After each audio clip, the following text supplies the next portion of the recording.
Yeah, pretty much. Awesome. Yep.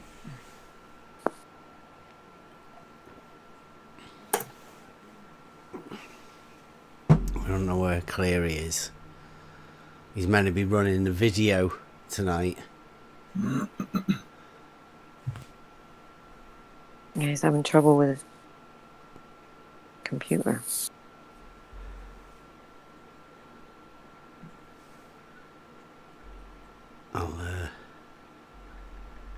I'll tweet Brandon's out so the all the trolls go there.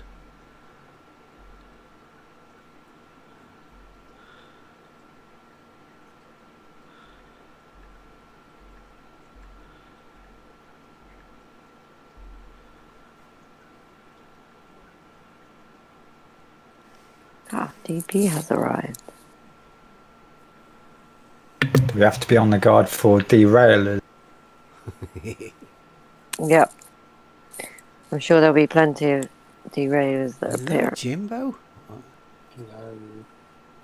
So. Hello. Can you hear me? Yeah.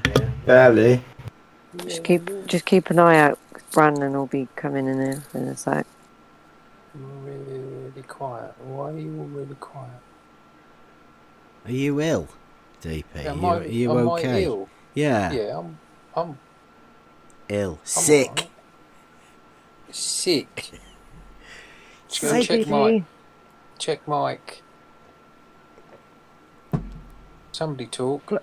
Yes, hello. Hello, 1, 2, 3. Yeah, cool. Yeah, hi. Yeah, I've just turned you all up, so that's good. I might have to adjust you individually. Flat Earth Bane has sent me a private message. I think he missed what George had written. So I think his reaction was because he didn't actually know what George had written. So I've just told him that it's back in the general. So he might have a different opinion once he actually reads. They were all around written. when it was being written. They knew. Oh, knew. were they? Okay. He knew? Yeah. Oh, without a He doubt. said, oh, was it in voice chat? And I said, no, he's written it. It's typed there for everyone to see.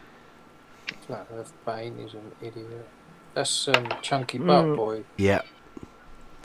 Is it? Yeah. Yep. Ah, okay. That makes sense. Oh, and here he goes. He's messaged. Do you know they on YouTube? He's agreed with me. I said no, it's written back a bit in general. It's awful, Bane. I'm not a nasty person. I don't deserve that, no matter what my thoughts on the earth are. And he's gone, that is true. Oh, how kind of him to say. Oh, he'll agree with... Yeah, but I bet he'd never call him out on it, or... No, that's why he DM'd you. George, yeah. He's not going to put it in public, is he? Seeing... No. So what I usually do in that case is go, oh, screenshot, and then I post it in public. Yeah, I was going to say. This is what Bane thinks of you. I think he was acting like he was misunderstanding what I was upset about. He's going, oh, gee, somebody called you a name, so what? Get over it. And I said, no, he's threatened to kill me. Not just call me a name, kill me. And then he messaged me in private instead of asking me, in the public chat what was going on. He's acting like he never saw it, didn't know what George had written, but now he's agreeing that it's wrong. So I said, well, I'm glad you agree, but it'd help if you'd call George out in public. And he's just replying now. What's up, guys? Show's on. What up, dude? Brandon, how you doing? What's up? We've got Bev Try Thinking. What's going on, Bev? What up? Looking forward to Ryan tonight. Mabbott. Hell yeah. A lot of people looking forward to your presentation, Bev. Including myself. Should be cool. Brian Mabbott. What's up, Brian? Good evening. We got Emma UK. How you doing, Emma? I'm good, thank you, Brandon. Good evening. Good evening. Expose Antarctica. What's going on? What's going on? How you doing? Good, man. Paige. G'day, g'day. Good day. Plague Zero. Hello, Brandon. Nice. Good evening or morning, afternoon, wherever you are. Whatever it is. Yeah, it's early evening for me here. Excellent. Same to you. Rob Keane. Rob Keane in the shop. Good afternoon. Good afternoon. What's up, Rob? You're always working, man. Fixing to be a great. Okay. We got Right the Hand. What's up, Right the Hand? You might be having mic issues. You got a constant green light. Oh, sorry. I cut you off. I was just saying what's up. Yeah. Oh, okay, cool. And Domesticated Primate. What's up, Primate? Me, Brandon, how you doing, mate? Not bad. Good. Glad to hear it. Good, man. So, I am looking forward to this presentation. So, Bev, the floor is yours. And I'm going to let you, if you want to share through Discord, and I'll share the screen for the audience, or if you want me to bring something up, whatever, however you prefer it, just let me know. Okie dokie. Well, with Cleary's meant to be coming here and doing the video that we can run over, but at first I'll do a little bit on the camera on the video, right? So I'll switch my camera on if you want to get that on screen. Oh yeah. Oh, let me say one thing real quickly, and you might have wanted to cover this, Bev, but you got a lot to present, so we're going to try to not derail the conversation. So, not to say that we can't ask questions or stop to make a point during the presentation, but if it gets too involved and turns into a shit show or whatever, I'll step in and say let's save it for the end. But I think you're open to questions and comments during the presentation, Bev. Yeah, definitely. Like I want to try and make it make sure everybody's with us on this trip today. So have you got that? Cool. Have you got my camera on there? Yeah, let me just make it bigger for the audience here. For everyone. All right, you're all set. Right. So, for the people, for everybody that may perhaps not know, like this is a water level tool. The two ends of the water level, see, they equalise always. So, put one of them at the front, one of them at the back. They will always equalise to be the same level. That's basically what a water level is. Now it's that level that's in question. That's what we're dealing with here today, and what surveyors do. So all this is a pipe, right? It's a tube with two ends on it, filled with water. This is a water level. Level being horizontal, as known. So, the idea of this is to show you sort of an idea of what we've got planned and what the basis of all of this is. So, this water level here, this establishes a horizontal across there. So the question is how long could you make this water level to falsify the fact that it stays level being horizontal, because there's only 2 points. There's this point, and you draw a straight line between the two. That line would be level. So what we've got, we've got these here. This is 100 meters of pipe. So if you imagine that that 100 meters is here for this little bit, then you lay out 16 of those 100 meters, you'd end up with 1,600 and 9 you try and end up with, which is a mile. So if you join all of them pipes up together and fill it up with water, you would end up with a level. Now, in order to check that level, you could do this. You put a what we have here is this is like a site level, auto level. You see that? I'm not leveling it. But so this is the tool, a level, and you look through, and you see a crosshair on the other end. So that's what DP's doing here, and you can turn this through 360 degrees, and you would see a horizontal crosshair all the way around. It'll always be horizontal.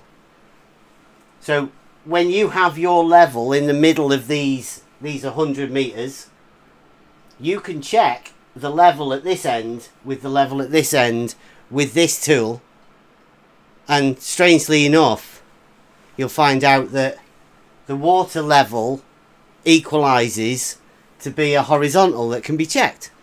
I mean, it's pretty simple. I mean, nobody's got any problems with that, have they, or any questions? Because it's not difficult, and that's the basic of what you do. So you go, imagine this is 100 meters. This is where your water level is, the junction is, and you've got a T-junction that puts the water level up there, and it equalizes out. So you check that, then you can move your auto level, pick it up, and move it this side, move it 100 meters. Then you can level it up with this one, turn it all the way around, and check it with this one here. So you just keep doing that with this auto level, keeps moving along, and it goes all the way along to check the level at the other end, and it's a horizontal all the way across. Now, that is what it always has been to me, and it just makes logical and practical sense that is what happens in reality, and that with differential leveling, that the technique of this auto level, moving from here to here and using a back sight and a foresight, and you swap it over to here, the foresight becomes the back sight, and you just keep moving along. You move that level all the way from one end to the other. Just a practical procedure. I mean, and Dave will know. You know, Rodney's here. Rodney, you don't mind speaking up? That would that be a typical technique of how you would move this level in reality? Because I think yeah, you explained it perfectly. Yeah, that's what we would do in differential leveling. Okay. Have we still not got Cleary here? I do have a question for you while we're waiting for Clary. Go on. So between each of the 100-meter sections, you're going to auto level, and that'll show that there's a horizontal between each post. So the 100 meters. There would never need to be the water level, right? The water level is what we've got to do an extra test. All you would have is a staff like that, and that would be here at these posts, there and there, and you would just take a reading. Well, one of them would become the foresight, and the other one would become the back sight, and then as you moved to the next spot, these would have to be on like a pin or something locked in, you know, so that this doesn't move as you move this one doesn't move, and that one. So all you're doing is you're moving a measurement. The water level is just one step above, because what we found is that a lot of people don't. I mean, even surveyors. You ask surveyors, what would be more accurate, the water level or the auto level? They'll tell you they haven't got a clue. They don't know. There's something a bit weird going on, but I mean, this is just logical, practical sense. It just makes sense. And how long could you go and do that for?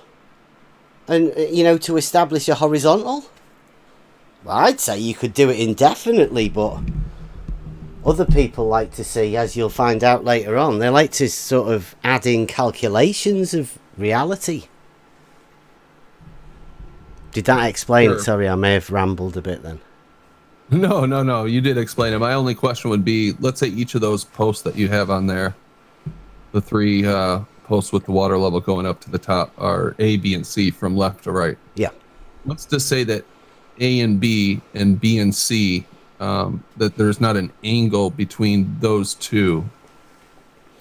Right. What I mean is, how do you know A and C are also on a horizontal? We know A and B would, and B and C would, but how do we know A to C is one long horizontal? A, B, and C, like that, right? Well, all you do is you blank that off, and you make A to C. That would be your horizontal, right? The water level allows you to do that. You just don't. I mean, like in a water level, it's sort of the same as saying when you have this as your tool, your auto level. Like you're establishing this here as a horizontal point and this here is a horizontal point, but you don't really need to establish that this is a horizontal point in the middle. Whereas the water level acts differently. The water level doesn't really care what happens in the middle. It just transfers the level from one end to the other. Now, if you blank that off, then this becomes the total distance, doesn't it?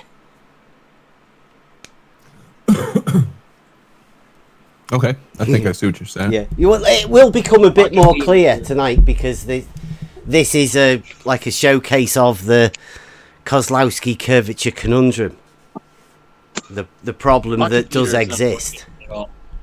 Oh, Clary back. Hey, Clary, what's up? What did you say? Well, let me. My computer is not working at all. Oh. Well, that's not good. That's not good. Okay. Well, I can. Is there something I can bring up, Bev? Or? Well, yeah. Do you want to? Yeah, I'll send you the link. I think. Yeah, sounds good. Oh. Well, it's on my channel last night. I'll put it in the live stream.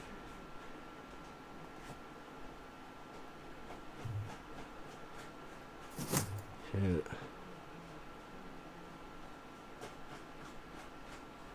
Oh, I'm on the wrong channel. Oh, what are we in? We're in general. Okay, yeah. Let me open it up then.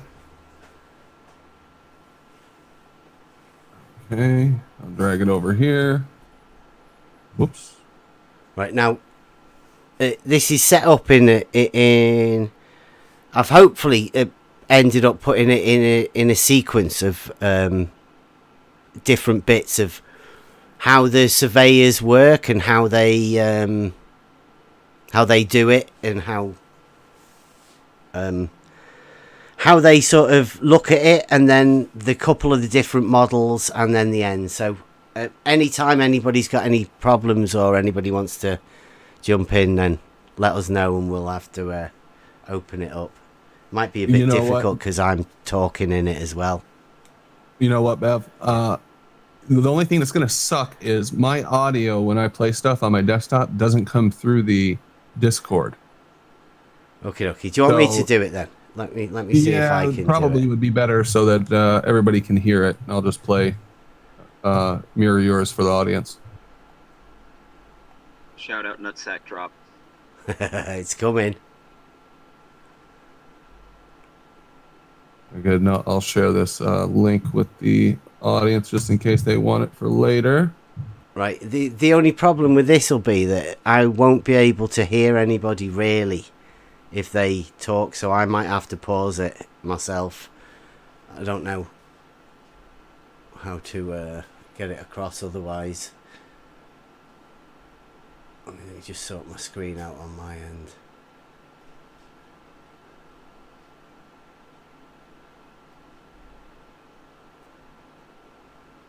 All right, and here's the link for anybody out there later. Everybody's got computer problems. Plague's had computer problems. Cleary has. Everybody. Right, is There we go. do you want me to do a sound check? Am yeah, okay. Am I see. sharing? Yeah. Let me see here. I'm bringing it up right now. Yep, we got it. Go ahead. Yeah, try sound check. Drops down from the horizontal. Did you get that? A little low for us. Jesse, I'll give you full volume. Okay. Plane at a rate of 8 inches times the distance in miles squared. I'm not kidding. How's that? It's okay. I think I can make it work. I'll just turn it volume up over here. Okay. Well, the sound's coming through my end, so you'll have to shout or something if you want me to stop. Okay. And bam. You ready? Let's go. Intro time. There's the radius of the Earth. 3 coplanar points. But look what I did here. 3 coplanar points. 3 coplanar points. But why would you want that? When we say flat, Yeah. as just a common parlance way of not saying lots and lots of words, when we say Earth is flat or flat earther, we do mean that you think horizontal is level. I'm saying, personally, I believe the things that you teach your child, your autistic child, is psychological child abuse. Like that water is level. No, you teach your child that level is a horizontal plane, which is not true. Yes. And the implication of that is that you are teaching your child the Earth is flat. No. Yes. Today we have Jesse Kozlowski. Wherever you are when you're talking to flat earthers. Okay, so that just goes to show at the beginning there that at least two people that I've talked to, if you consider level as being horizontal, then these people will consider you a flat earther. Blatantly say it. They don't care. So that's you know what? It is coming through a little low, Bev. Is there any way that you can crank up your output volume at all, or is it? No. Can you perhaps turn that's up the my max. volume through the Discord? I've actually got you up to 200%. I maxed you out. I maxed out my output.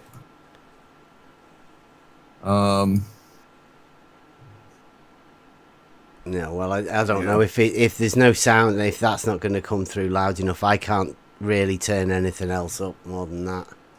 There's nothing on your side. Let's see if anybody's complaining in the chat. Not yet, but it sounded pretty low for me. Oh, shoot. What are we going to do here? It's not giving me very much control over your output. That's the problem. I don't know why. Even you sound low right now. Me? I don't know. Yeah, because I've been maxed at 200 and it's not even that loud. I don't know what's going on. Brandon, have you tried turning up the overall Discord volume? Yeah, I maxed that out too. Okay. Yeah, we're gonna have to try something else because I don't want to. Oh, Brian Leakey says it sounds fine, so maybe it's just me. All right, let's go ahead. Yeah, I've just had a look on the tubes, and I can hear me, so it's just whether the video comes through the sound. Okay, everybody's saying it sounds good in the chat, so it must just be me. Sorry, guys, didn't mean to derail us there. Okay. All right, go ahead. Okay, right. So I'll outline this. This is a series of videos of the what we've heard of the surveyors talking about some of the stuff that they've done and some of the conversations that I've managed to have with the surveyors around the fact of level being horizontal. So, and the methods used in between. Now, I just laid out the methods that I would talk about. Now, this is the other people talking about similar sort of things, okay? Bring them to Walter's blog. Show them how, take screenshots, post it on social media. Show them how we have literally measured. Jesse 3 has literally coplanar measured, points. I have literally photographed, and Walter has literally modeled the curvature of the Earth. They all agree, and that's how we know the Earth is a globe. And that's all there's to it. And that's how we know it can't be flat. So please share this information. And you and I have had this conversation before. We both became aware of flat Earth, jumped in, pretty naively initially. Right. I've gone round and round with it, and at this point, I'm thankful for flat Earth because I'm blessed to have a profession that I really enjoy. I love I've loved surveying since getting out of high school. So I've been doing this a long time, and really thought I knew something about it. Well, the research that I've been doing over the past couple of years, I've learned a lot that I just didn't know about, and it's just great. I'm really enjoying it. And if you go on my channel, you'll see I did not set out to debunk flat Earth. I was more about, hey, can I do some measurements that will show me what the shape of the Earth is over this short distance, say a mile, or across some water? Hey, let me try it across a lake. I'll use the lake as a level. Exactly. I've done several of these tests, and you can't fake that. I mean, the observations will reveal the truth of the matter, and especially when you repeat them over and over. And I do that. When I've gone out on a weekend to do that, I'll spend the day there, and you're observing in the morning from one side, you go over to the other side, again you observe, and then you do it again in the afternoon.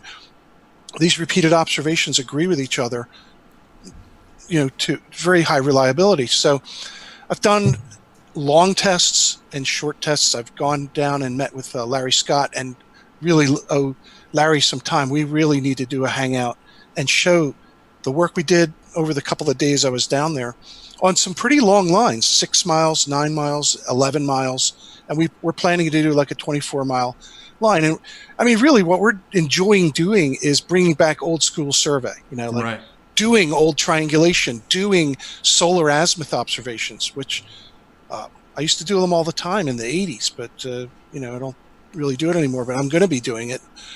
Larry's got a really good method down. He can crank out a solar observation in 5 minutes. Boom. And he's like, and he's a pencil and paper guy, just gets it all down there. It's awesome. So, that's what I'm saying is it's not about debunking flat Earth anymore as much as it's not. It's really not. Going back, reading about the history, about how we can't come to know the size and shape of the Earth, looking at what they did, and enjoying kind of I guess some people like to do reenactments of the Civil War, or they like to do anachronistic medieval stuff. I'm enjoying bringing back some of these older methods and exploring them and trying them and seeing if I can do them. So it's fun. I'm having a good time with it. It's good. Yes. Today we have... Okay, so we get from that it's a good thing to measure the shape of the Earth. Even going back to doing the old school traditional methods. We would agree, right? Jesse just said that's Jesse Kozlowski, by the way, that he's the top man, and he says it's a good thing to go back and do traditional surveying methods. It's not about debunking anything. It's not what they're there to do. They're just measuring. They're just enthusiasts of the history of measuring the shape of the Earth now, right? Yeah, so they'd surely not have any problems with anybody using traditional methods to determine that level is horizontal, would they? I mean, that would be... No. I mean, that would make sense, yeah. They should be happy with that we are taking so much interest, right? That's why I left that in there, just to show that the enthusiasm that these people have for doing traditional methods of surveying, okay? We'll continue on. Jesse Kozlowski. Before we get into that, I'll just make mention of what kind of motivates me to stay involved with this whole flat Earth thing. I guess found out about flat Earth in 2015, and then once I was in looking at some of this, I made a video called Geodetic Surveyor Straightens Out the Flat Earth, naively thinking, well, that, they just obviously hadn't heard of geodesy, and that'll take care of flat Earth. So instantly after that, videos were coming out about geodesy, and geodetic surveying proves the flat Earth. And over here on the left, we see different surveyors claiming. I think Jesse just said that he started the trend off about geodetic surveying proves the globe Earth. Jesse just said that. He made the first video, and then shortly after that, all the other videos started coming out. That they never compute curvature in their work.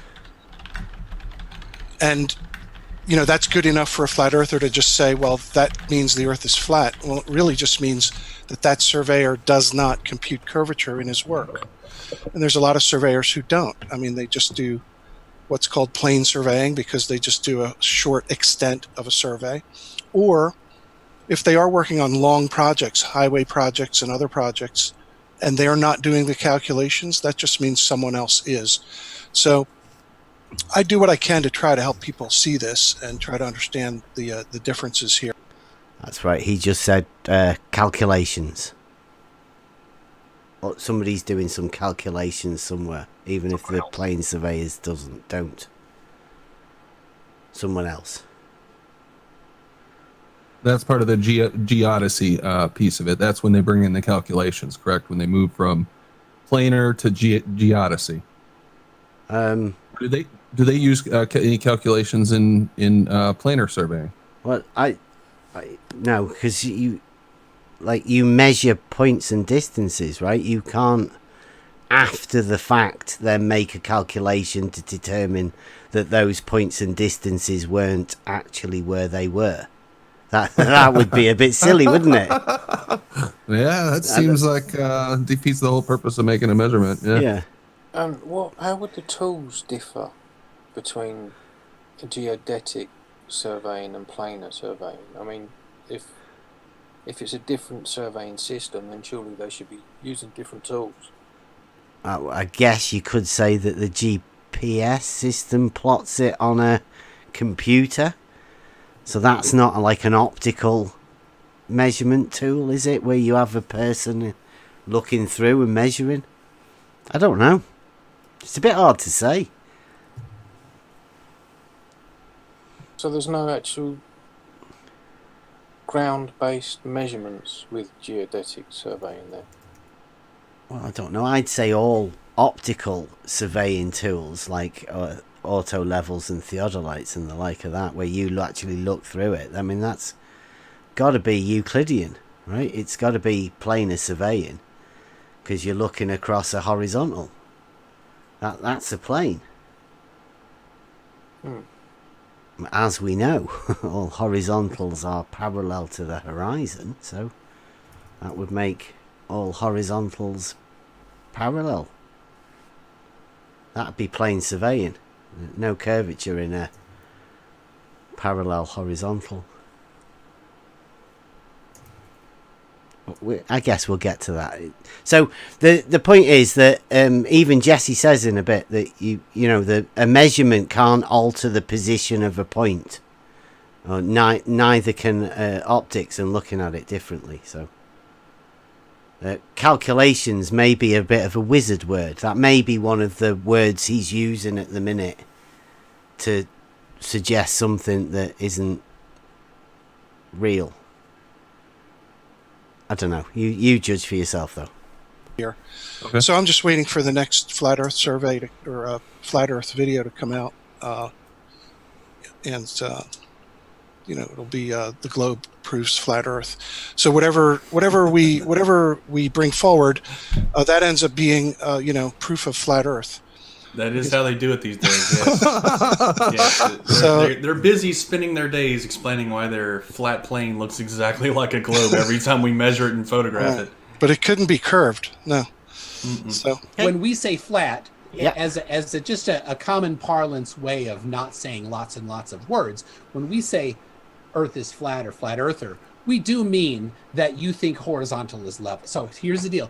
You tell me what you expect to see if the Earth is flat, and then we'll tell you what we expect to see. Yeah, this is the bit where we went to see the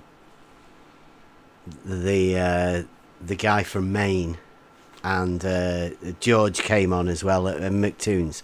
McToon's decided to speak for the surveyor quite a lot in this. So I'm throwing McToon in because he was speaking for the surveyor that was on the show with us that we were meant to be having a chat with.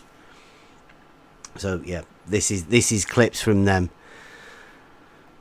The Earth isn't go ahead. flat, McToon. So there say- is so say topography. you, but- Surveying, right, means that the Earth isn't flat. You measure topography. Ask your guy that's pretending to be a surveyor, right? That's not flat, is it? Hold on. Let's be clear, Bev. Are you going to just say clearly right now that the main surveyor is lying about being a surveyor? I'm going to say that the surveyors would measure topography. Now that is a change. Are you going to? What's up, Rob? Just to let everybody know that Rodney B, isn't he a surveyor? I would like him to jump in as much as he can. He came in and he said at the beginning. There's not much to jump in at the minute. This is this is McToon's speaking for surveyors at the minute.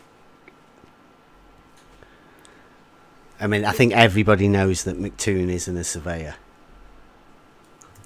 The question is for Jeff at the minute here. Say elevation or stop saying that the main surveyor I is don't know. a He'd surveyor have to or prove not. that he's a Is surveyor, he a wouldn't surveyor? he? He would, in order for that, I Well, would need to know let's he just is a ask him. surveyor. Excuse me. Okay. Main surveyor, are you a licensed geodetic surveyor in the state of Maine? I am a licensed professional surveyor in the state of Maine. Very good. Okay. Are you bound by any ethical code or anything of surveyors? Oh, you like to ask that question, don't you? That's the first time I've ever asked it, to be honest. Actually, Bev, you've asked it to me on Twitter. Oh, yeah, you never answered, did you? I actually did answer, Bev. I can't remember. Just remind us. We have a standards of practice which we must follow. Yep. Code of ethics, to be honest, to the public and represent your trade. In Maine statute, it is called a standards of practice. Okay. And you would be bound by that. Ethics. Right? When performing my professional duties. Okay. And are you performing your professional duties at the moment? I am representing the profession of surveying at the moment as an individual. Okay. Fantastic. So, when we do our test and we establish, first of all, step one would be to establish a horizontal line. Now, can surveyors do that? Over a mile. Establish. So listen. Right, this might be a good point to bring in Rodney right now. A simple question asked to a surveyor, supposed surveyor, I mean. Can you establish a horizontal? He just messaged me and said that he's having trouble hearing on Discord, so he's going to jump in when the presentation's over. Oh, is that Rodney? Yeah. Yeah. He won't hear this for about 30 seconds, but maybe he'll jump in. Oh, right. Okay. So, I mean, I don't know anybody else. Like, how hard would you imagine it would be for a surveyor to answer that one question? Can a surveyor establish a horizontal? Surely that's at least part of their job. I'd say it's the whole basis of their job. If I'm building something, I would need to ensure that I have a baseline from which to build with, even if what I'm building isn't straight, right? I would need a straight line to measure from, it would seem. Yeah. And the position of that straight line would be horizontal, right? You know, that would be the best bit because it would be the most stable foundation for you to build on. Absolutely. Yeah. And it is also, like I was saying, The point that I was making when I say I'm not a flat earther because the Earth isn't flat. The very fact of what surveyors do, they measure a difference in elevation of the land as a vertical distance, right? That fact means that it isn't flat. That's the whole what surveyors do. They measure an elevation change. Now that elevation change means it's not flat, but it is an elevation change from a horizontal as a vertical distance, a perpendicular from the base. And the measurement is the vertical. So your base that you're starting off from is the horizontal. That's what level means. That's all I'm saying in this, right? That you measure a vertical change in height from that horizontal. The horizontal is flat. I mean, don't get me wrong. It's definitely a two-dimensional plane, the horizontal. But to say that the Earth is flat, it to me is such a misnomer. You cannot defend that position. When you've got to be as exact as the people that you're talking to require you to be, because they'll pick up on every little tiny mistake. You can't go into an argument with a misnomer. So that's the only reason I say personally that it's not flat. And we've talked about that quite a bit on this channel. Some people don't like being called flat earthers, and it is a name that we kind of got stuck with, and I think accepted when this resurgence happened. To me, I just think of it as kind of a shorthand for, yeah, we know the Earth isn't flat, but it's not a ball, and it's some kind of plane with ups and downs, hills, valleys, mountains, all that. But not a ball. That's how I think of it in my head. Not perfectly flat, but you're right. They do sometimes attack the use of that term. Yeah. Well, I mean, because I'm a literalist. That two-dimensional plane, the horizontal plane, it means a lot to me. Now that is definitely flat, but the Earth isn't. So, my whole argument is based around the horizontal. It's quite hard for me to take the flat Earth, especially when you know that the whole point of them labeling you flat earther is just so that they can ridicule you and maybe threaten to get your children taken off you. With accusations of child abuser, or all of that. Maybe threaten you, maybe threaten to choke you out or something like that. Just because the people have grouped you into this group of people called flat earthers. Now that I think is a good point. It's one of these marketing gimmicks that they do, neurolinguistic programming. The media says it over and over and over again. That's what the president will call someone who doesn't believe in heliocentrism or questions the science that we're given from the government is a flat earther. That's kind of shorthand. They've made it synonymous with dumbass or science denial. That's another one that they're trying to get into the public consciousness. It's you're a science denier, which is about the stupidest couple of words put together that I've ever heard. Science denier. Anyway. Now they tell you that you can't even think for yourself. You have to trust them about the vaccines. Or you're a dangerous science denier. Conspiracy theorists are out there. They're thinking. There's actually a program that... Go ahead, Paige. Sorry, Brent. I was just going to say, coming in this morning and seeing that George had literally typed that he wanted to reach through the computer screen and choke me. He's threatening to kill me because I think differently to what he thinks. How is this acceptable? It's one thing to get frustrated and passionate and call names or say moron or idiot or whatever, it is a whole nother level to wish death upon somebody because they think differently. You know, if I was gay, if I was gay and George said, I want to reach through that computer screen and choke you because you're gay, he would have the entire world falling down on him, telling him he's, you know, doing the wrong thing. But somehow, because I'm a flat earther, it is okay. I've got Nappy in there telling me I shouldn't cry about it because I give it as good as I get it. Well, no, I don't go that far. I don't wish death upon anybody. You know, this is not acceptable. No, I agree. I don't understand.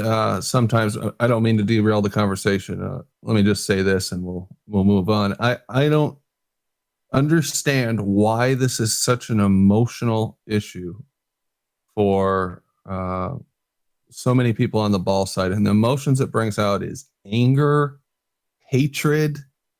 They just feel completely entitled to ridicule us to the point of making it sound like we're committing some kind of crime for questioning what the establishment tells us. What's up with that? Yeah, I'm very impressed that there has been a couple of ballers, Aaron and Flat Earth Bane, who have reached out and said, yeah, you're right, that is absolutely not acceptable. But I still have others like this Sean saying that I shouldn't be upset about it. Like, excuse me? You know, how much of a disgusting, despicable person would you have to be to allow George wiggle room for what he typed there? Because if I was any other label, if I had had any other label put on me, like, you know, black, gay, Chinese, poor, whatever, any other label other than flat earther, that comment would not be acceptable. So why is it acceptable now? Yeah, good point. All right, Bev, you better move on. We'll get derailed if we move on. Yeah, go on. We could establish a horizontal line. Yeah. The ground will tend to drop away underneath that horizontal line eventually, assuming that the topography is consistent. Okay, so like say along your along your canal, your canal. If we were to establish a horizontal line at one end and make that horizontal line stay horizontal to that point where it began, then the ground will drop away underneath it eventually. Okay, so you notice the way he says the ground will drop away from a horizontal. Well, the ground could drop away. I mean, everybody's seen a slope in the ground. The issue is the water level here. This is a surveyor that's talking, and he's talking about the ground dropping away. See, the point what we're doing here is we're getting across. There's a certain group of people that are worth talking to, and there's a certain other group of people that just you'll get nowhere. In fact, you'll end up going backwards, questioning yourself. Simple question was asked to this man: can you establish a horizontal? And this is where we're going. A man that can't answer a simple question. We establish that horizontal and we make it go past the half-mile mark and all the way to a mile mark. So we have one horizontal line across 3 posts. Can a surveyor do that? If that's what you want the surveyor to establish, the surveyor could establish that.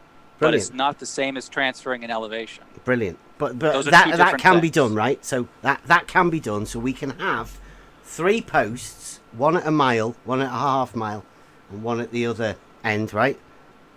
With marks on them that will be on the same horizontal. But different elevation. Well, just the same horizontal, right? That's all we're interested in. But the elevation would have to be different. Yeah, I don't know whether they'd be bothered about the keeping telling me that we were a different elevation or anything. So it can be done. They can put 3 marks on them posts, right? They'll all be a different elevation. Well, they would be on a horizontal, though. That's all we're bothered about, right? The surface of the Earth is curved. Therefore...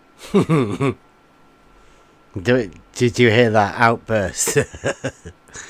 When, I explained at the beginning, you get an auto level and you move a horizontal using a tool that's a level that has a horizontal at one end to the other, and you move the auto level and you get another horizontal.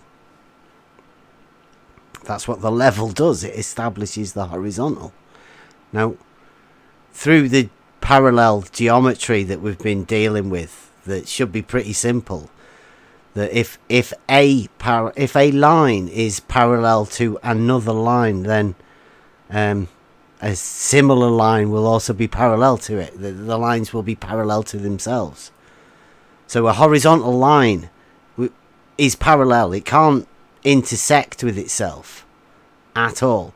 So when you start off with your establishing a horizontal and you go all the way along, you are just in fact moving that horizontal point to a different position. Any change in the vertical distance, that would be called an elevation change. So saying on the same horizontal means 0 elevation change. Can I say something? Yeah. Is this? I'm not a flat earther. Am I allowed to talk here? Yeah, because anybody can talk, man. Okay. So your explanation only works if the Earth was flat, because if the surface is curved, when you go to a different place, your horizontal line actually rotates. Are you saying that horizontals would intersect on a curved surface? Correct. Yes. Right. So we can't be on a curved surface then, can we? Because we have geometric rules that state that parallel lines cannot intersect. Well, they're not parallel. What, the horizontal lines are not parallel to the horizon?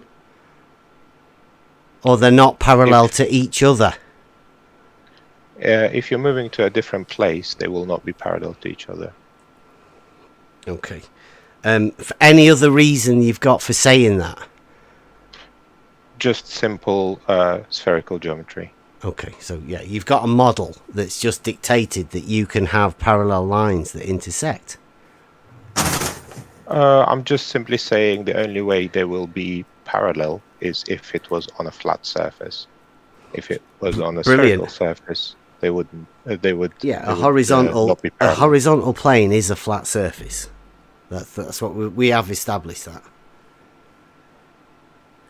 What do you mean by horizontal plane? I mean, like a plane, as in mathematics, a 2-dimensional surface, a plane, length times breadth. That's flat, right? In maths, yeah. Yeah.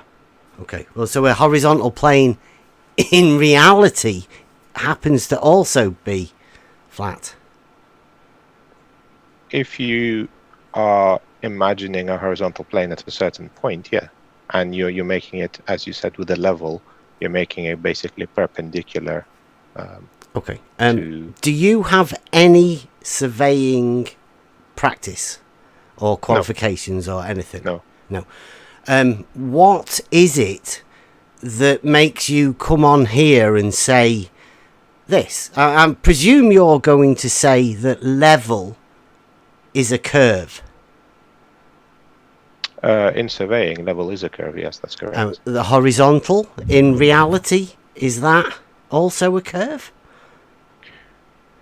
The horizontal, as you described it, where you take a level or auto level, that would be a straight line. Okay, so that would be a straight horizontal. Correct. May I ask a direct question? It pertains to both the Adelaide and auto levels. Well, I think these guys were in the middle of a back and forth. I know. In a sense, it's been. I'll hold for a few minutes till it's done. Okay, thanks, Jimbo. I just didn't want to derail their discussion. Well, I mean, I think we're done. He obviously is being dictated to by a model that he has that puts curves in the places of straight lines. I mean, that's understandable, and that's basically what we're going through here tonight. Why this happens, and how this happens, the trick that's been played. I wouldn't agree that it puts curves where you need to have straight lines. I would say it has straight lines where it needs to have straight lines, and it has curves where it needs to have curves. You have curved level though already, haven't you? Correct. Well, that's a straight line. Level is a straight line on a horizontal plane. Not in geodetic surveying. It's not a straight line. What's geodetic surveying? Well, surveying over long distances. Like what? Go on. How long a distance? I don't know. Okay, so let's say so you don't really know. 5 miles. You don't really know. Well, I don't know the distance where the cutoff would be, but I know where the cutoff would be. Where that cutoff, would that be a point where a horizontal line stops being horizontal? No, horizontal line stays horizontal. Okay. The level is curved. Okay, so a water level, would that be a tool for establishing a horizontal plane? Water level, you mean one of those bubble levels? No, that's a spirit level. Did you watch the beginning of the show or not? No, I joined. No, I didn't show you what a water level was. Do you mean plumb bombs? Plumb bombs or whatever? No, I mean a water level. I don't know why we're doing this now, because you don't know what you're doing. You're obviously here to just interrupt and talk gibberish. I'll be quiet. Thank you. Can I have my question now? Go on. Okay. When you're using a theodolite and you've got your horizontal established and you want to establish a grade, you have a calculator and you got to put it in a mode. Most calculators come defaulting in, degrees. Do you not have to put your calculator into grad mode to do your calculations? I just use an auto level, really basic shit. We do. Yeah, just really basic auto level. There's no calculations needed. My point is these things measure slopes and grades and not curves. Auto levels don't. That's why I specifically showed an auto level at the beginning and a water level. Neither of those tools do slopes or grades. They just do water level horizontals. Yeah, it's flat. If it runs 100 feet or 1,000 yards, the water level is going to be level at both ends. Yeah, horizontal, right? Ends. Yeah, perfectly. Okay, well, that's easy. So we can do a horizontal. Thank you. But if you need a slope for drainage, it's a grade. You don't add in a curve to drain away water on any property anywhere. You don't calculate arc gradients. You calculate gradients when you're working in landscaping, road leveling, making hills, whatever. Yeah, all distances are calculated as horizontals or verticals. You don't ever calculate a distance on the slope. You always don't use arc gradient in math, period. Okay, can we carry on? I'm good. 50 you can feet have at a the beginning horizontal though, can't you? will not be 50 feet at the end of the mile. You can have a horizontal though. That it is possible for surveyors to establish a horizontal over a mile. Why would you want the surveyor to do that? Because that's part of the test. What are you testing in your test? We're just the level and horizontal, right? Is there? Can you imagine why a surveyor would ask, but why would you want to do that? As in establishing a horizontal. I mean, it sounds absolutely crazy to me to hear a surveyor say that. But why would you want to establish a horizontal. And the clip at the beginning was Jesse Kozlowski saying that the water level will drop away from the horizontal at a rate of 8 inches times the distance in miles squared. So we thought, wouldn't it be a good idea to establish a horizontal and see if the water level drops? So we asked Jeff, who's his Jeff has been trained by Jesse, and he says, well, why would you want to? Again, establishing a horizontal for a surveyor should be a pretty simple job, and it would be for any other surveyor anywhere, apart from a few that you know on YouTube. These people. Is there a connection between the two? You're testing definitions. That's not how we test definitions. No, this is a practical test. You start with the right You start with the right definition first. Practical. This is a practical test. In reality, we've just established that surveyors, like your profession, supposedly, right? Your friends can establish a horizontal over a 1 mile distance. Bev, do you think that 50 feet in elevation at the start of the mile is going to be 50 feet and horizontal at the end of the mile? Do I think that? I'm asking you that. Yeah, I probably do. Yeah, let's say yes. I imagine that if there is no change in elevation, that means it is a horizontal. Yes, that's what I imagine. Or, in fact, I know it.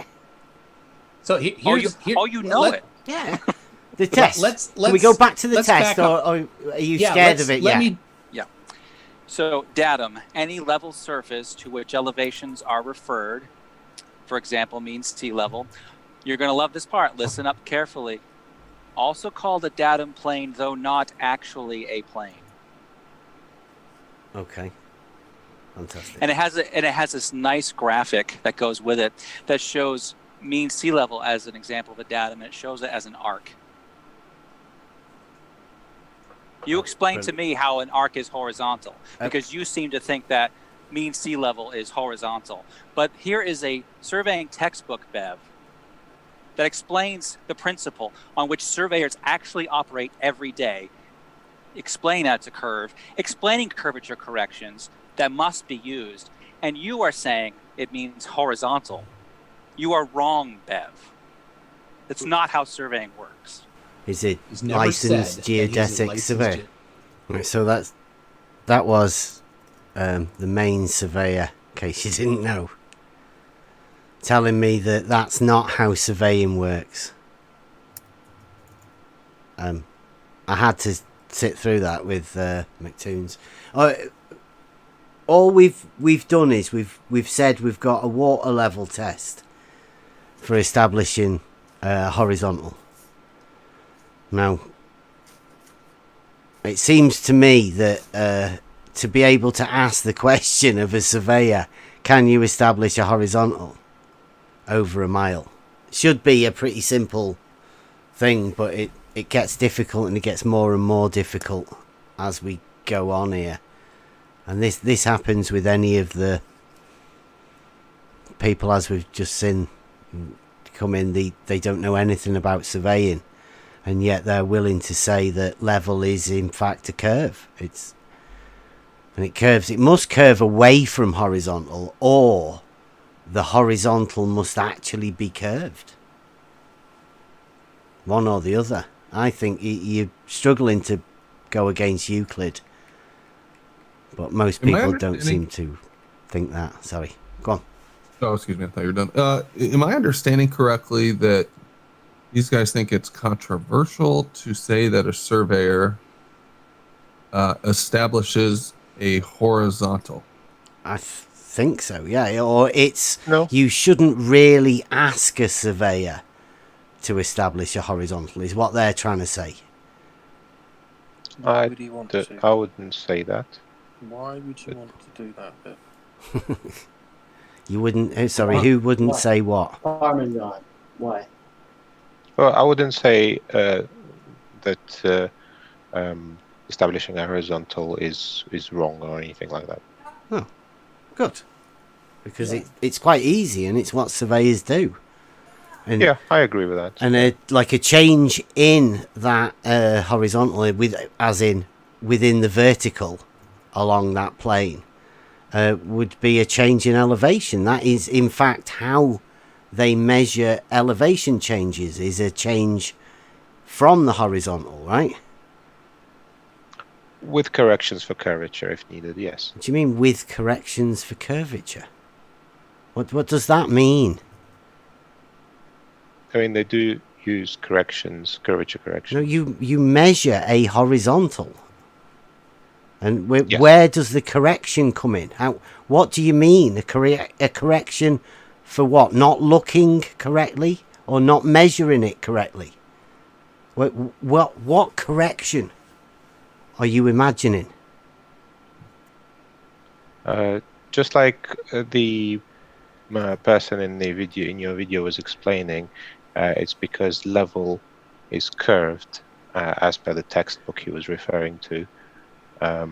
You would need to make a correction if you have 2 points and you've got a horizontal at 1 point. You need to work out how much the second point would drop off because of the curvature. Well, to work out its elevation. So you're saying what you'd do is you'd measure a horizontal and then do some sort of a correction afterwards to work out how much that horizontal would have curved had it been on an imaginary model that you're imagining. No. Oh. The horizontal itself doesn't curve. Okay. So that when you measure it horizontal then, or you have water and you put it in a device that makes it horizontal, then whenever you make that measurement, it will be a horizontal measurement, right?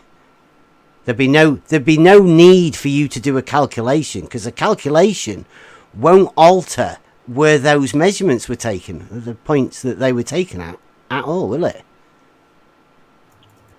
You're taking, you're looking from 1 point, and if your second point is a mile away, then that second point will have dropped down. If it's a water level a mile long, are you saying it would still drop down? Yeah. The water level? Okay, yeah. So you're saying the water drops. You're going with the Kozlowski nutsack drop. That's very bold. No hump in the middle, just constant drop.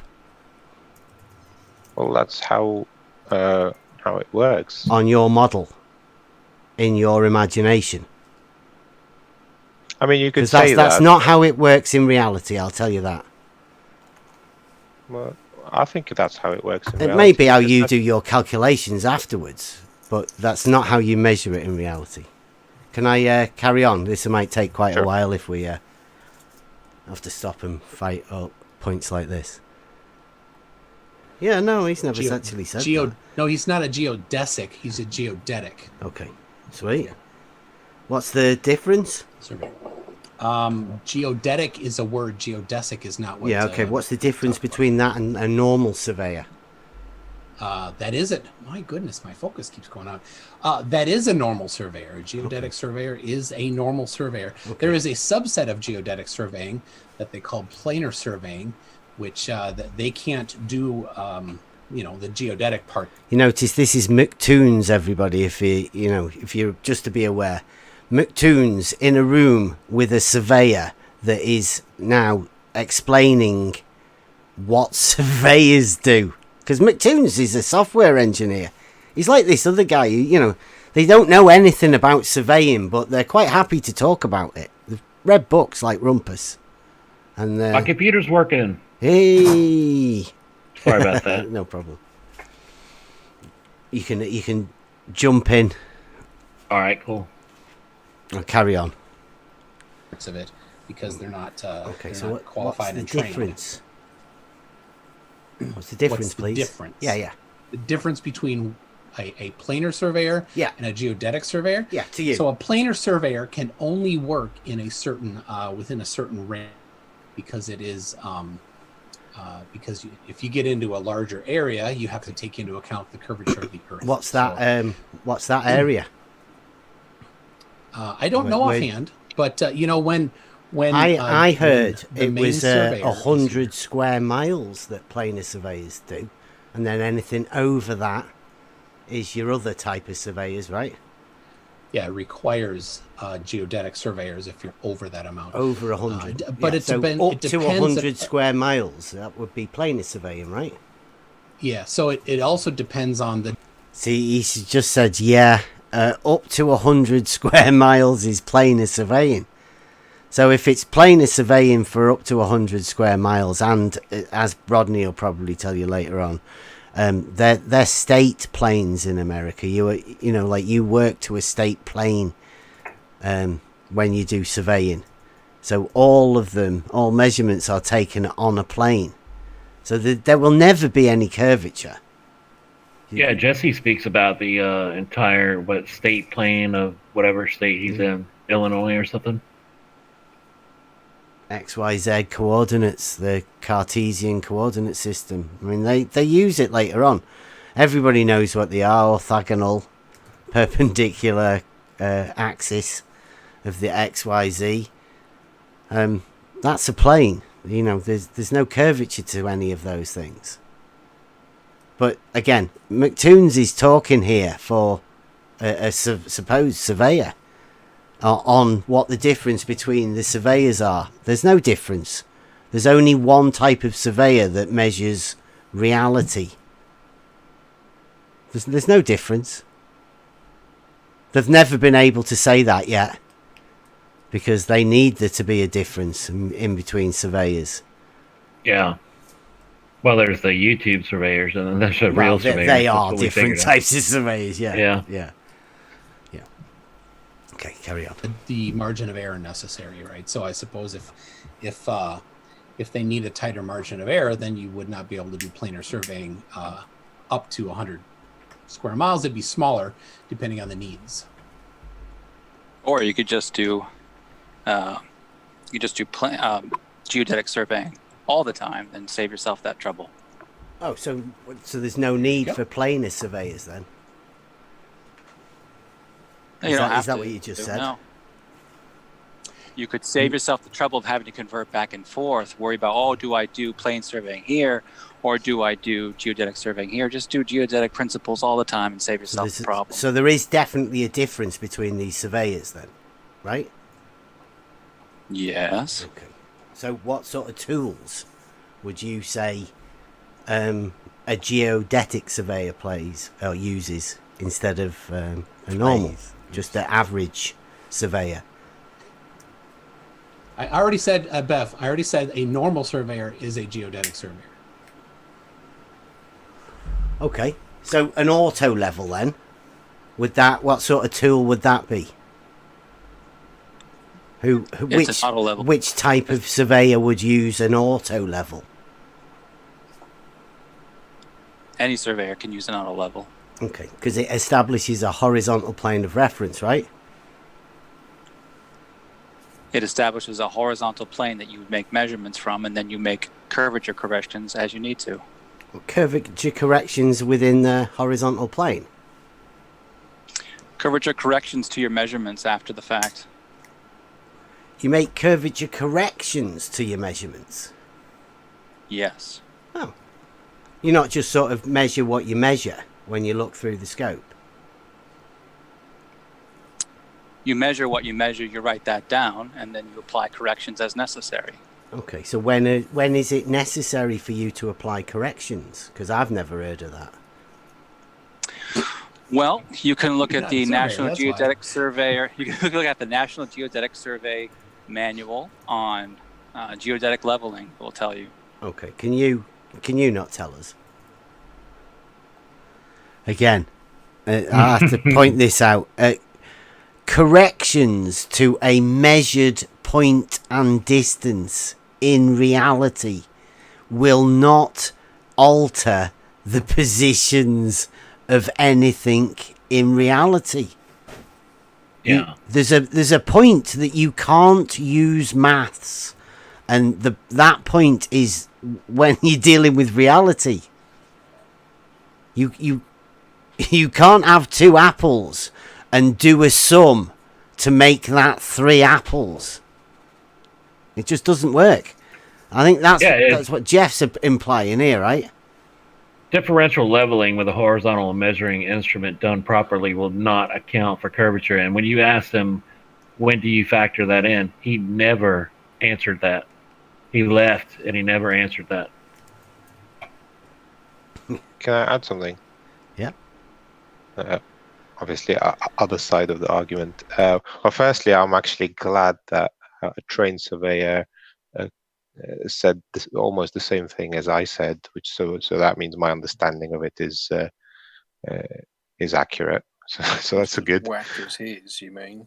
So you presuppose a ball Parmesan, right? Yeah, that's you it. think you're on a ball. What's that based on? I mean, that's a whole different question, but I just wanted to add to this bit where he did say that after you make the measurement, you take the measurement of where you see whatever object you're looking at through your either theodolite or whatever. After the fact, you make corrections for curvature to work out the elevation of whatever you're looking at. No, that's not true. And the reason you need to do that. Let's say you're measuring the water level. Mm-hmm. Well, what would the corrections alter in the water level, the elevation? Do you think doing a curvature calculation would make the water level raise or lower at either end?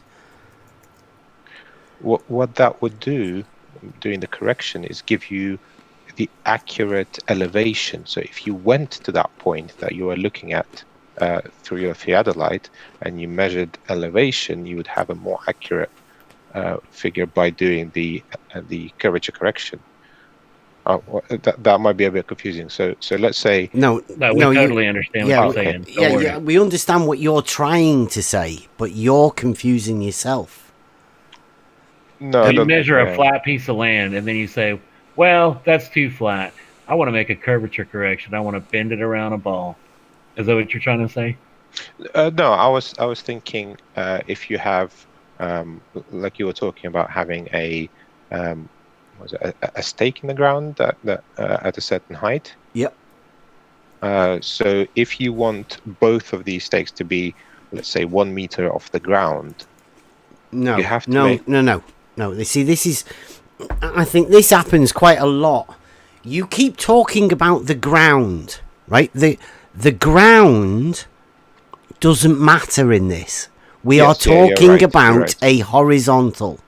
What happens underneath that horizontal? It doesn't matter. It doesn't matter at all. There could be a massive canyon. There could be a hill. There could be anything. It doesn't really matter. It wouldn't alter the horizontal that we are establishing, that we are talking about. It is a straight line. Yeah, so I did misspeak. I should have said elevation rather than not. It's not elevation is obviously not off the ground. It's off the sea level. So that was a mistake. My mistake. But how do you measure a change in elevation? Well, this is one of the things that I was. I'm just no. It's a simple question. How do you measure a change in elevation? You measure elevation at 2 points. No, how do you measure a change in elevation? Well, you measure the elevation at 2 points and then you subtract one from the other. How do you measure an elevation change? How do you know what elevation you're at? Well, there are ways of.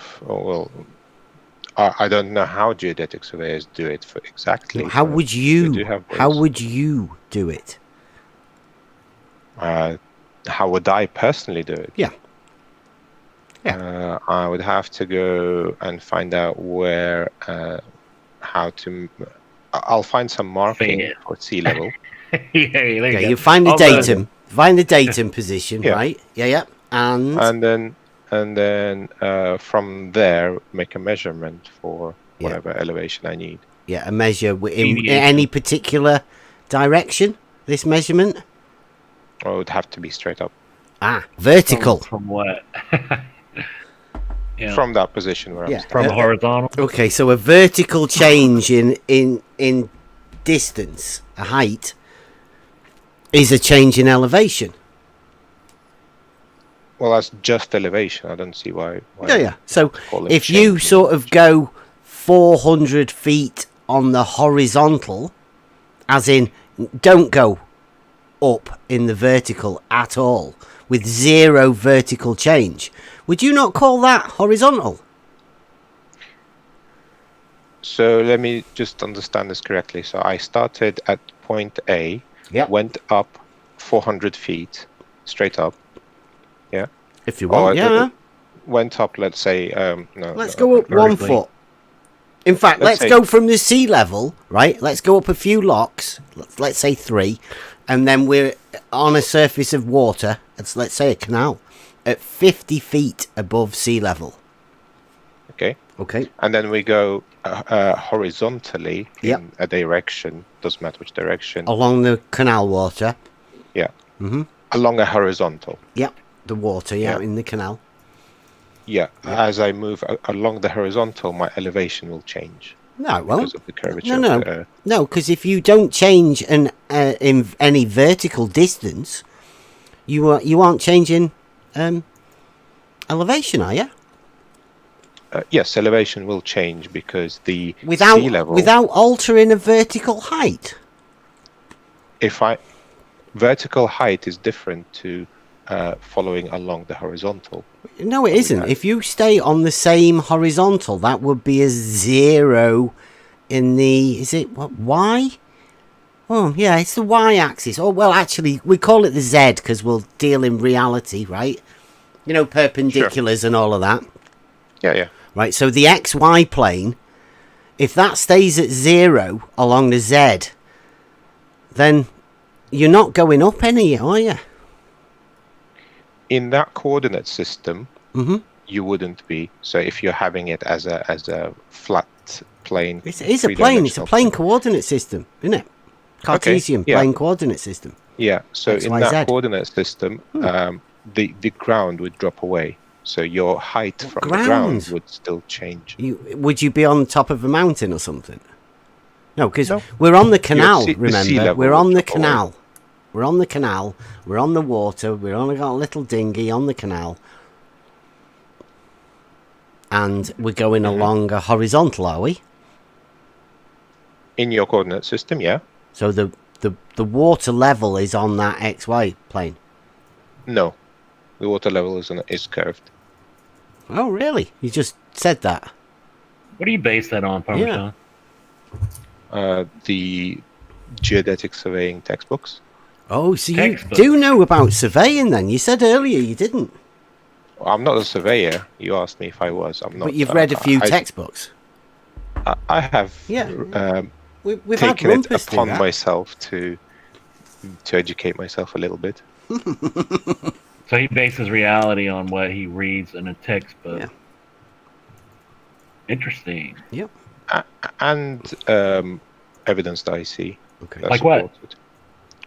Like geodetic imaging, like tables that are used by surveyors, images that they've taken. Those are different versions of textbooks, basically. The things that you're listing are just a different type of the same type of evidence. Or there's a different version of it. What about photographs that they've made? Optical distortion, perspective compression, angular size reduction, refraction. That's not measurement. Yeah, I think we're getting off into the realms of why we're not bothered dealing with this anymore, right? Exactly, We've got somebody who doesn't know anything about what they're talking about, yet they're willing to say that the water level drops away from a plane, from a horizontal plane of reference. I mean, Jesse Kozlowski's put you into this situation, right? You don't even realise what situation you're in yet, because if I were to ask you which model do you think you're working off? Right at this minute, you're working off the water dropping away from you model. But that's ridiculous, and you'll realise it soon, and you'll have to change. So, come back later. I mean, I'm going to have to disagree, but yeah, just we can carry on. You're going to have I to was trying to disagree that explain your model why. at the minute isn't the nutsack drop. What are the calculations that you're trying to make after you find the level in this horizontal plane? You have to explain it. Everyone just says reference frame or these wizardry little keywords, but you have to explain it, how it's doing it. No one can really explain how. They just say, oh, they do it, or it's in a textbook, or this or that, and then we get all these people on here with supposed surveying qualifications, and they don't really explain it at all. So you can't just say these little 2-sentence lines and then expect us to, okay, yeah, I guess it is curving. Explain which bit I didn't understand the question. Wow. We're only 17 minutes into this video of an hour and 16 minutes, and Come we've hang been out at the going for an Discord. hour and a half. We're there every day, man. You can come by and learn something. Yeah. We're going to have to get into this, otherwise we're not going to get to the end bit that is the most important. I don't know. I hate to introduce another distraction, but Esteban Ilabaca did send a super chat. He says, Bev, curvature corrections are required because if you try to match horizontal planes between two locations, they won't match. That's because plumb lines are not parallel due to the surface being curved. Thanks for your super chat, Esteban. You want to reply to that real quickly? I think that's the whole point of the discussion that we're having today, right? That's intersecting horizontals. I mean, it sounds ridiculous when you say it, but these people with a model will say it quite readily. Like level curves, straight lines curve, parallels intersect, all sorts of silly things. Yeah, the plumb bobs aren't parallel. That's just based on the model. The model dictates that. Beyond that, they just say it. They just like to say that. All he said, that super chat was just words. That's all it was. Yeah. Yeah, we've heard them hundreds, thousands of times. And there was nothing to back those words. Nothing at all. Just a declaration of faith. So can we carry on? Okay. Yeah, please. Confession, it would have cost him sorry? less money. I like that. Keep those super chats coming in, though, guys. You might be profitable, this Brandon, tonight. Yeah, they'll have to say something sooner or later. Yeah, they will. Can you not tell us What is it you want me to tell you? when the corrections have to be applied? So, all right. So I think the question Bev was asking was when or how do you apply curvature corrections when you're in the process of doing surveying work? When you cover a certain distance, you need to start applying curvature corrections if to meet certain accuracy requirements for whatever the project might be. So can you give an example of what a requirement might be, and then how you'd and what distance might be the right? Well, actually, plane surveyors do account for curvature anyway in their elevations. So you always need to apply curvature corrections to your elevation. I'm saying that differential leveling techniques done properly will account for curvature automatically when you keep the foresight and the backsight relatively short and equal. Oh my God, I can't stand that. It's so ridiculous. He just double talks. He's just said that one, you need to always need to apply corrections, and then in the same thing, I've cut them together just to show you that he says they don't need to apply them because it happens automatically. Yeah, that's just right. Double speak, always. But in differential leveling, you're using a horizontal instrument at a short distance, which he'll confirm has to be a short distance. You can't look 9 miles across the ocean. That's horizontal. Any deviation from that horizontal is elevation change. There's no curvature in there. If there was some curvature, you'd be measuring an elevation change. You'd have to have a distance between your points as well. No measure, a known distance between the points that you're measuring, but you don't. You're just transposing that horizontal over the best distance you can see accurately. Yep.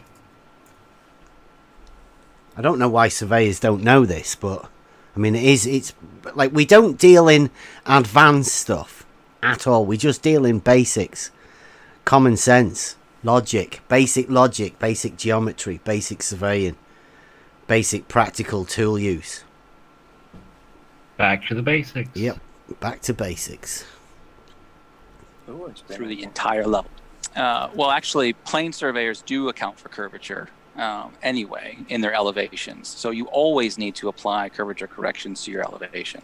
I'm saying that differential leveling techniques done properly will account for curvature automatically when you keep the foresight and the backsight relatively short and equal through the entire levels.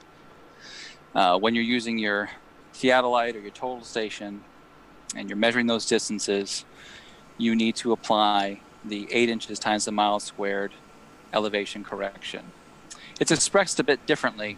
Right, this is quite interesting. You see on the screen I've put yeah. He's got the old one, 8 inches by the miles squared. Now he's going to apply a different one. That's the old one. Jeff's going to explain a new one here. I think he just makes this up, but I've wrote it down for you so you can have a look at it as it's going. For surveying, because you understand 8 inches times the mile square, we're mixing units there. We've got to have everything in the same units.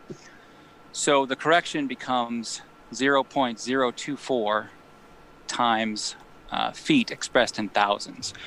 So a mile would be 5.28. And that's squared. Okay, so that would be the curve. So did you get that? The old one was just 8 inches times the miles in distance squared. Jeff's changed that to 0.024 times 5.28 squared. Wow. What do we call that now? Jeff math? I'll put it on the screen there. You can see what's that. What's his justification for changing that? What's he said that they weren't in the same units.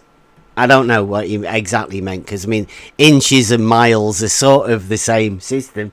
But I mean, if taken for that, like he wants them at the same unit, well, this is a inch and this is a mile, so the one in between is feet.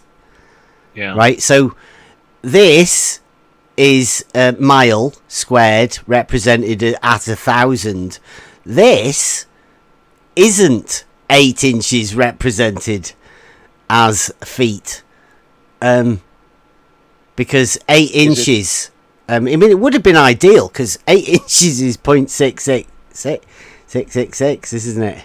So I mean, that would have been great. They could have easily got the sixes in there, but so I don't know why he changed that to 0.24. He's like changed the curvature rate. He must have a different size, I think. Well, it's a lot flatter than the globe head saying. Oh, sorry, go ahead. I was just going to ask, could he be changing it from inches to meters? And from why has he put it at 5.28 feet divided by 1,000? Because that's definitely not the same, is it? What he's probably doing that because they're converting it for the the WGS84 model. Yeah. Because that's what the state plane coordinates are converted over to if you have to do a conversion, just to make it fit with that model. So isn't the WGS84 a horizontal datum? It's based off of the state plane system. Yeah. It's not a vertical datum, right?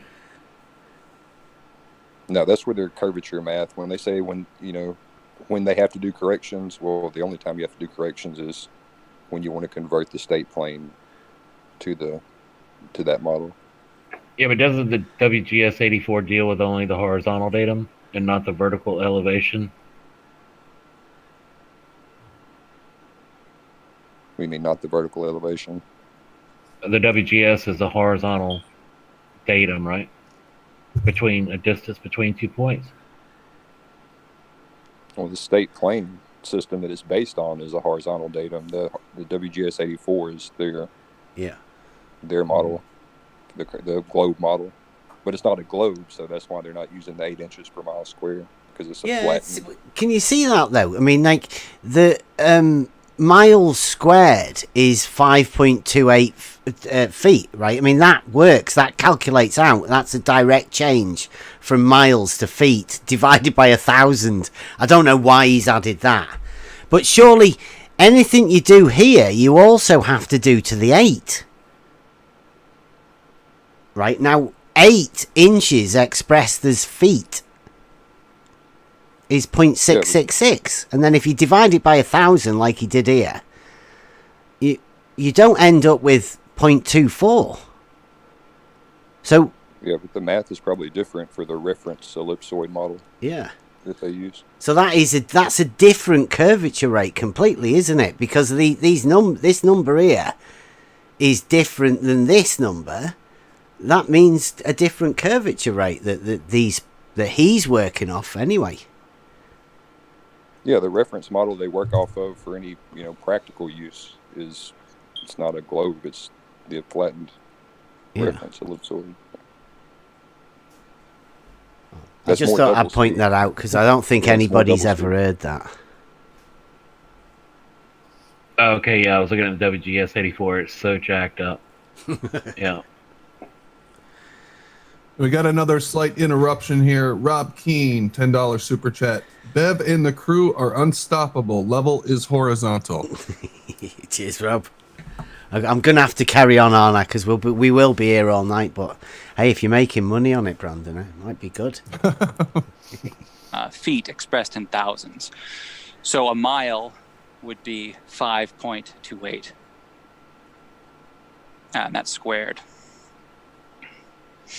Okay, so that would be the curvature for a certain point, right? Of a imagined radius, right? It's not imagined. The test would have a horizontal. We'd have 3 points on 3 posts that are marked as horizontal. Then what we do is the next part, right, is really easy. You just get some hose pipe, right? And you lay it down by the side of these posts.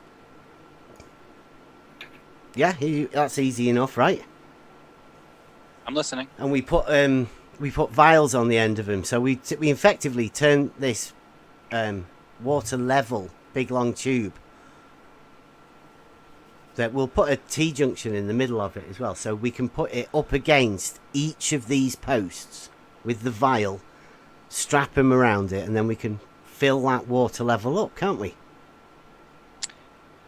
So are you establishing a horizontal line across that distance, horizontal to the beginning, or are you establishing an elevation, the same elevation? The surveyors did the... See that, what we just did there? This happens to all the time, right? We're establishing 3 horizontal marks on posts, and as soon as you put a water level up to it, they start fretting about a horizontal. Because the water level has to react differently. Some people think the water level drops from the horizontal.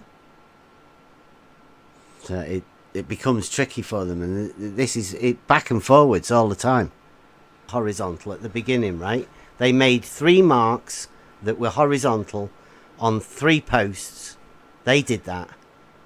Who's they? The surveyors that established the horizontal. That's what we just decided before, right? You remember? So you're gonna hire some surveyors to come do this? Yeah, why not? Like so professionals. You're gonna put in 3 posts, and you're gonna say, okay, start at this post, and I want you to use a horizontal plane. Yeah. And mark with the horizontal plane that's perpendicular to the plumb line, right? Yep. Or orthogonal is the better word. Yep. So from post establish 1, that horizontal all 2, the way across. to post 3, right? No, a horizontal. I'm saying horizontal. The same horizontal. Right? So now, are you saying horizontal, or are you saying you want the same elevation at each thing to the surveyors? That's the. Do you want me to just say it again? I will confirm. We want a horizontal, right? That is so you're accounting for curvature then. Straight line. A flat plane. Okay, so when you do that, if you say those words to the surveyors and don't try to confuse them by telling them you want elevation, I'm not going to confuse then, anybody. Then, do you think then you're surveyors going would to be have confused? Oh, by you, absolutely, because you're, yeah. So what's going to happen then is you put your mark right here, right? You got the pen. You put your mark on the first one. Here's what the surveyors are going to do. You go to the next one. It's going to be higher. What the horror? Right. This is McToons' imagination is running wild here now because he's got a horizontal that raises. So this is brilliant. Actually, Bev, did you hear when he said to you, "What do you want?" And you said you want a horizontal. You said it really slowly for him. Yeah. And then he said really quickly, I can barely hear you, Primate. I don't know if anybody else can hear you. It sounds all right to me, Cleary. Okay. Yeah. McGoon said, you want a flat plane. Yeah. So he knows exactly what you want, what you're asking for. Yeah.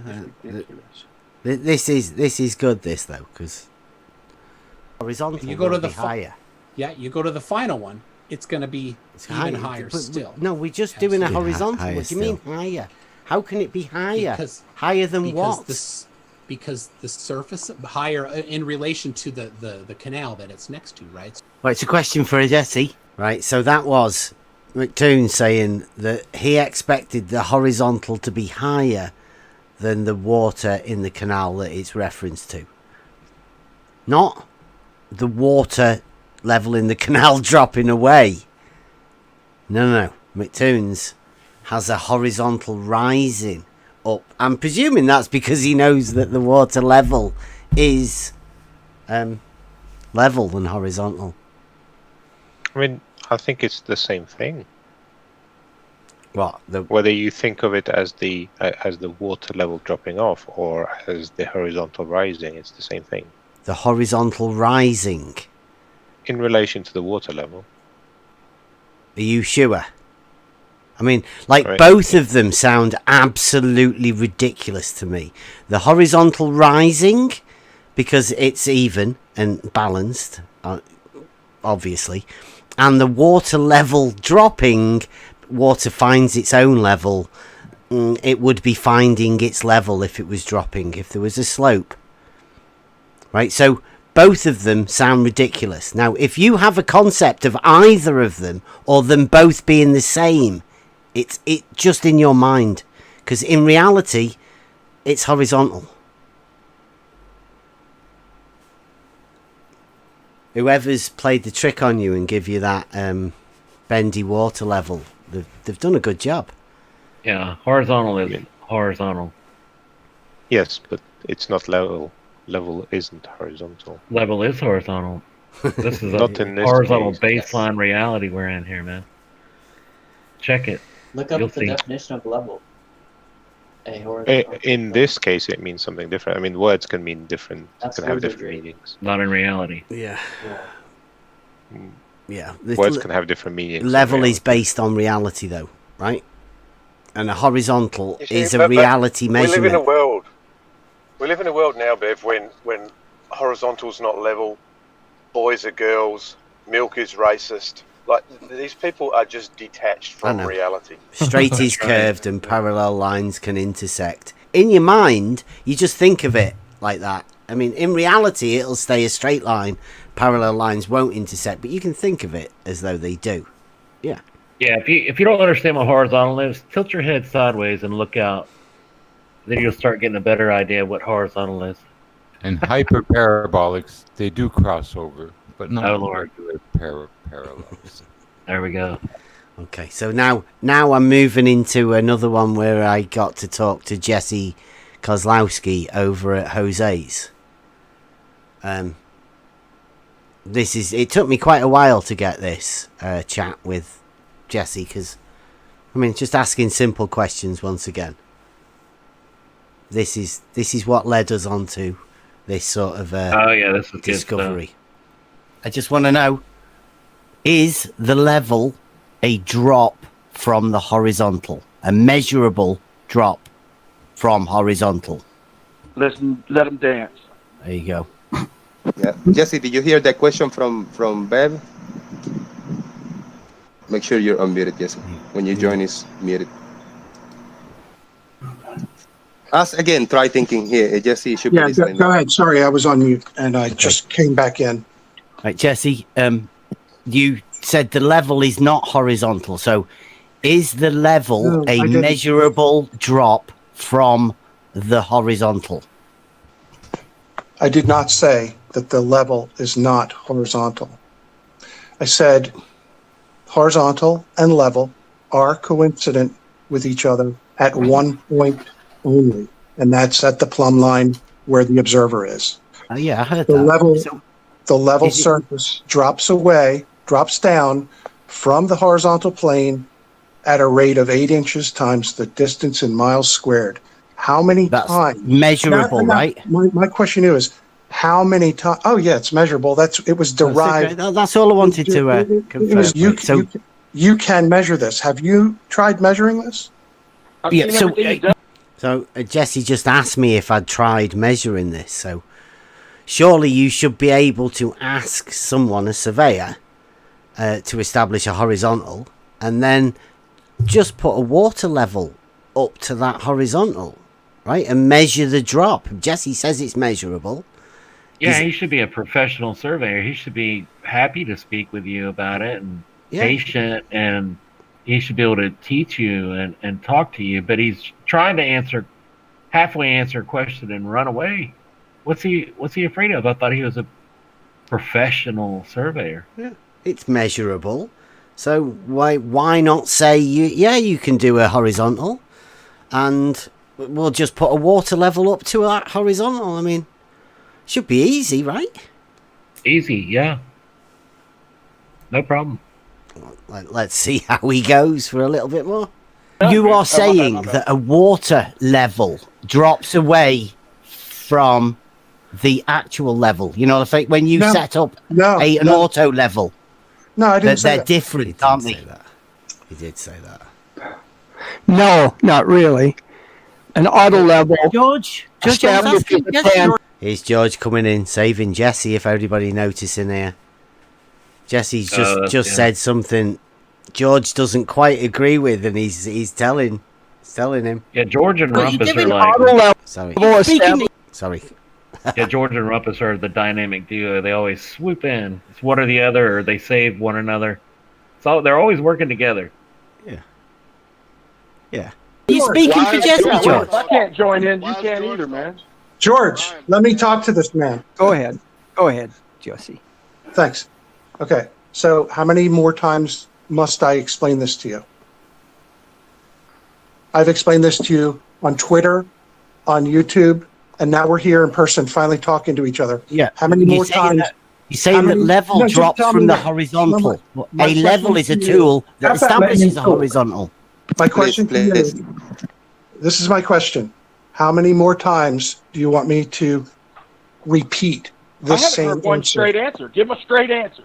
All right, Brian, I'm going to have to lose you from the call.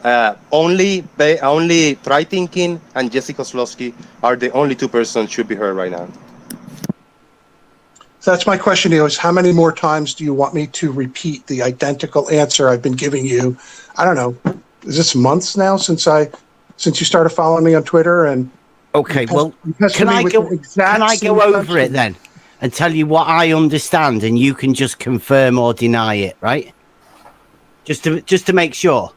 You're saying that you can set up a level. No, I just asked you a question. I'm asking you this. How many more times are you going to ask just this one? Just this one, Jesse. So if you make it sure and let everybody know that you have definitely answered the question that I've asked, then that'll be the last time, Jesse. Promise. So this is it. Drum roll. This is it, right, Brian? What's your name? Do you know the question? Do you want me to repeat the question again? Yes, you're going to, but I wanted you to answer me that one question. How many more times? You're saying this is it. Right, yeah. If you answer the question this time properly and not obfuscate it. Have you seen my answers before? You've never really answered the question. That's why I keep having to ask to clarify, Jesse. All right, let's try it. Okay. Do you want me to give you the question then from full? Yeah, let's pretend it's the first time. Okay. I'm at the side of a canal and I have set up an auto level, right? That is establishing a horizontal line of view, right? Through the crosshairs. Correct. Right. And now I am at the side of a canal. Now that canal is water level. It is horizontal too, I say. But you say it drops away. How's everybody doing? Can you measure that drop of the water level away from the horizontal level of your auto level? Perfect. Let's try to, Jesse, address Can't you hear without anybody. interruptions. Go ahead, Jesse. Yeah, man. Watching Yes. Or well, listening. That's pretty clear. Can you do it without using perspective? Why not? Why not Whoa. refer ring I light? don't think that was that it. Was that it? I heard Brian, I heard George, but it was supposed to be Jesse and Bev, like sorting this out and sealing it up for the last time. So let's give it an extra minute. So you say it can be measured. What sort of distance can it be measured at, please? What distance would you like to try to measure it at? I don't know. I'm asking you, what distance can you measure it at? All of these people around here are thinking you can do it. So tell these people at what distance you can measure the drop of the water level from the auto level, please. And right, he doesn't. He never answers that. That question has never been answered ever by a globe model believer. Or a YouTube curveyor, yeah. Yeah. Cleary's even redefined it, haven't you? Or you redefined it, you've reworded it into a hydrostatic question as well. I mean, there can be many ways you can say at what distance can a straight line start bending. Yeah, at what distance between 2 points can you falsify the law of hydrostatic equilibrium? At what distance does a horizontal start bending? Yep. At what distance can you measure the drop of the water level from the horizontal? All unanswerable questions because it doesn't happen. Yeah, that's right. They talk about what you could do, but they have never measured curvature, you know. Yeah, and that's the way we're basically we're half an hour in there, and that was just setting up how hard it is to actually talk to surveyors. Now we're going to sort of develop this onto the models that they've developed and the problems that happen. This is why I originally wanted to do this. We call it the Kozlowski curvature conundrum. And that's become apparent because Jesse's give us these models that the globe believers must have. And obviously, because a water level's a tool that establishes a horizontal plane, nobody really realised that the water level would effectively give them such a very clear problem. That will be explained coming up now. Can I ask what's a water level tool? I don't know what that is. Do you know? It's a hose pipe full of water. Do you want me to put the camera on, switch it over? Yeah. What are they called? Plumb lines? No. Can you imagine a hose pipe? Yeah. At 50 meters long. Okay. Yeah? Fill it up with water. Yep. And the water will equalize on each end of it. On both ends, yeah, correct, yeah. Establishing the same elevation. Call it a horizontal. Oh, I see. Yeah. Okay, gotcha. Equilibrium. Do you know why the water equalizes on both ends? Yes, equal gravity, equal pressure. But yeah, gravity. I gotcha. No, it's the weight of the column. Yeah. And it's equivalent atmospheric pressure. Yes. Yeah, which is what gravitas I was referring to. Yeah. But yes, yeah. Yeah. Okay. And that's what you used or you were referring to when you're talking about water level dropping off? Well, no, I'm not talking about that. Jesse talks about it, the water level dropping off, and Jeff just talked about the water level dropping off. I'd say the water level establishes a horizontal plane of reference. Right? I wouldn't be so silly as to say that the water level drops away from that horizontal. How could water be in a negative state? It can't support itself. You imagine the water mounds itself up somehow? No, don't give it away yet. Yeah, don't make him pick a model yet. Let Jesse explain it. Here we go. We're looking in that direction, which looks that way. See how that looks? You're looking out. Okay, and so the curve drops away from the horizontal tangent downward like that. That's how it works. Right. Yeah. See, that's how it works. Okay, it drops down from the horizontal. He called it a horizontal tangent, but that's a bit of a stretch. But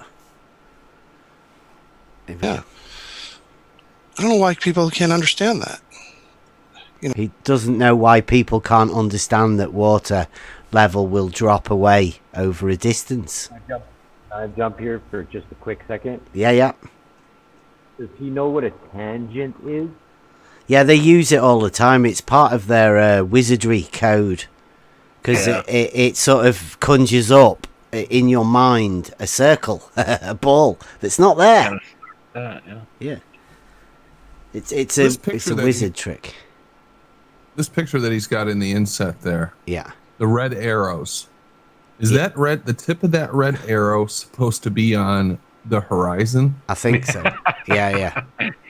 Because that is clearly not a this is Jesse. Horizon. He's a curveyor. I mean, everyone can see that there is a band here, like way up here. But I mean, Jesse, that doesn't give quite the impression that Jesse wants you to give, right?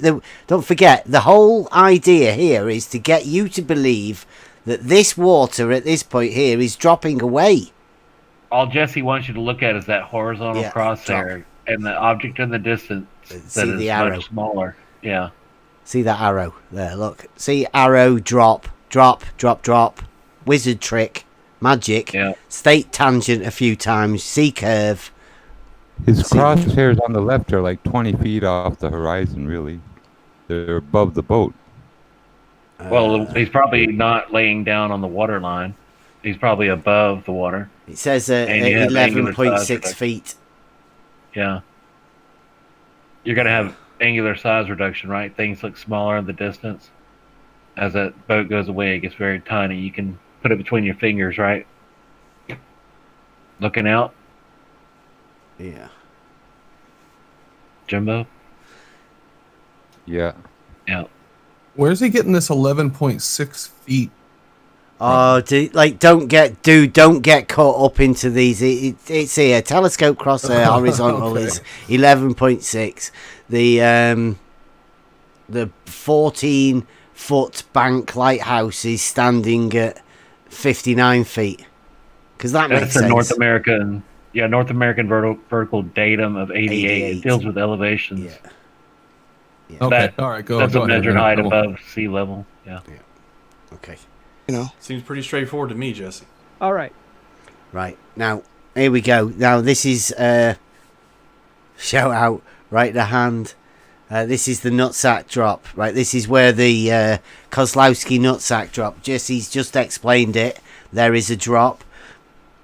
George is going to fully explain exactly what happens. Top, we have A and we have C. The blue shows the water level.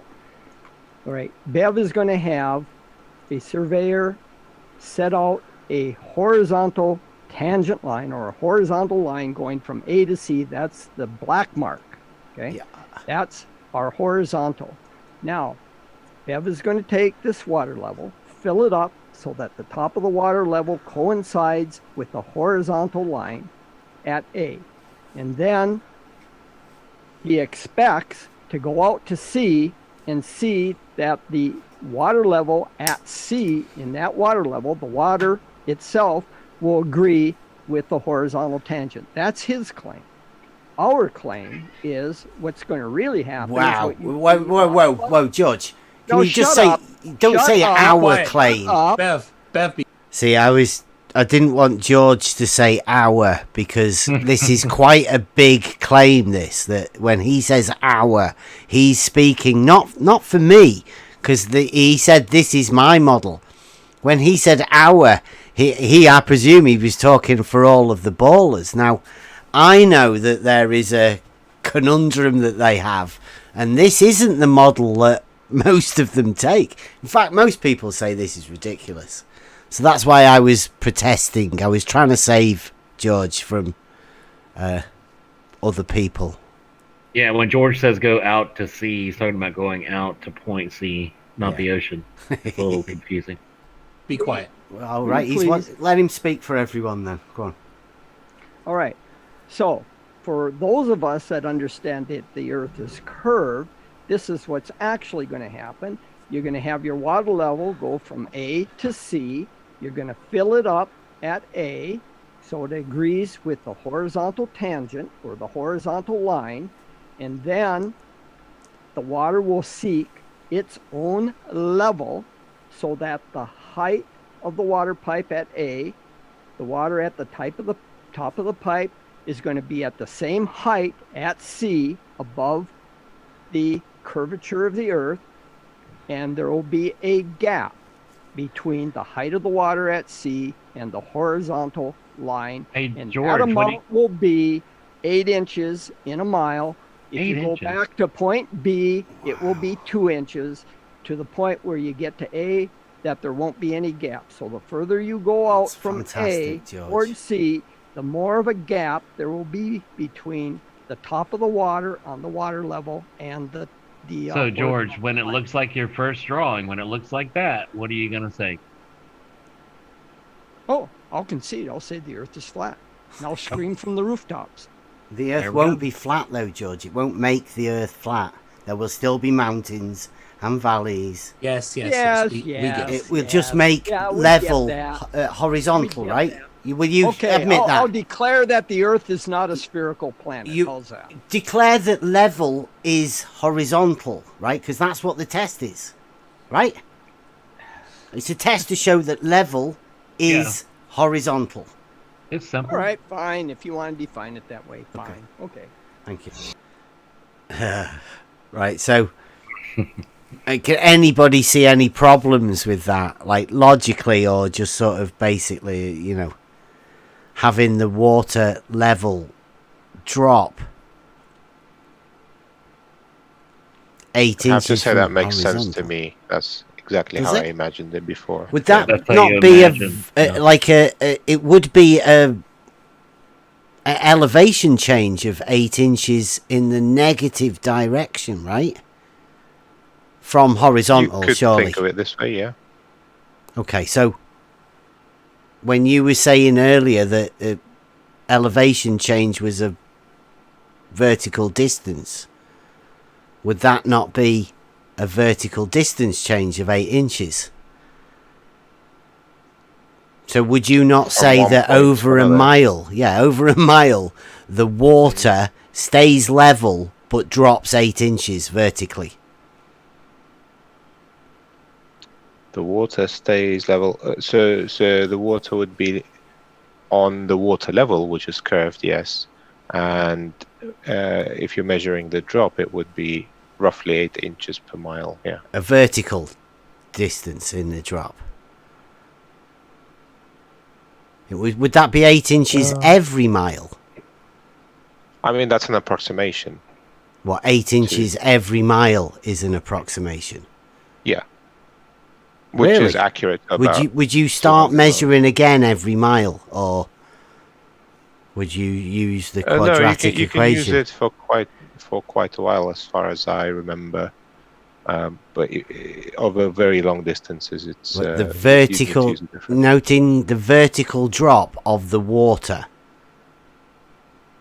You think you could do that for quite a while, whilst imagining that the water's level? Or do you imagine that the water drops? Which one is it? The way he explained it here, where in his second option or second scenario. With George, you go with the the Kozlowski nutsack drop. The Brilliant. bottom one. Okay. Well, we'll see what happens in a minute. Okay, because JC might have a different model for you. Today we have Jesse Kozlowski. Figured it's about time we show some of the results. I'm looking forward to this, man.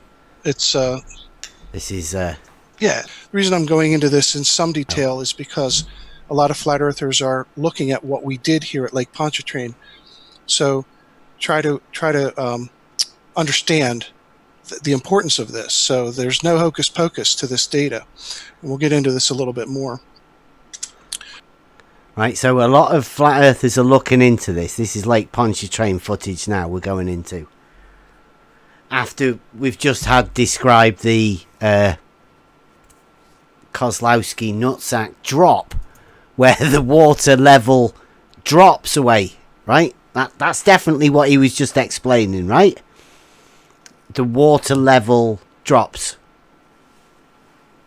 That's in the downward direction. Negative, he's just said, your man here is in a negative vertical direction.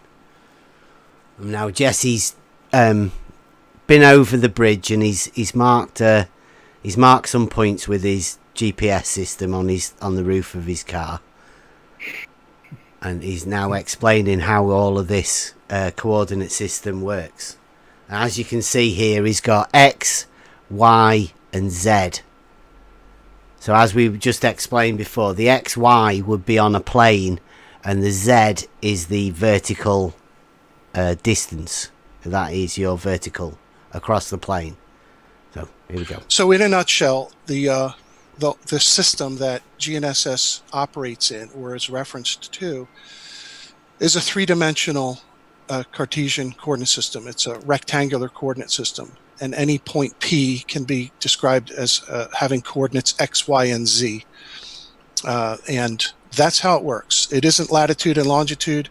It's not elevations. It's Cartesian coordinates X, Y, and Z. Now, once you have those coordinates, you can do things with them, such as convert them to latitude and longitude and ellipsoid height. Keep in mind, this is a three-dimensional system. So it's not only latitude and longitude, it's latitude, longitude, and ellipsoid height, height above or below the ellipsoid. But we don't have to do that. You can leave it right here, and you're going to find out that in the test that we're going to look at, these are the coordinates that we ended up using that reveals the shape of the bridge. So back to this.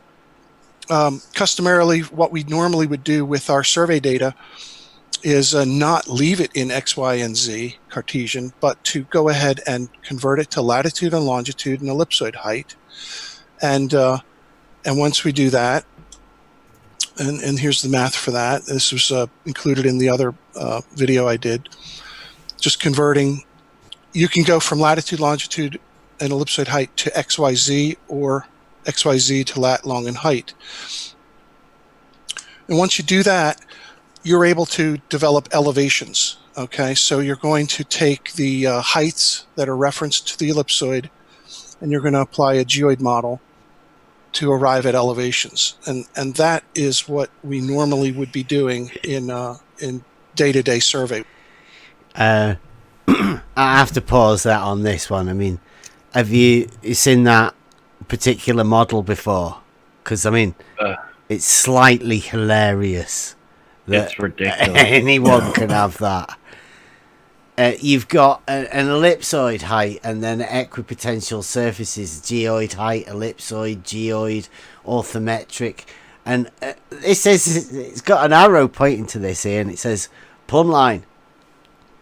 So yeah, all of this, this is a vertical. This is a plumb line, and each one of these has got a right angle to a curve. It's ridiculous. And like this one has got this is a straight line that's marked ellipsoid. Yeah, which is a straight line. measured vertically, distance above the geoid, which is another, it's crazy. Absolutely. That is pretty nuts. Is this purposely confusing or what? Well, purposely. What Jesse said, I mean, I don't know whether you picked up on it. He's not doing this in this calculations that he's doing. He's leaving them in that other one. So all of this stuff now he's talking about, it bears no relevance to what he's talking about or the model for the bridge that he's going to be dealing with. It's just confusion, pure. Mind trickery, wizardry. Mm-hmm. It's in Houston too, so I guess Houston, we got a problem. I think Rodney was trying to say something.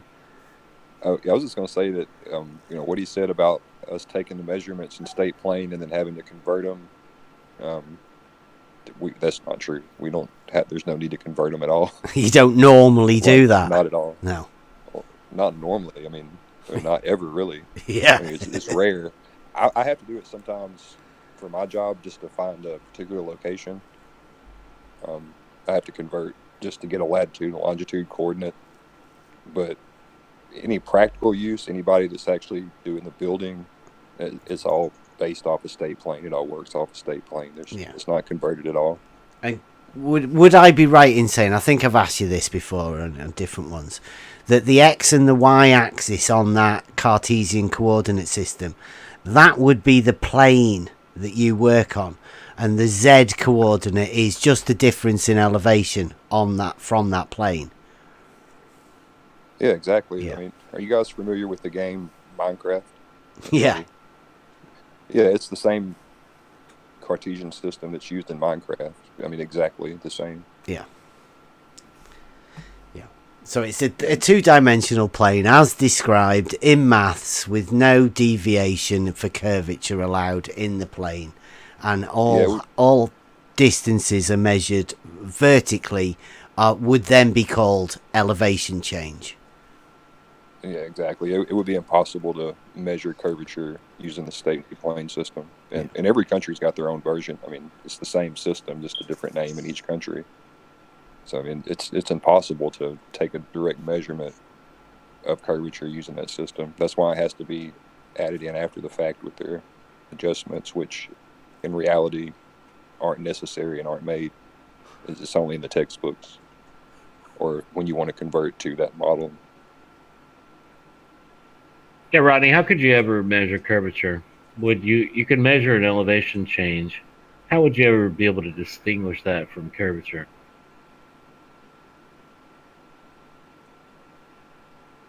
To distinguish the elevation change from curvature? Yeah. It's a good question because, I mean, like I said, it's impossible to measure curvature using the system that we use. Yeah. I'm not trying to trick you. That's, in differential leveling, you would never be able to measure curvature, right? It doesn't exist. Elevation changes are measurable. That's what I was going to say. It doesn't exist. Yeah. You're not even factoring it in or thinking about it when you're doing it. Yeah, it's not even a possibility. Like I said, it would be like trying to measure curve in Minecraft. It just isn't possible. Yeah. Everything is dropped from horizontal. Everything. Slope. Elevation change. Which is what we've been saying all along, and basically what we're trying to do establish here is that there's certain people that you want to talk to, and there's certain people that will purposely throw roadblocks in the way just so that they don't have to give you an answer, which should be very simple to somebody that knows what they're talking about. If you listen closely, every time they say they're doing it over long distances, they're saying they're applying the model. They're applying the system, or however he said it. We're applying the geodetic, coordinates. They're measuring elevation change and then applying the formula. They even say it. You just got to listen for it. The thing that gets me, man, is if I was big, bad Jesse Kozlowski, world-class surveyor, and I lived on a ball, there would be no question you could throw at me that I couldn't answer. And I would be helpful to everyone, and I would explain the ball to everyone because I am a licensed surveyor surveying a globe, But But that's just not what's happening. It's the total opposite. They're running scared. They're, trying to infer things, but look at that. Look at that mess. Every one of them would be going out to every, surface of water and creating a horizontal over a mile and showing the drop from horizontal. Yeah. In all directions. They would be making video after video. They can't. Yeah. It can't be done. You can't show me one video of that. It's not out there. You can't do it. Right. Can we carry on? They work. And it would look like this after you've converted to latitude and longitude. You're going to planarize that. See, look. Because ideally you want to be working in a very simple system, simple trig, simple geometry. It's not a horizontal plane, X, though, is it? Y coordinates. And, nobody really works with latitudes and longitudes when they're doing house stakeout. Nobody really works with latitude and longitude. I mean, Jesse even says it. This is really interesting. So we they live a do ball. Calculations to put it on the ball, and then when they're going to do the actual work, the actual practical stuff, they planarize it, which is the stupidest term I've heard all day. Planarize, so that they can work within a simple functional system. Yeah, within the coordinate system that they measure the shit in the first place. Yeah. Oh my god! They start and end with the same system. Yeah. So this bit this only exists within the system. This curve model, when it comes out as a map on one end, it's on this, and when it goes in, it's on this. It's measured on this. It goes into it, and then it comes out again onto this. It's crazy. What's the practical purpose for putting it on the ball? In the map. It's to put it in your mind. What's the practical purpose for that? To put it in your mind. It's wizardry. It's a wizard trick. Literally. The only practical purpose is to get a latitude and longitude. I'll give you an example of the only time I've ever had to use it. Just if I'm setting a new control and I have a set of coordinates to a point that I need to find, which could be literally anywhere. It's usually in the middle of the woods somewhere very hard to get to, usually and find. You can't drive to it. But I have the coordinates for it, the state plane coordinates, which are in feet and inches, so I can convert that to a latitude and longitude, and then plug that into, I use Google Maps, whatever you want to use. You just plug those coordinates in, and it'll take me to roughly the area I need to be in. But other than that, there's no practical use for making the conversion, except to trick people, obviously.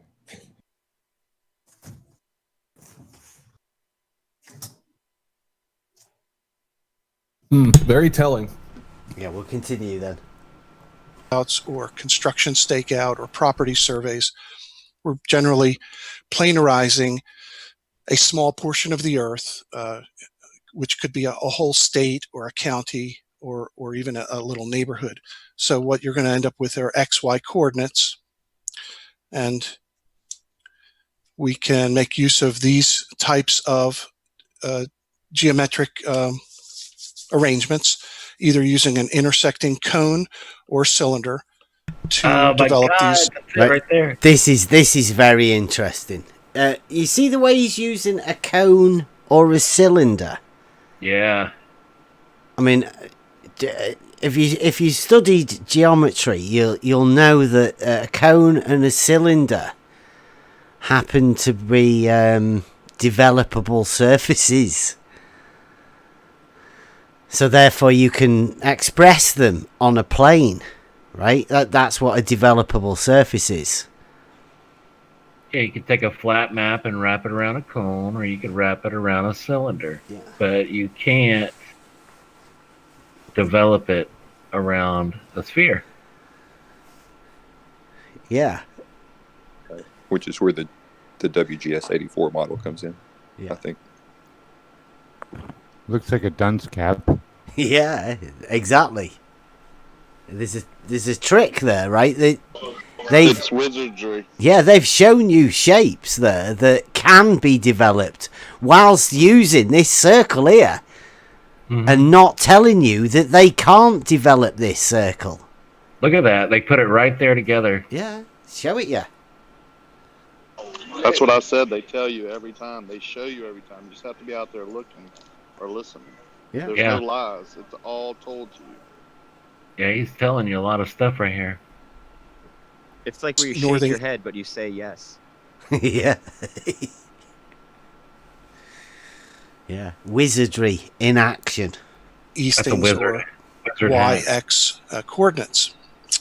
And that's what the United States State Plane System is built on, and also the worldwide system used, which is called Universal Transverse Mercator, UTM, and certainly all the countries in the world have their own localized projections for their countries. So here's an example just showing you this data that was collected on the causeway.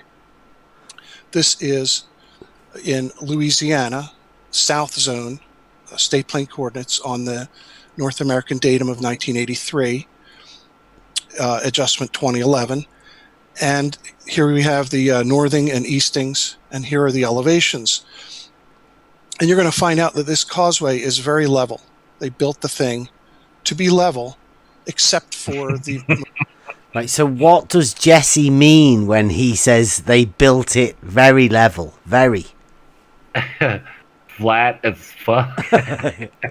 What do you think he means? Like when they built it? They built it old school, right? It's not new. It was built quite a long time ago. Right, Rakir? Yeah, it's old. It's been refurbished and redone and added to, like, the middle sections, but it's pretty old. But yeah, he's telling the truth. It's flat. It's level. Marine spans and the humps where boats go underneath of. Otherwise, this thing is level. You're going to see that. These points are approximately collected about every 10 meters or so. And you can see how level they are. And this is in meters. They're all 5.75, 5.76, 5.741, 5.733, 5.732, 5.744. They're all the same, near enough. Give or take about 10 centimetres. All these numbers down here. And the road surface. So they're at the same height, elevation-wise, on the road surface. So we would take these types, normally, what we would normally do in surveying is to take these coordinates and put them on a map. Here's a USGS 7.5-minute topographic quadrangle map. Here's Mandeville. And the coordinates on the side are latitude and longitude, but also UTM and also Louisiana state plane coordinates. They are here too.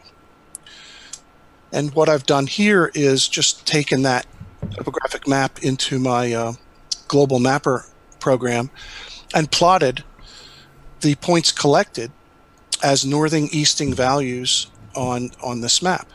So that's your normal use of GPS and surveying, is to create a map for some purpose, whether it's for design, for engineering design, or a property survey or something like that. This is how we would normally proceed. And here's another map of the same area, and this one is in UTM coordinates. So that is the normal way of doing business day to day as a surveyor. What we're going to do here is not planarize these, but leave them as X, Y, Z coordinates. And so we're going to basically be just dealing with the actual vectors themselves rather than projecting it to the ellipsoid or to the ground. We're going to be staying right in this Cartesian system. Also here, this column is indicating the precision at which this data was collected and processed. And is that 0.02 meters? Yes, 2 centimeters. Wow. Horizontal. Right, this is the accuracy of GPS. I mean, we've never really heard this from anyone before. Well, other than, it's ultra precise. Well, he's just said it's 2 centimeters on the horizontal. Gets better. 5 centimeters vertical. We're going to say that the vertical is good to about a decimeter, which is what, about 3-4 inches, so right? within 10 centimeters. What I'm getting at here. Right, so the GPS system that he's got is only accurate to about 10 centimeters. That's on every measured point. Interesting, that, right? I bet you didn't know that. And then this is another one here that Jesse's going to explain. Here is this whole idea about perspective does not affect the actual physical location of where these corners are. The dimensions are going to be the actual dimensions no matter what the visual looks like. So keep that in mind as we start to look at some of this data and some of Soundly's pictures, because people are just really struggling with what is obvious. So. Did you catch that? No. Somebody was blowing up Discord. I was trying to shut him down. Actual point that you measure will not change due to perspective. And then he cites Soundly's pictures as sort of a proof. I mean, like, he's just basically told Soundly that his pictures are useless. Mm-hmm. Perspective won't change alter the positions. The positions are where they are. They don't change if you look at them differently from a different angle or anything. So he says that at the beginning. It's going to change. Here's a small test I did on the 6th of January, and that was a Sunday, and this is on Little Tensas Bayou. I went back there, this is a year later, and I measured the reciprocal zenith angles across that. It's about a 6-mile stretch, something like that. It's too far. On the plane, that far. He measured the reciprocal zenith angles. What, from both points? Because that's what reciprocal is, isn't it, Cleary? Yeah, but he's going too far. Yeah. 6 miles. And he's not. He's the just heck? Measuring the That's a angles mess. from one side. Yeah. Yeah. ride home, I did some calculations, and this is kind of rough here, but I'm throwing it in because this is going to be one of these launching points to do another video or a presentation on these results. But I just took the XYZ coordinates of the tops and the bottoms to determine the tilt between them, because obviously the plumb lines are inclined outward, away from each other. And that came out to be 5 minutes 50 seconds of inclination. And what I measured was 5 minutes, just roughly 5 minutes 40 seconds. Let's round that off. Those are the adjusted angles. So you're saying that your measurement over Little Tensas Bayou was correct within 12 seconds? I wouldn't of the predicted value.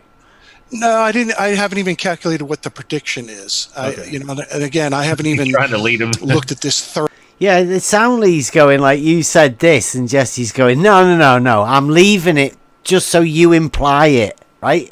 Like, I'm not actually saying it, but I mean, you can think I said that if you would like to. Early, I'm just showing you that, hey, I measured zenith angles. That was the tilt I determined there. I'm glad you brought up Bilu, because I have to give credit where credit's due. This whole tilt thing here that I've been doing this past year, I got the idea from Bilu. I'm not kidding. Soundly, you and I were out there in Minnesota at George's, and that's about when that Bilu video came out. Right. Soundly, George, and Jesse talking about aliens measuring tilt. Yeah. Why does he say, what is this Bilu video? Why is he saying this gave him an idea for Bilu's the alien. Slant. You don't remember Bilu with the convex Earth or something?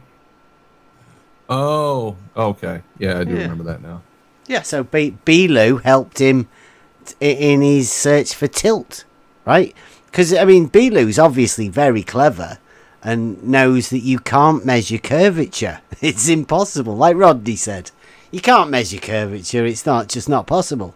So that's why Jesse's looking for tilt of the water level, not curvature. But Jesse doesn't ever really say curvature of the water level. He's clever. I've computed the tilt between the Washington Monument and the Empire State Building. GPS does in fact work. Regardless of how it works, it does work. Yeah. So let's all agree it works. We're using it. So that's the point I'm making in this build up to looking at the causeway. So now let's get to the topic here tonight, the Lake Pontchartrain Causeway. I want to make mention that this thing was built back in the 50s, and it was built using old school surveying, transits, levels. Here is the triangulation. This was geodetic triangulation to establish control points out near the bridge, as they were using these as control marks to set out the piles and all of that. And of course, this old school methodology is still used today, except that it's not a manual transit, it's an electronic total station. But okay, I like to point out old school methods still used today. Mm-hmm. So they didn't have a curved level, old school. They've only ever had a horizontal level. And if they're still using that today, then they're still using a horizontal level. So I don't know what the pushback is with all of this stuff. Seems like they're very conflicted. And the pushback for, like, he seems quite open and talking about, old school leveling techniques and all of that. Yeah, Jesse said he measured something at that lake because that water was level. I don't know if we saw that part yet. Let's see. But the same types of surveying activity takes place to build these large infrastructure projects. Right, and the triangulations from the other directions all mesh up. Of course. They're all self-consistent. Yes. Yeah. In fact, and when you start to measure these very long lines, and when you form a triangle, you have what's called spherical excess. Right.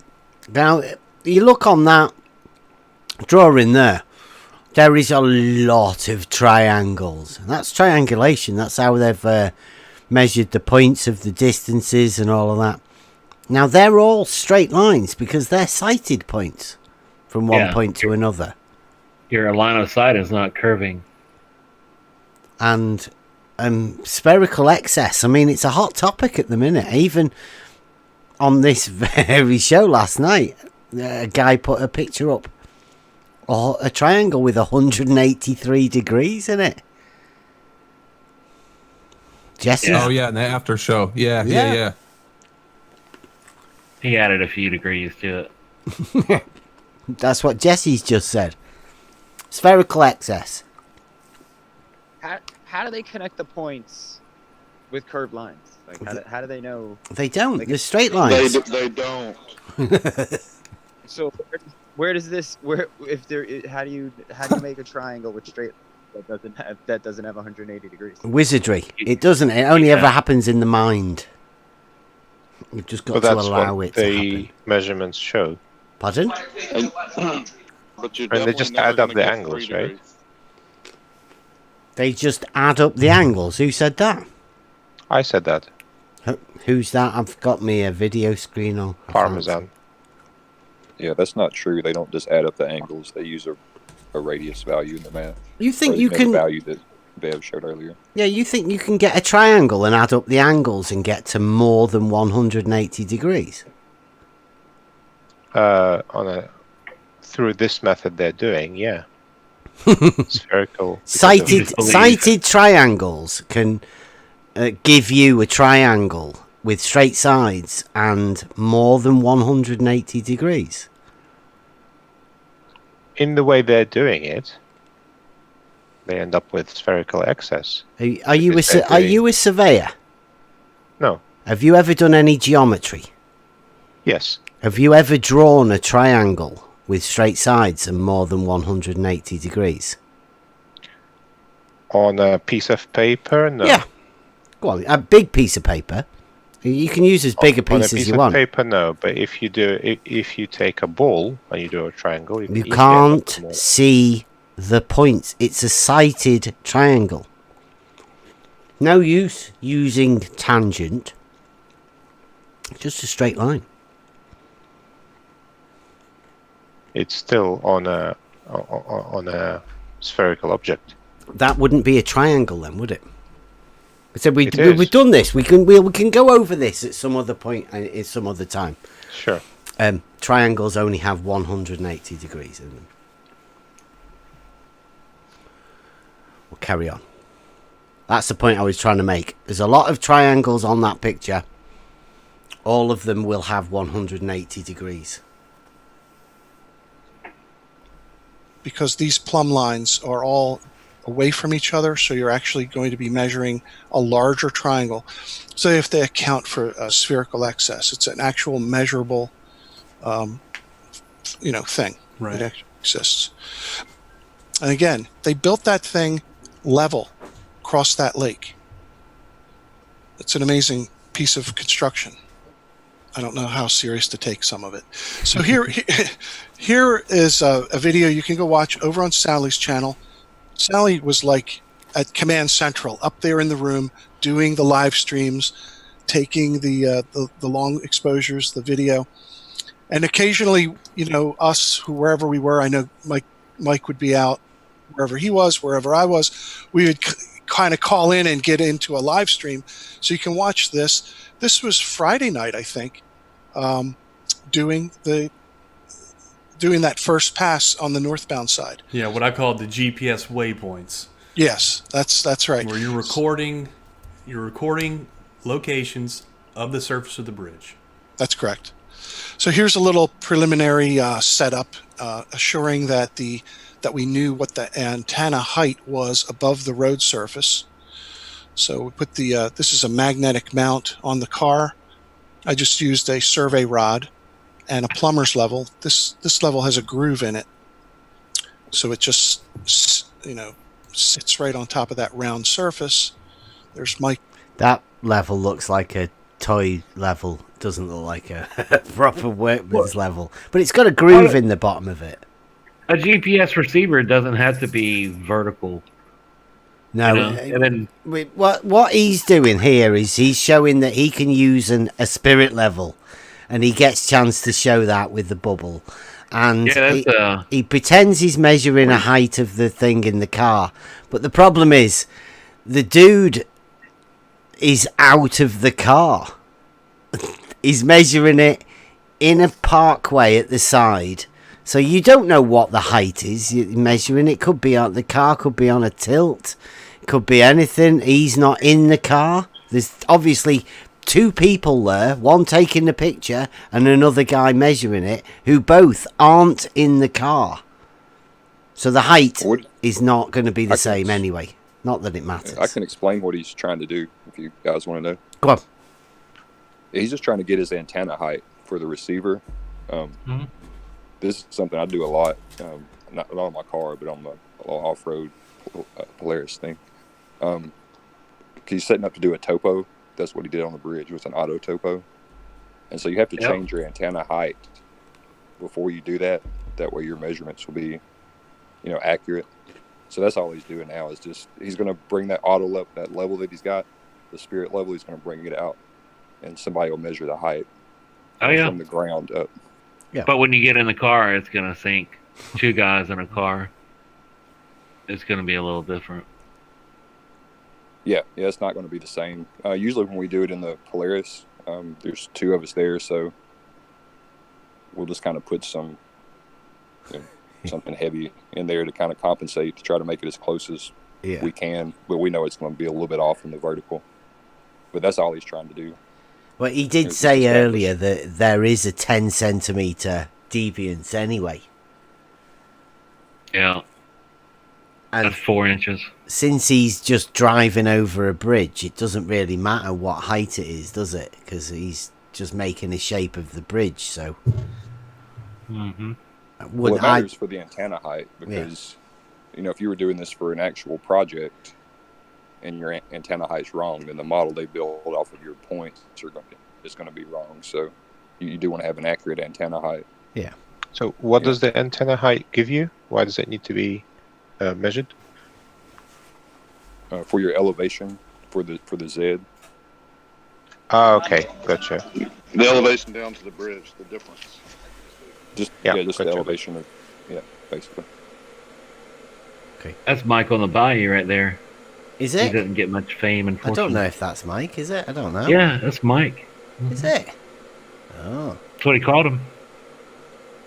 Oh, no, that was on that earlier measurement that he did, I think. I don't know. Oh, yeah, he did say, yeah, Mike. Yeah, I don't know. Shout out, Mike, if you're out there. Holding it. Here we are measuring. Wanted to make sure everybody saw that, you know, it was level. I'm sorry that Bob, the science guy, took so much heat because, you know, the thing was his level was like a smidge out. So there's a picture of its level, and you know we're measuring to the nearest millimeter. If that level was out slightly, you know, how far out would we be? You know, so basically we know what the height of the antenna is above the road. If that level was out slightly, how far out would we be? Who knows? We just leave it out there for everybody to ponder on that. Surface. I remember as we were doing that live stream, people did not like the sound it made. It was, you know, it makes a beep every time it stores a point. So it's incrementing point by point, and I think I had it set to 10 meters. We had it set to 3 initially. It was way too many. So we had distance 3 10 meters. meters. There it is, right there. Change it to 33 And there's meters. the height of the antenna 33 above feet. the road, 1.53. Yeah. And there I am going down the road. Don't mention the freeze. Yeah, I was going about maybe 40, 45 miles an hour. So that's the northbound collection. Now the next day, That's way too fast. I did another pass. Sorry, it's too fast. Yeah, that's way too fast. Why can you see the shoreline all the way across there if there's a curve? I can see all the way down to the edge. These towers here, massive. Oh, yeah. Seem to go up. And a water tower at the back. Must be massive. And you can watch this. This was a live stream that I tapped into, and Soundly put me on, and I was doing that northbound up to the crossover. So this was us preparing that antenna height, and here's Dandy Pandy helping me get that height measured, making sure it's level, and there it is. Looks level, right? Can we all get a check on that level? Looks pretty good to me, Jesse. All right. So there I am at milepost 0. That was my point 85, and headed down the highway. So here's the data brought into Trimble Business Center, the software that I use. Looks like a blue triangle, right? So let's take a look at one of these points.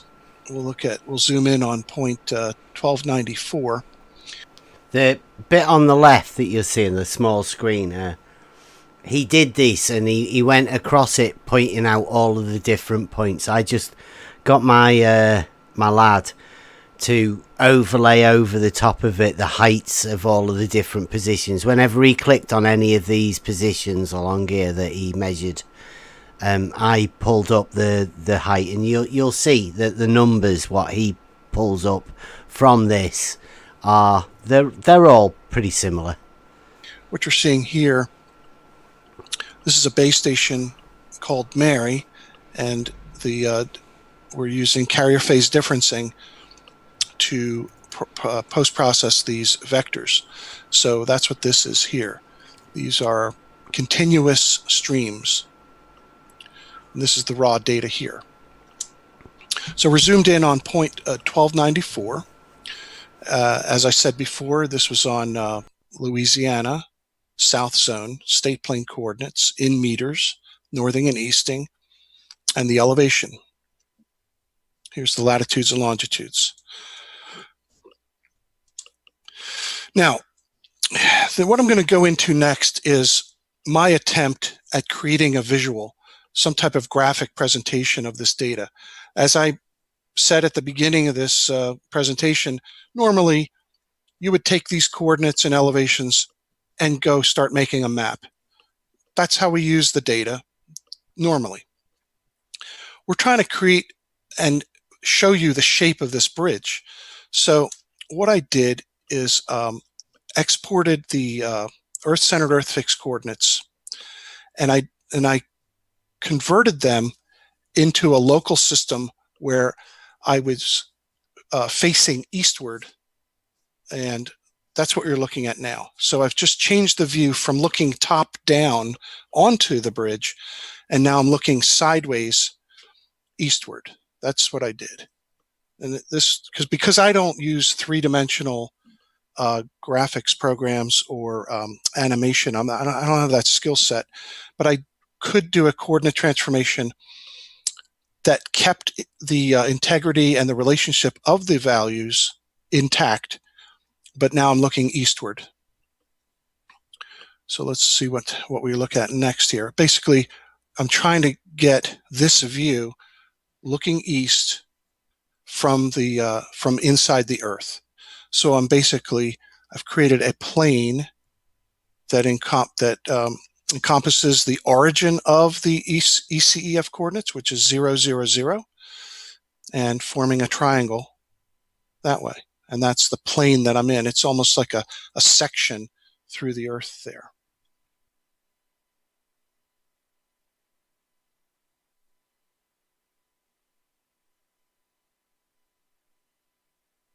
I wonder if people can realize that they got fooled. Oh, sorry, I was muted. He's made a plane on the triangle from one point at the bottom of the lake to the bridge and the other end of the bridge. So that is the plane that he's saying he's just made. It's quite important. Right, That's Cleary? what the blue triangle was? Yeah, it is. Well, he's just explaining here that he's tried to make a plane of a triangle on this using the bridge as one straight line of the triangle, and the other point being somewhere across on the lake somewhere.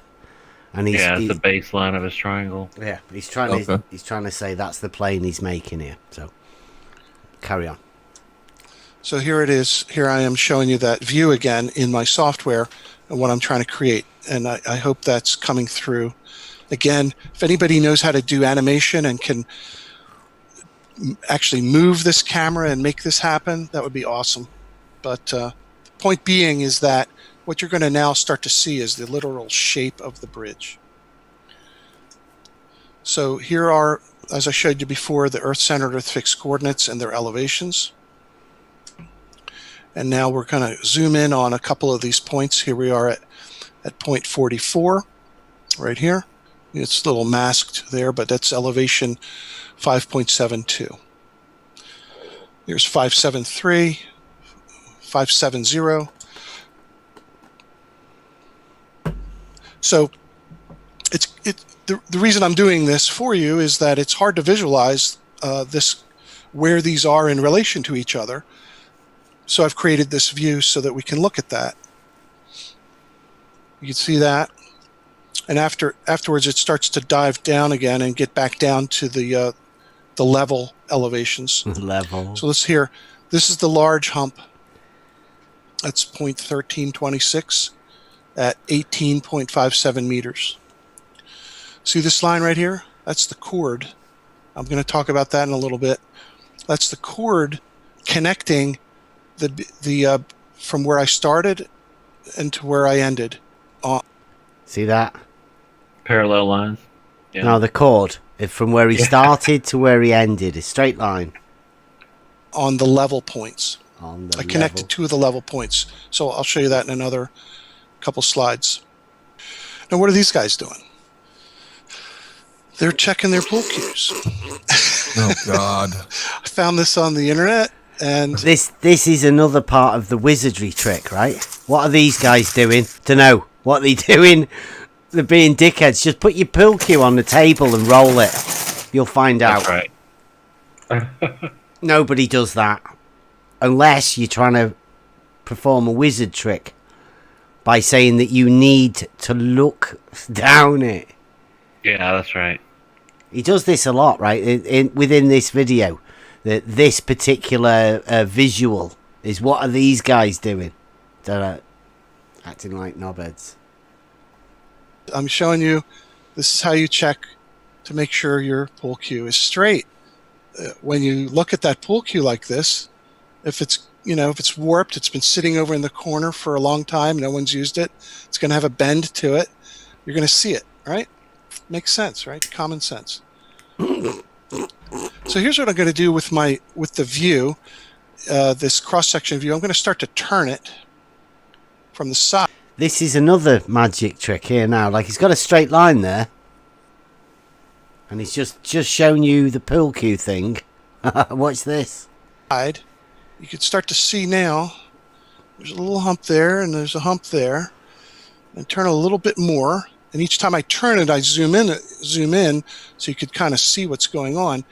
This is the shape of the bridge, starting to appear as I turn in my software. You see, he's zooming in, right? I'll go back again. Let's see if these humps get zoomed in, or if this total distance changes, right?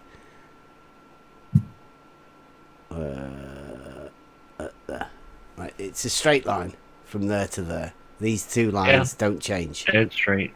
From the side, you can start to see now. Yeah. There's a little hump there, and there's a hump there. But these lines are still the same. same. Turn a little bit more, and each time I turn it, I zoom in. Still the same. So you could kind of see what's going on. This is the shape of the bridge, starting to appear as I turn in my software. What's he doing? He's bending it. I think that's the large marine span.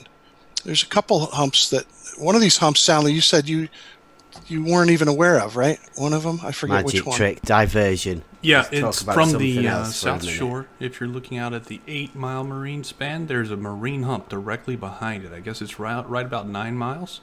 Right. Oh, okay, that'd be that one. And it's on the west lane, and it's I'll just from the angle that we normally look at, you don't pick it out, but it is there. You go back and look in the video footage, and you can see the cars. Now, is it on the northbound side or the southbound? It's on the north. It's on the southbound lane. Okay. Yeah. That's what this is. The southbound. Yeah. Right. Okay. This is the southbound. So there's that chord, and in fact, I think my next slide is to. Oh yeah, here's my last turn. So these lines are still there. That's his last turn, and now this is interesting. Listen to what he says. And so that's about as far as I could go, and after that, the thing would start to disappear. I don't know why, but the graphics would not allow me to turn this anymore. That's as far. Yeah, even the computer went, no, Jesse, no, you can't make a straight line bend any more than that, surely. Wait a minute. Okay, so this is ridiculous, this graphic on screen right here, right? I mean... Started off as a straight line, and you've developed this here because he turned it in a computer program. Turning the screws, bending it. This How many is of the these shape little of the bridges bridge. do you think it would take to make a complete circle? 24-mile bridge right here. How many of these segments would take to make a complete circle? Yeah. How many of these lines do you reckon you could make that shape? I reckon about a 10. Just continue that blue line out.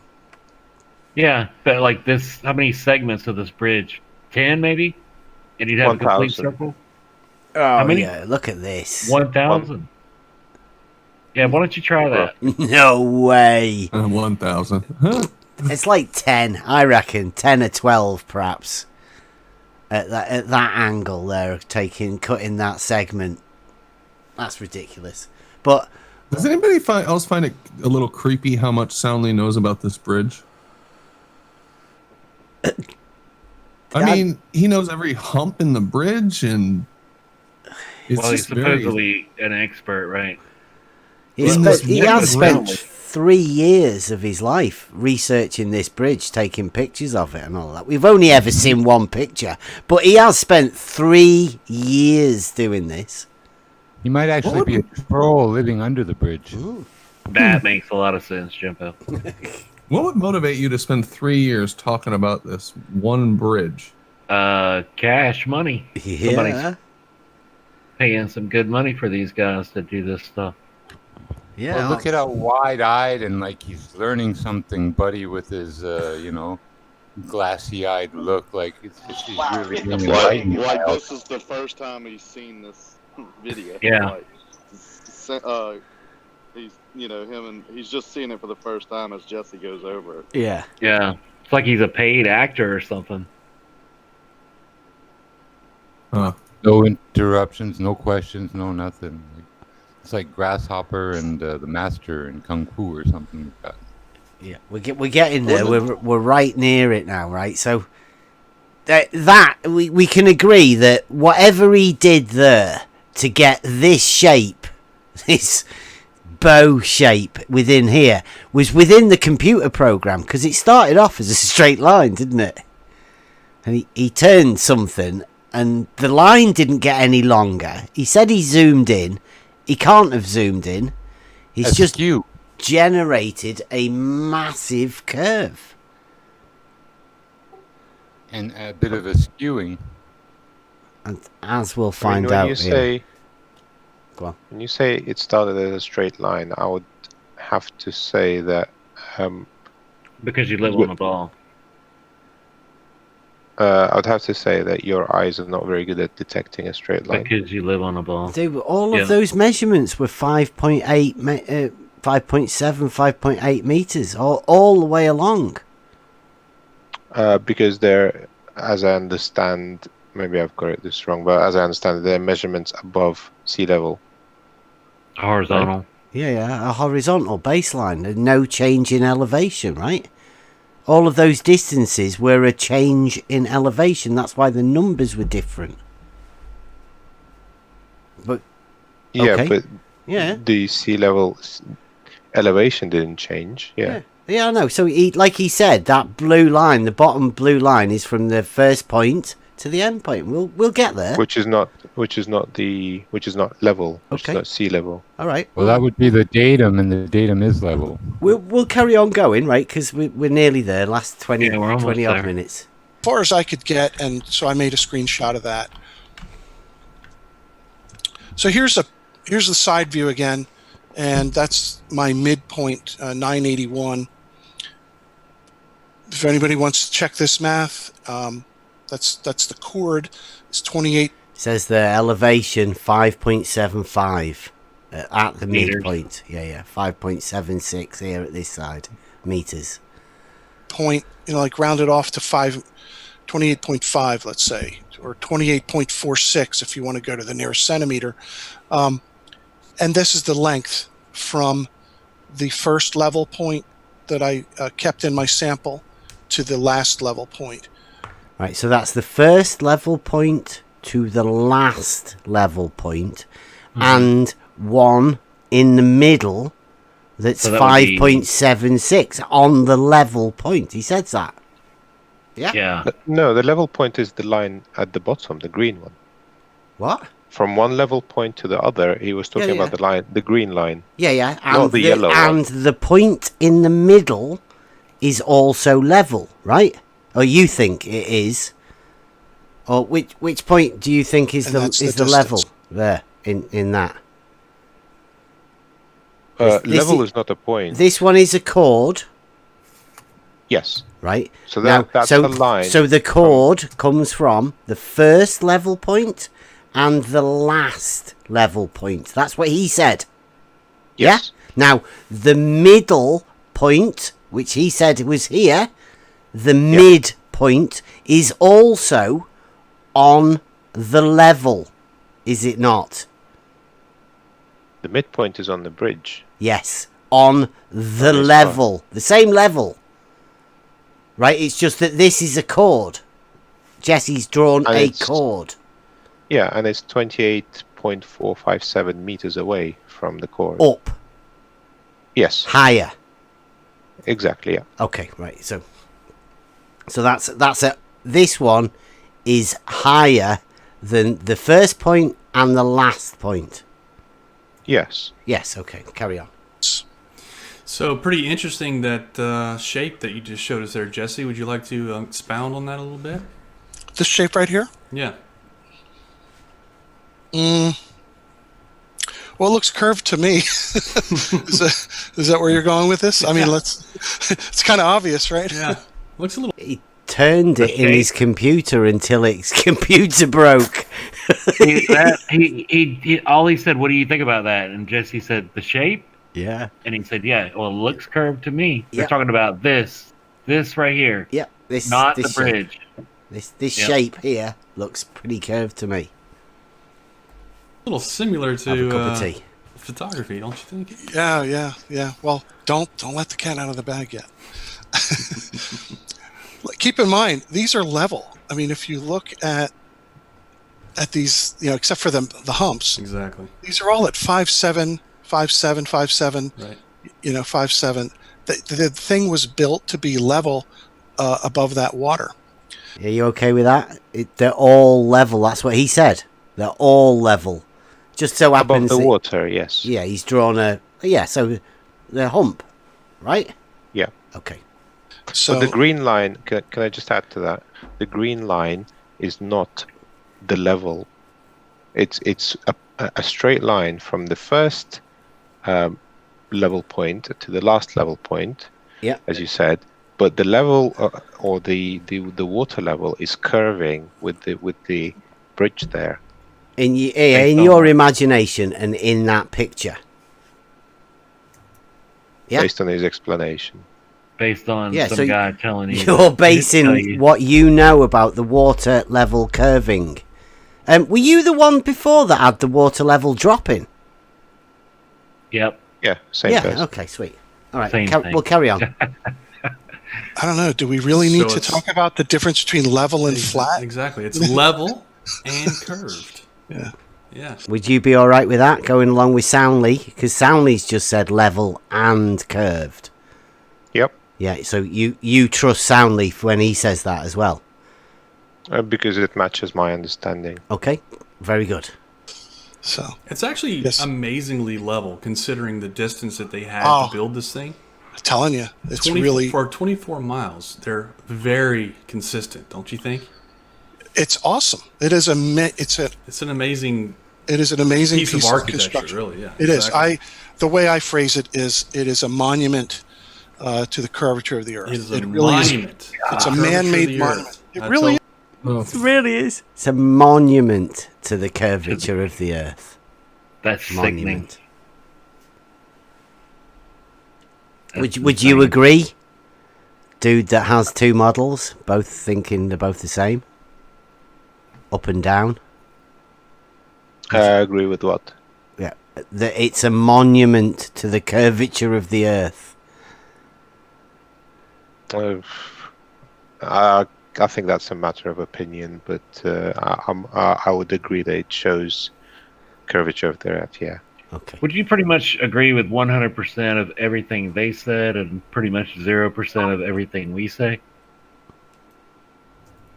No, there are things that you guys say that I do agree with.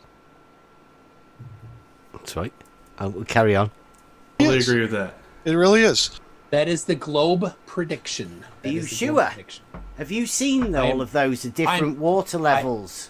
I'm sure that is the globe have prediction. You seen? Right, so see, McToon's here is saying he's sure that model is the globe prediction.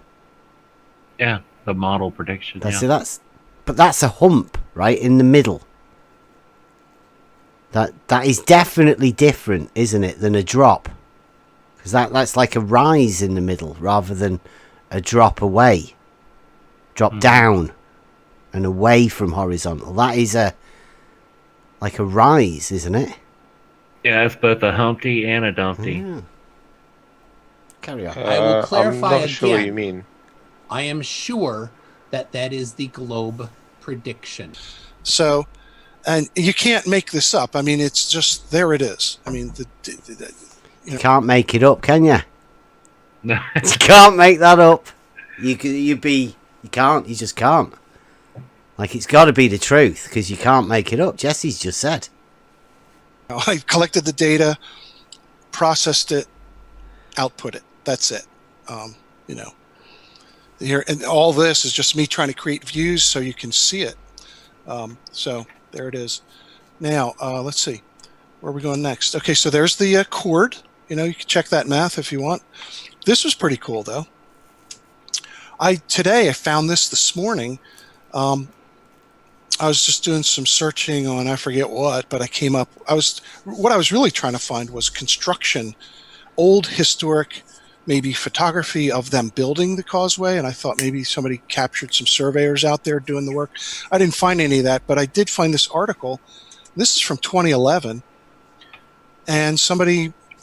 I haven't read the whole thing yet, but he is talking about computing the radius of the Earth using this bridge. So it's interesting. I'm going to take a look at this. I'm just showing you a couple portions of it. But look what I did. Listen closely, please. I took a sample. You know, just creating that blue circle is the result of doing what's called a three coplanar points in 3D would describe a circle. So I selected one of my beginning points, one in the middle, and one at the end. I'm making sure that I didn't pick one of the humps. I wanted to make sure I was picking, you know, the points here on the level spans. Right, the lower deck, as I call it. And bam, there's the radius of the Earth. Let me pause you here and just make sure that everybody in the chat or anybody that's listening right now that may have started reading the chat and not really paying attention, pay attention here, okay? Jesse has measured the curvature of the Earth, and he has measured the radius based on that curvature. That's what Jesse did. I did. So there is no presupposing R anymore. Okay. No, we have R. It has been directly measured by Jesse. Big claim there, right? Wow. Yeah. Did you see how he did it, or did you miss it? Did the magic trick? Jesse, he did this. Everybody, take note here. Did you see what he did? Do you want to hear it again, just in case you missed it? This is quite impressive. Computing the radius of the Earth using this bridge. So it's interesting. I'm going to take a look at this. I'm just showing you a couple portions of it. But look what I did. I took a sample. You know, just creating that blue circle is the result of doing what's called a three coplanar points in 3D would describe a circle. So I selected one of my beginning points, one in the middle, and one at the end. I'm making sure that I didn't pick one of the humps. I wanted to make sure I was picking, you know, the points here on the level spans. Right, the lower deck, as I call it.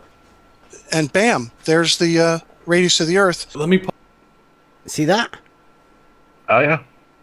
I know you did. We'll leave everybody else guessing for a bit. We'll come back to it at some other point. But you've just witnessed a wizardry trick. Pure spell casting. Pause you here and just make sure that everybody in the chat or anybody that's listening right now that may have started reading the chat and not really Soundly's about to distract you. Jesse has measured the curvature of the Earth, and he has measured the radius based on that curvature. That's what Jesse did. I did. So there is no presupposing R anymore. Okay. No, we have R. It has been directly measured. It hasn't. By Jesse Kozlowski. No, it hasn't. During Globe Earth Tourism 2019. Yeah. So Roger that. R is no longer presupposed. No, it's Not and it's that it actually ever was. it's monumented. Exactly. In the monument to the curvature of the Earth. 20 some miles long. So so here's what happened here. I did a comparison of what, and again, I didn't sit here and calculate this myself. I just That's right. You did picked not these 3 sit there and points. calculate. I did not sit there and calculate it myself. No. Who did? They have a funny definition for words, because directly measured to me is different than using this online curvature calculator and measuring a little bridge and saying you directly measured the radius of the Earth. From what? Can you remember? Or did the wizard trick work on you? Hopefully the songs haven't gone past you by that we've been putting out. The three coplanar points. Coplanar points. Yeah, I caught that too. Jesse would use the term, he would say he calculated, and then Soundly would say he measured, which are two totally different things. Yeah, you're right, Brandon. Calculating and measuring are complete opposites. Exactly. So And then first Jesse of all, says he didn't do it. He took this data with the GPS. It gave him elevation. Right. Yeah. So he's got these elevation points, and then using his WGS84 model, right? No. He took the points, No? right? Yeah, we Okay. took the points. The ones that we had for the chord, they were the first point and the last point. So he showed us the chord, and then 1 point from the middle that's on the level, right? Which was 28 meters. Which was up. 28 meters higher. So, if they're 3 coplanar points, what plane would they be in? Cross section of the Earth. Exactly. It makes no sense. That's So the would only... would those 3 points describe a circle? Yes. No, they would describe a triangle. That's what 3 points do. Surely. They could describe a triangle, but in his case, what he's using it for is to work out the dimensions of the circle. Yeah. So that 28 meters is an actual rise in the center of that bridge. 28 meters higher than both of the end points. You know what he did? He measured the elevation across the bridge, and that's all the same horizontal. But he presupposed Earth curvature, and he added 28 meters to the center. Then he took that presupposed curve, and then he created a sphere from the sphere that he used to create the bending horizontal. Exactly. That's what I was getting at. Exactly, Clary. Well said. Mm-hmm. I don't know if it was well said, but yeah. Well, I understood it. Yeah, he described the process earlier when he said they start with the state plane and they convert to a globe, and then they go back to the state plane. He's just showing us the middle part. Yeah. How they do it. Yeah, that's all like not like they were all coplanar. But I mean, for them to be coplanar, I think you're assuming that they must have been driving in a dead straight line. Because I mean, when I think coplanar, especially since he said that he'd made a plane across the bridge at the beginning on the water level, he makes a triangle of 3 points to establish his plane. And then, obviously, the only thing he can do is measure an elevation rise of 28 meters in the middle of that bridge. Which is impossible. Because water can't put itself into a negative pressure state.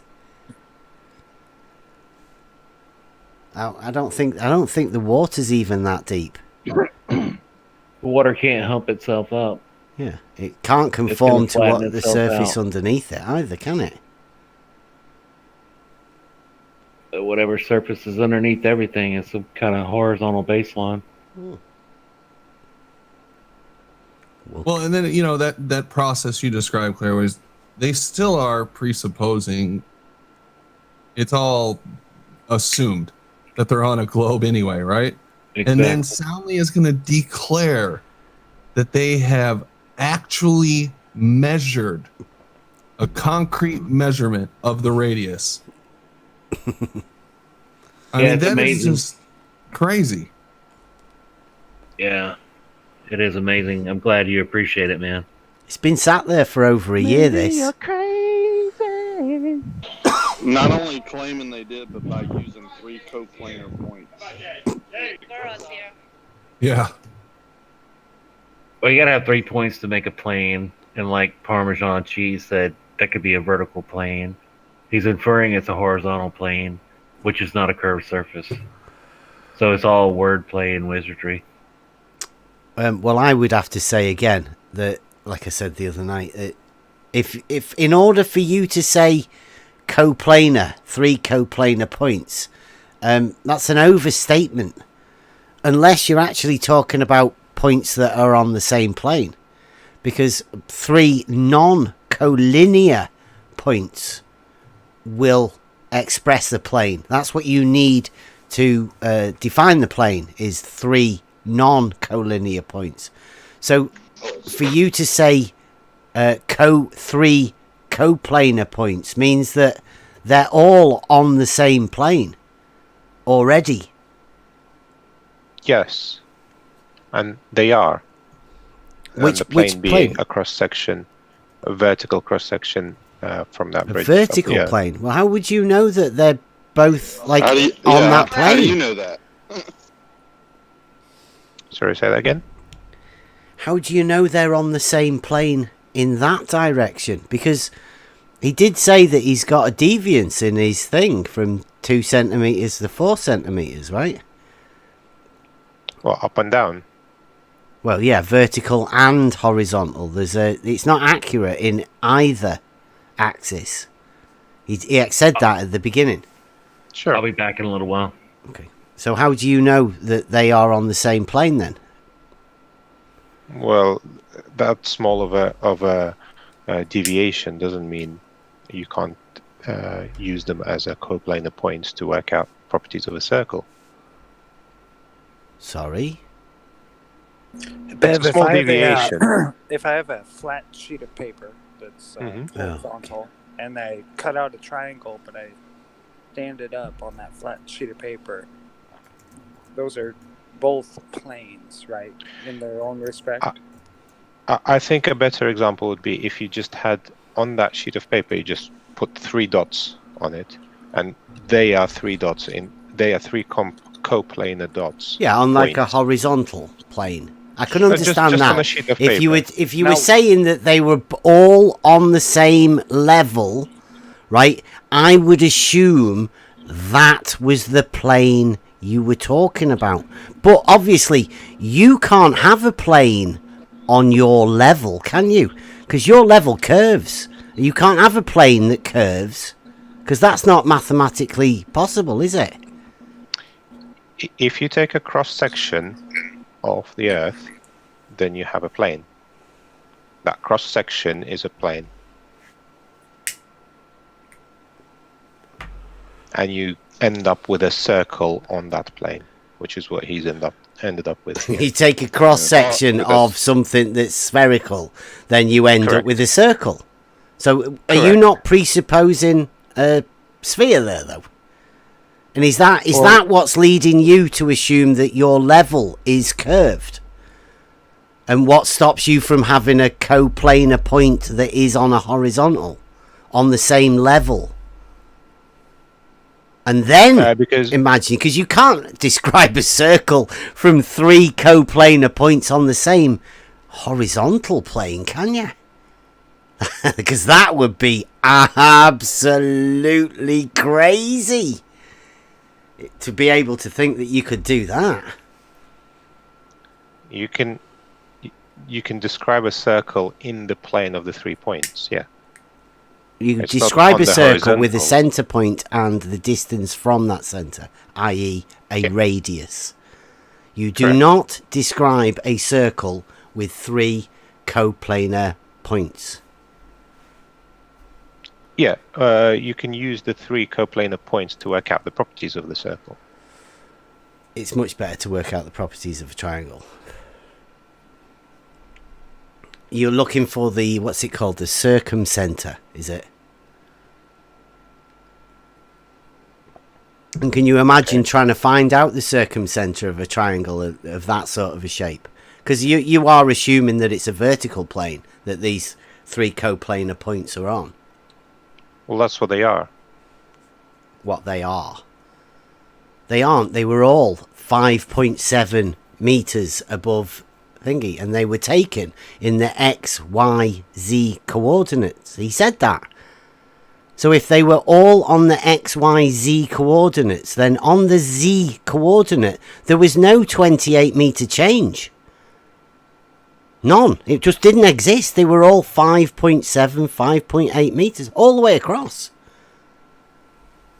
Those were elevation measurements. Those were not XYZ coordinate measurements. They were X, Y. He did say that. X, Y, Z. He said that at the very beginning. Yes, when he was referring. And we asked Rodney, who actually does deal with this and works with them. We confirmed with him at the beginning. The X and the Y are the plane, and the Z is your elevation change. Like, is that not what you're saying now? Because you are speaking for against an actual surveyor, and you are speaking for the other surveyors. I think you're speaking for Jesse and all of that now, are you? You're confirming what Jesse is saying. Well, I agree with what Jesse said. So I don't know what you. Well, I agree with what Jesse said when he put all of those measurements on that bridge, saying that the bridge was all 5.7, 5.8 meters, right? I agree with all of that because that's about the same distance across the water. Now I say the water level in that Lake Pontchartrain, will be levelish, right? It will have the same level and it'll be horizontal. There won't be a 28 meter hump in the middle of it. Well, I disagree with that point. I think there will be a curve there. A curve in the water on the bridge. Yes. And measurable, like Jesse said. Yes, measurable in the way he did it. Right, so over 24... Well, it's 24 miles, that bridge, 23.7 miles all the way across. So from one end to the centre, that would be 12 miles. You give us that. And there you have to go up 28 metres in 12 miles. Okay. Does that sound reasonable?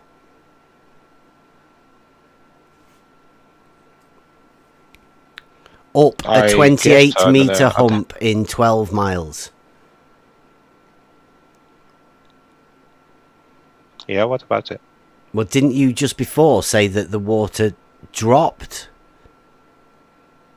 Well, depending which perspective you're looking at. What perspective? Perspective doesn't change anything. Perspective does not change the physical positions of anything. Jesse even said that. Did you agree with him when he said that? That was talking about something different. No, he was talking about the physical points of the sign will not change. Yeah. Due to perspective. So perspective doesn't change the points of anything. Jesse Kozlowski, he said that. Say whether water goes, the curve goes up and down, or whether it just drops away from you. In essence, they're the same thing. It just don't know, dude. Come on. It just depends is not the same as down. It isn't. It just isn't. And you'd be foolish to suggest it could be. Up is the opposite of down. They can't be the same. Yeah. And I'm not saying they are the same. What I'm saying is how you describe what's happening to the surface. Horizontal is how we describe it, right? We have a straight line that goes horizontal. You have an imaginary drop that is cancelled out by an imaginary hump that you consider both being the same. And you know what happens when you have a positive and a negative and you add them together? You end up with a line in the middle. That's your horizontal baseline. So the reason it's different, if I could finish my point, the reason it's different is when we first talked about it, we were talking about how it behaves, how the surface behaves in relation to a horizontal. So you're standing, you have a horizontal line that you've established, and you asked me whether it drops away from it, and it does. Here, he's not comparing it to a horizontal, he's comparing it to a chord, which is not horizontal, which is two points on a level on the outside of a circle, and if you draw a line between them, two level points, one at the beginning and one at the end. Any 2 points on the on the Imagine circumference. imagine of a it's a circle, water level. And you draw a straight line between them. Yep. That line will go through the middle of the circle, through the inside of the circle, if I will, not the middle. Sorry. Yeah. Through the inside of the circle. Yeah. That's not horizontal. A horizontal is tangential. And that's the difference between the Kozlowski nutsack drop and the Kozlowski-Bislin hump. They're two different models. They're not two different models. They're just two different lines. You've got to imagine you are holding a water level, or you and a friend. You're holding, each of you has one end of a water level. Mm-hmm. Okay, now, the Kozlowski nutsack drop states that one of you has to be lower than the other. Right? Now, the Kozlowski-Bislin hump model, this one that he's just on at the minute, Lake Pontchartrain, states that you two can both be level. And the hump occurs at the midpoint. They are two completely separate and totally different models. I tried to explain to you at the beginning, you don't even understand your model that you're dealing with.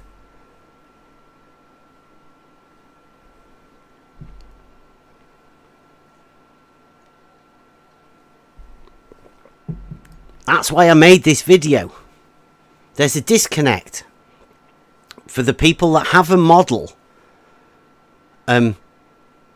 you're in trouble, because these are two completely different models, and all you need to do is hold a water level, because you can't imagine the center point of a water level. It doesn't have one. Well, it does have one. But we can do a pressure test on it, a hydrostatic test, to find out where the equilibrium point of the middle bit. That'd be interesting, wouldn't it? But you get to see what I mean, right? You do have two different models. One of them, it drops away from horizontal. And the other one is, well, that chord at the middle, would that not be parallel with the midpoint horizontal? I think it would. Maybe. Carry on anyway. Points you could pick, I guess you could pick a whole sampling of them. And by the way, this is just the southbound lane. I didn't even look at the northbound yet. But we're within 0.5%, right? Somebody can check my math. But, and again, I didn't sit here and calculate this myself. I just, that is what we see here. So they did a great good job. Measurement, I'd have to say. Jesse. I think so. That still won't stop me from going up to Maine to do the Alberuni method. I want to definitely meet up with Just a Maniac. He's on YouTube, Just a Maniac. Take a look. A surveyor up in Maine, and he's in my Facebook group, Geodetic Surveying Facebook group, and he did the Alberuni method using zenith angles to the horizon of the ocean from a mountaintop. And this spring I got to go do that. It's just something I want to do. So what are these guys doing? Again. Well, they're checking the lumber, right? Make sure it's straight. He's laughing. Everybody understands this, but everyone freaks out when they're looking at your photography thinking you have somehow magically changed the shape of the bridge. It's just, I don't know. I shake my head. I don't know how to I can't take that seriously, I guess. But that's what they want to do. So here, let's take this circle. We're going to turn it a little bit, turn it a little more. I mean, doesn't that make sense? If you turn the thing and look at it straight on, it's going to change shape. Why? What? From perspective, right? So that's why I made this video called The Clown Frown Found, because we found the clown frown. And this is the thing that flat earthers want to see. They want to look out on the horizon and they want to see a curve like this. But that doesn't make any... You see what I did there? On the left-hand side, there's a little bit of logic. It says, if the horizontal is parallel to the horizon, then horizontal is parallel with horizontal. It just so happens he's got a cross area and then the horizon, and this horizontal is parallel to the horizon. So that would state that within the logic that horizontals are parallel and they can't intersect with each other, because you'd be mad to think that they could. Any sense, because the distance from here to here is small compared to the distance from here out to here. And this telescope is set level, and you notice that the horizon does not rise to eye level. This thing's only about 12 feet elevation, yet I'm way over top of that lighthouse. Now I'm going to just show you this because it helps, I think, get across this whole idea about what is it? The angle of attack? Is that what it is? Right. Okay, so everybody should understand that this is a side view, right? You're here and you're looking that way. Right. I have to apologise for all people everywhere for this, what's about to occur. Jesse's trying to do here. Right?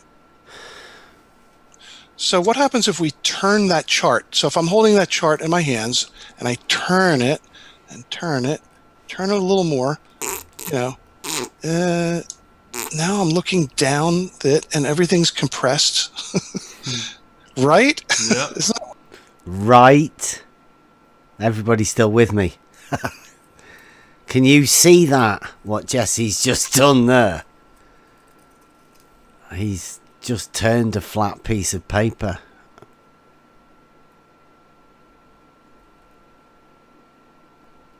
Isn't that what happens? Am I still here?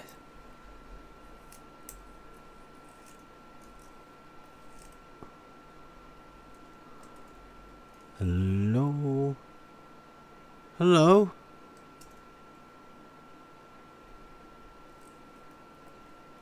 That's why people use it, right? Oh, dude, how long have I been away for? A while. Yeah, I thought I'd better come and get you. I got kicked straight after you too, Bev. Somebody kicked you, and then somebody kicked me. So I've been doing this presentation to no one. Or somebody kicking for people? about 2 minutes. You've been gone for about two minutes. WS is a mod. He's probably kicking everybody. Yeah, somebody is kicking, because I got kicked. As soon as I came on and said all those measurements, the physical measurements were the same, I got kicked straight away. And I had to rejoin. They're they upset? I don't know, but be, Bev. It's been about 5 minutes, Bev. If you want to pick back up, we had a pretty good discussion about how they arrived at the chord. Oh, right. So where did I go then? Let's see that. Can let me get this back, because I was on the big screen. I can't.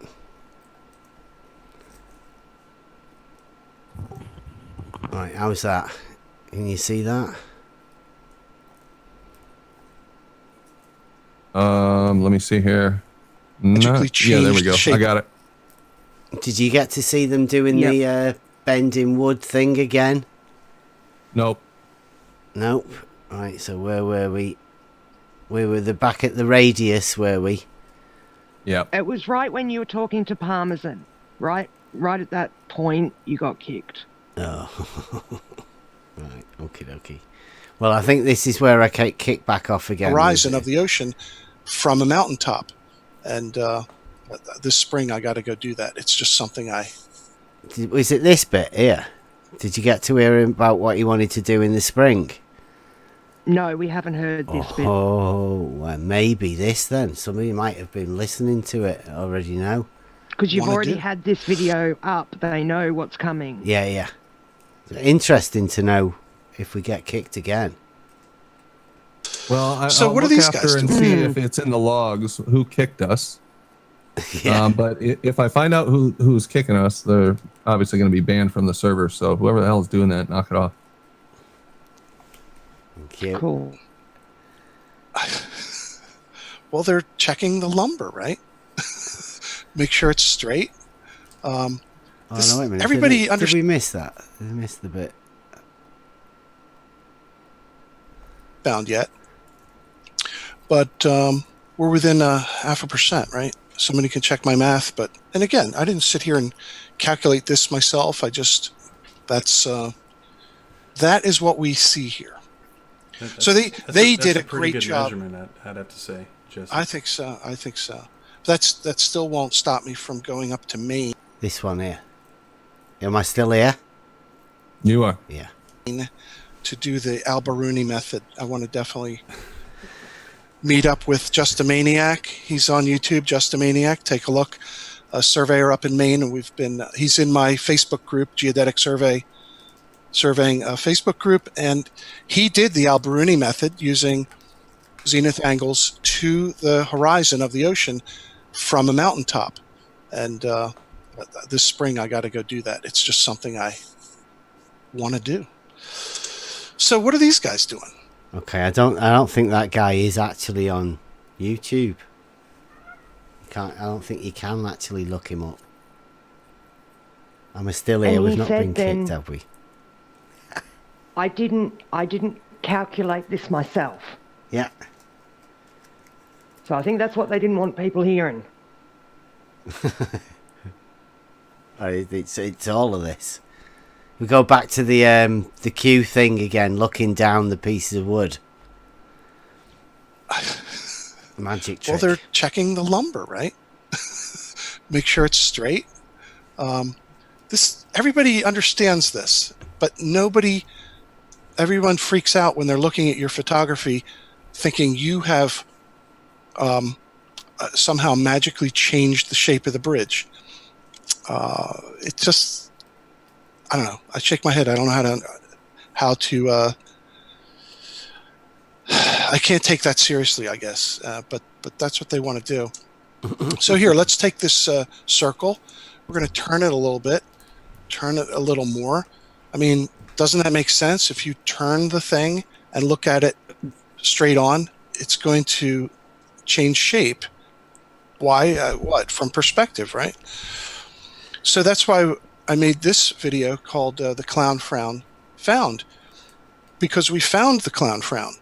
And this is the thing that flat earthers want to see. They want to look out on the horizon and they want to see a curve like this. There you go. So this is the bit that I wanted to point out, that we've got a nice bit of logic that we've made for a t-shirt DP design that states that if the horizontal is parallel to the horizon, then the horizontal is parallel with the horizontal, thus meaning they can't intersect with each other if they're parallel.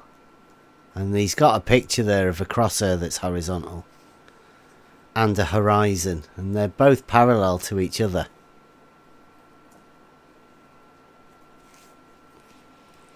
So, are we still here?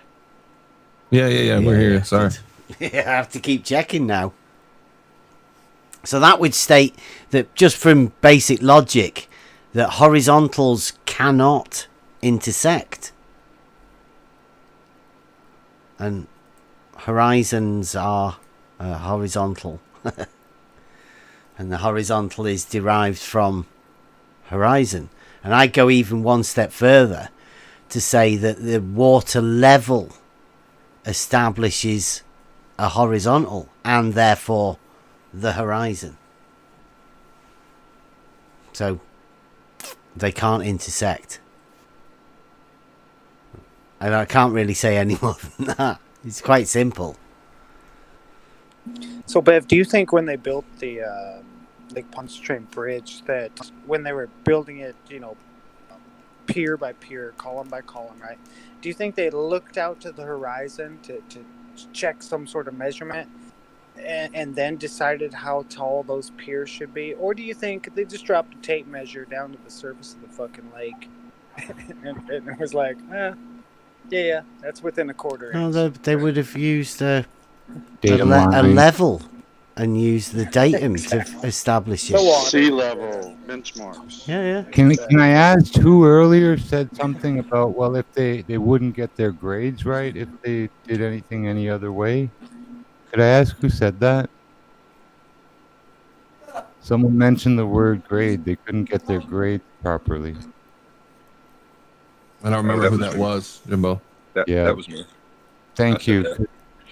When you're doing these calculations, I don't care what instrument you're using, your calculator, you set it to grades, to gradient. You don't calculate, you measure. Well, anyway, you have to calculate your grade. You use gradient in the calculations. Right. You don't actually measure grade or slope. You have to calculate it. Gradients. Okay. Yeah, so like the builders who are doing the project, they will take the raw data, the state plane coordinates, and they will work from a set elevation to get their grade. They will do their calculations depending on if they want a 1% or 2%, whatever grade they want. They'll calculate it from that baseline elevation. The same point, exactly. Or 5% for plumbing. Different runs on plumbing lines in your house are critical to have at a specific angle, or they just won't work. Yeah, it all depends on what they're trying to do and what the purpose of, because the whole purpose of grade is mainly water flow, to make sure water is flowing the right direction. They have to account for it. So water flowing back to level. Yeah. Exactly. Yeah. Exactly. And so my point earlier, Brandon, was about, the guys that built the bridge the bridge was built first, and then it seems simple, right? You can come back in with all these experts, Jesse Kozlowski and Maine Surveyor and all this, and they can come in and survey the bridge and show us 5.7 meters all across the whole goddamn bridge. But then they throw in that distance to center of the earth, right? They throw in the R value and say, there's 23 meters hump in the top of that bridge. That's why Soundly's camera shows a curve. It's a planar system surveying that works with grades, slopes, little angles, usually straight angles, bending down from horizontal. I don't think what they're doing is showing that the radius of the Earth causes Soundly's pictures to look like that. What do you think? Well, we're going to get there in a minute because Jesse's going to explain exactly what's happened. I can't wait. But that doesn't make any sense because the distance from here to here is small compared to the distance from here out to here. When this telescope is set level, and you notice that the horizon does not rise to eye level. This thing's only about 12 feet elevation. We know it doesn't rise. Yet I'm way over top of that lighthouse. Now, I'm going to just show you this because it helps, I think, get across this whole idea about what is it? The angle of attack? Is that what it is? Right. Okay, so everybody should understand that this is a side view, right? You're here and you're looking that way. Right, I have to apologise for all ballers here because I'm sure this isn't normal behaviour. I mean, he's trying to depict a sphere here, right? I apologise for this. Right. So what happens if we turn that chart? So if I'm holding that chart in my hands and I turn it and turn it a little more, now I'm looking down it and everything's compressed. Right? Yep. Isn't that what happens? Right. So now is that what happens? I don't know what he was trying to do there. He's just turned a piece of paper sideways. Let's compare that to this. If I set this aside, let me move this over a little bit and bring the chart here. And we're going to just zoom in because this thing's only about, 8 miles away. So we're going to just zoom into this little area right there. See? Look at that one. Yeah, you can actually see it kind of going over the horizon maybe right there at the very end. Yeah, looks curved to me. Dun, dun, dun. Walter Bislin, shout out to Walter Bislin, who has been in the chat. Thank you, Walter. Awesome. For all of your awesome work. Really awesome.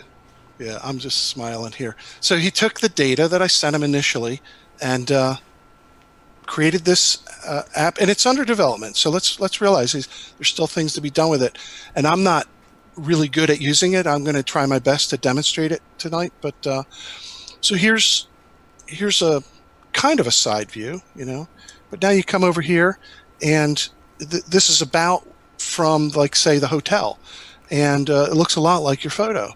In fact, the rental car I had was a submarine car. I had to go underwater. That's over so there. Just to clarify, this is your data that Walter has taken, and he has rendered it in a 3D space. Yes. And this is what we're getting. Yes. Right, so this is Jesse's raw data, XYZ coordinate data, that he's handed to Walter, and Walter has done this. Am I still here? Have I been kicked again?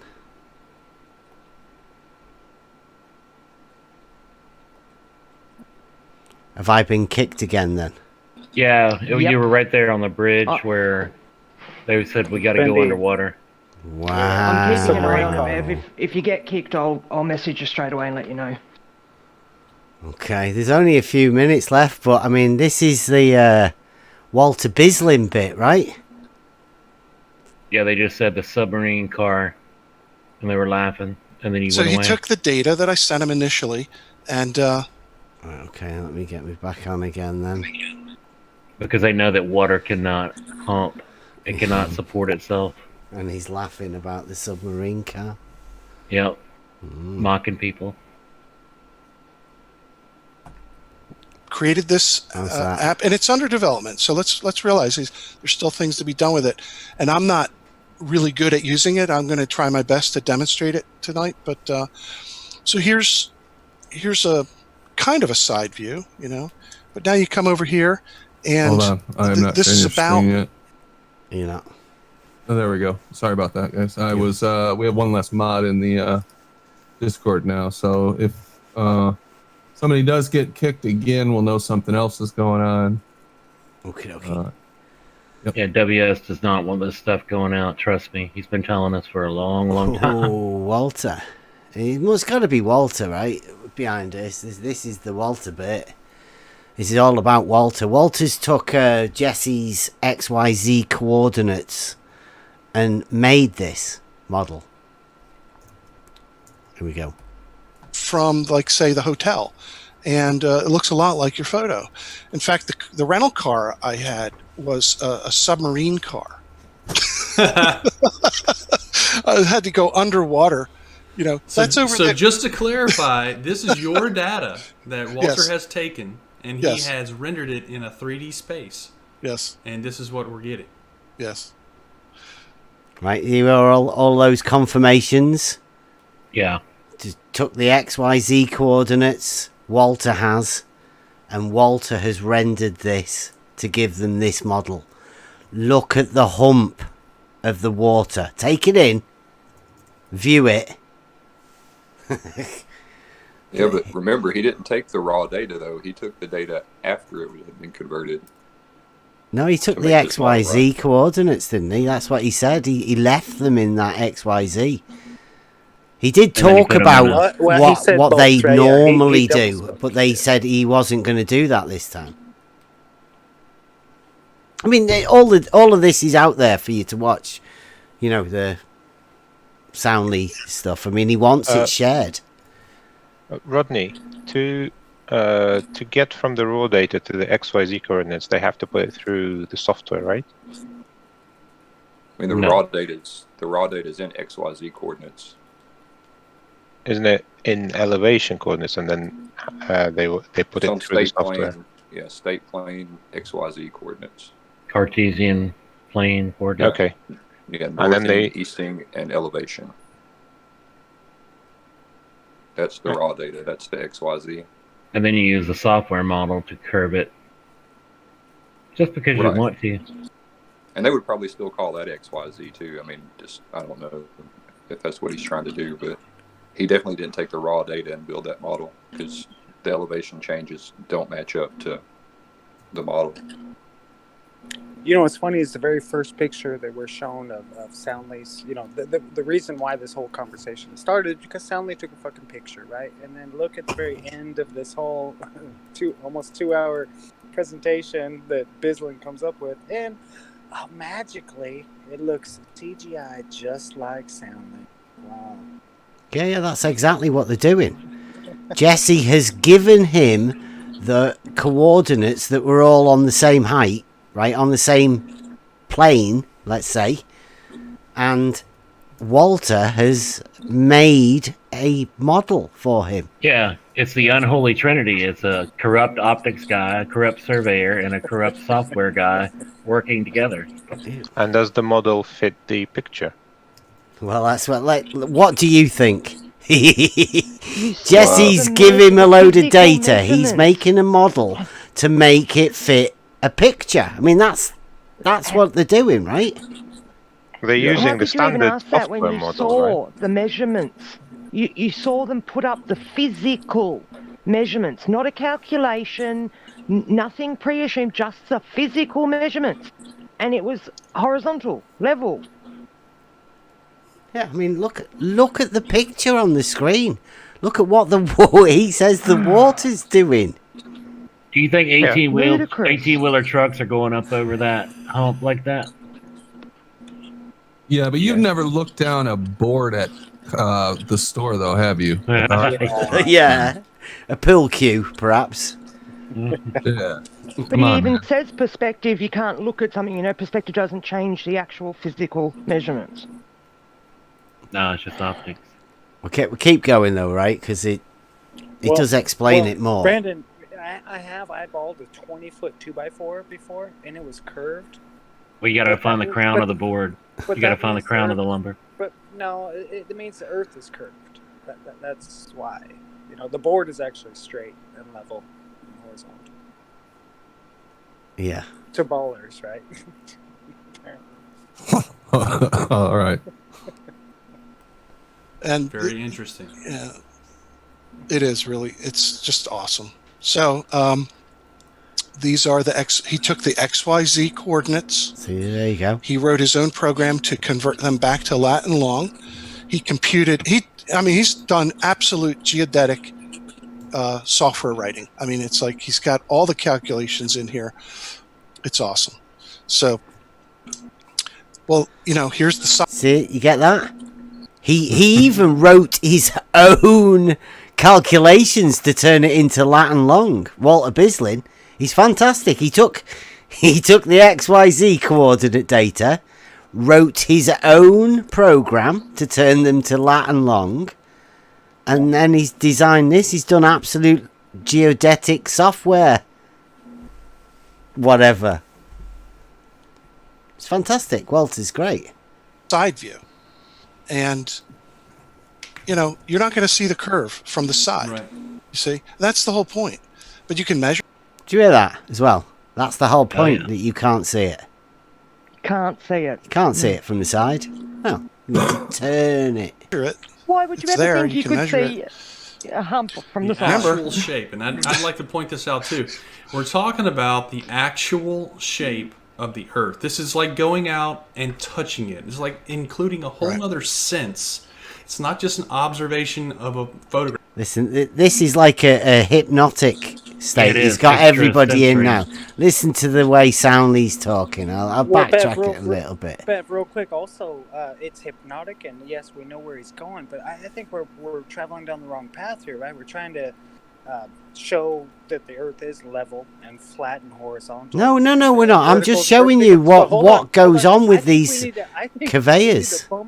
We need to bum rush Soundly's house and grab the camera he used. No, we and take don't. Another picture of another body of water, right? Because No, I don't. I don't advocate that at all.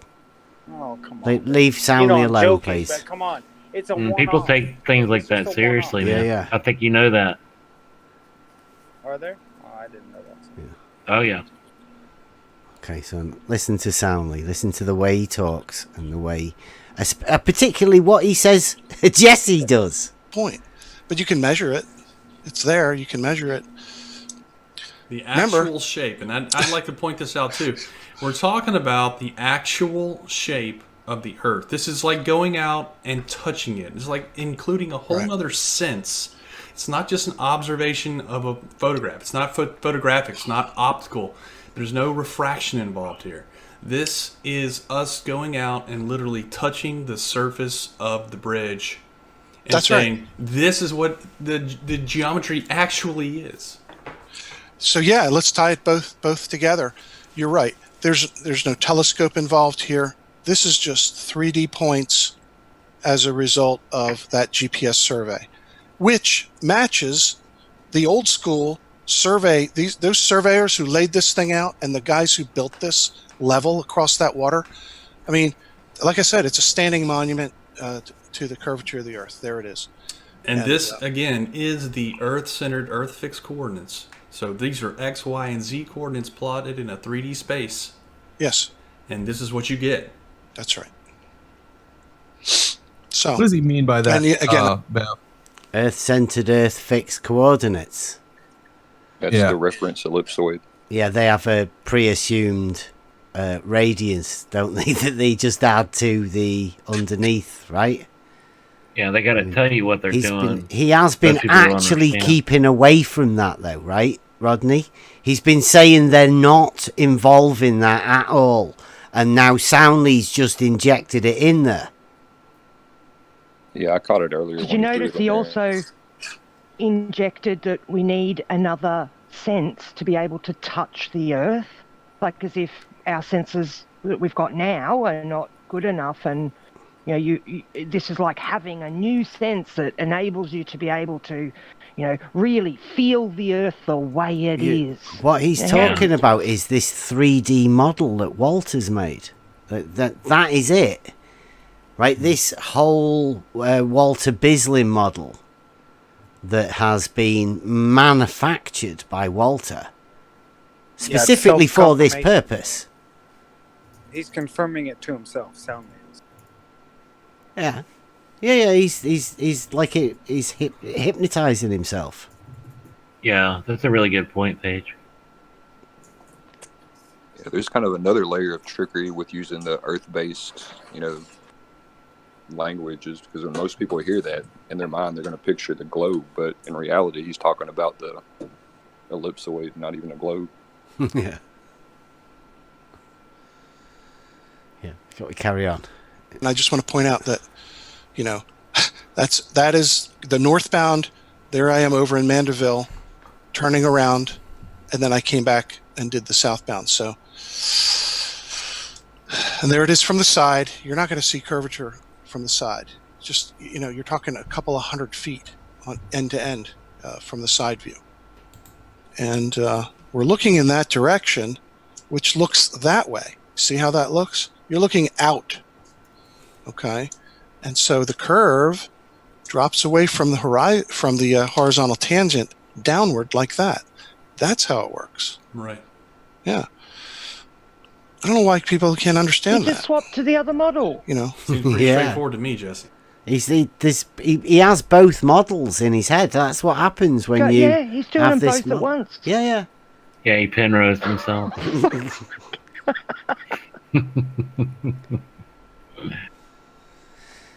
There it is. Boom! Look at that.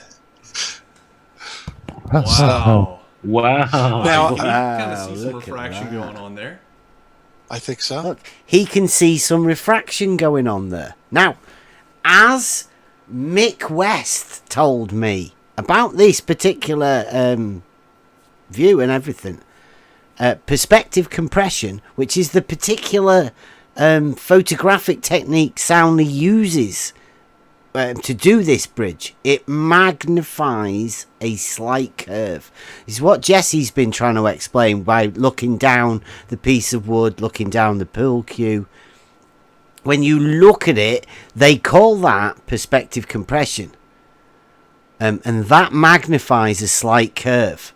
Now, Soundly has just said that there is some refraction in that picture. Now, if there is some refraction in that picture and the photographic technique of perspective compression magnifies a slight curve, then it would also magnify a slight refraction in the area where that refraction was taking place, thus making the refraction look like a curve. And especially when you get up in the hotel and look down on something and then you compress The it. only thing that's curving in that picture is the bridge. Like, the water humps. isn't. The only thing curving in that picture is his lens, actually. Yeah, you can see the shoreline. You can see the magnified water towers back there that are being drawn in. Yeah. Super magnified from the camera. Yeah, that How big water are those tower- cell towers? Yeah, that water Yeah. tower in the background is like 3 miles on beyond, isn't it? 27 miles away. It's being We did magnified. an analysis of that water tower based on the size. We had some assumptions built in, but based on where the horizon is and the size of that water tower, we shouldn't see that big bulb sticking up over the tree line. It's not that Yeah, big, there's a lot is of it? factors involved with that. There is. You just can't look at something that distant and go and make that kind of calculation. We all know that. Yeah. See, if you notice, the headlights are on the vehicles. It's probably afternoon sun. Just the right light on the side of the bridge right there. Yeah. And I know you guys have all seen water towers. That one looks like it's about 3 miles away to the naked eye, right? Oh yeah, yeah. It's way out of proportion. Yeah, that's crazy. That thing there. That's some tall trees too, right? Yeah. Oh yeah. Redwood. I gotta cut off, but I want to say it's been a really great show today. I want to really thank you guys for putting this together. I wish I could stay till final thoughts, but I gotta get going. Really sorry. Catch you later, Rob. All right, Rob. See you, man. Later, Rob. There's only about 10 minutes left of this video.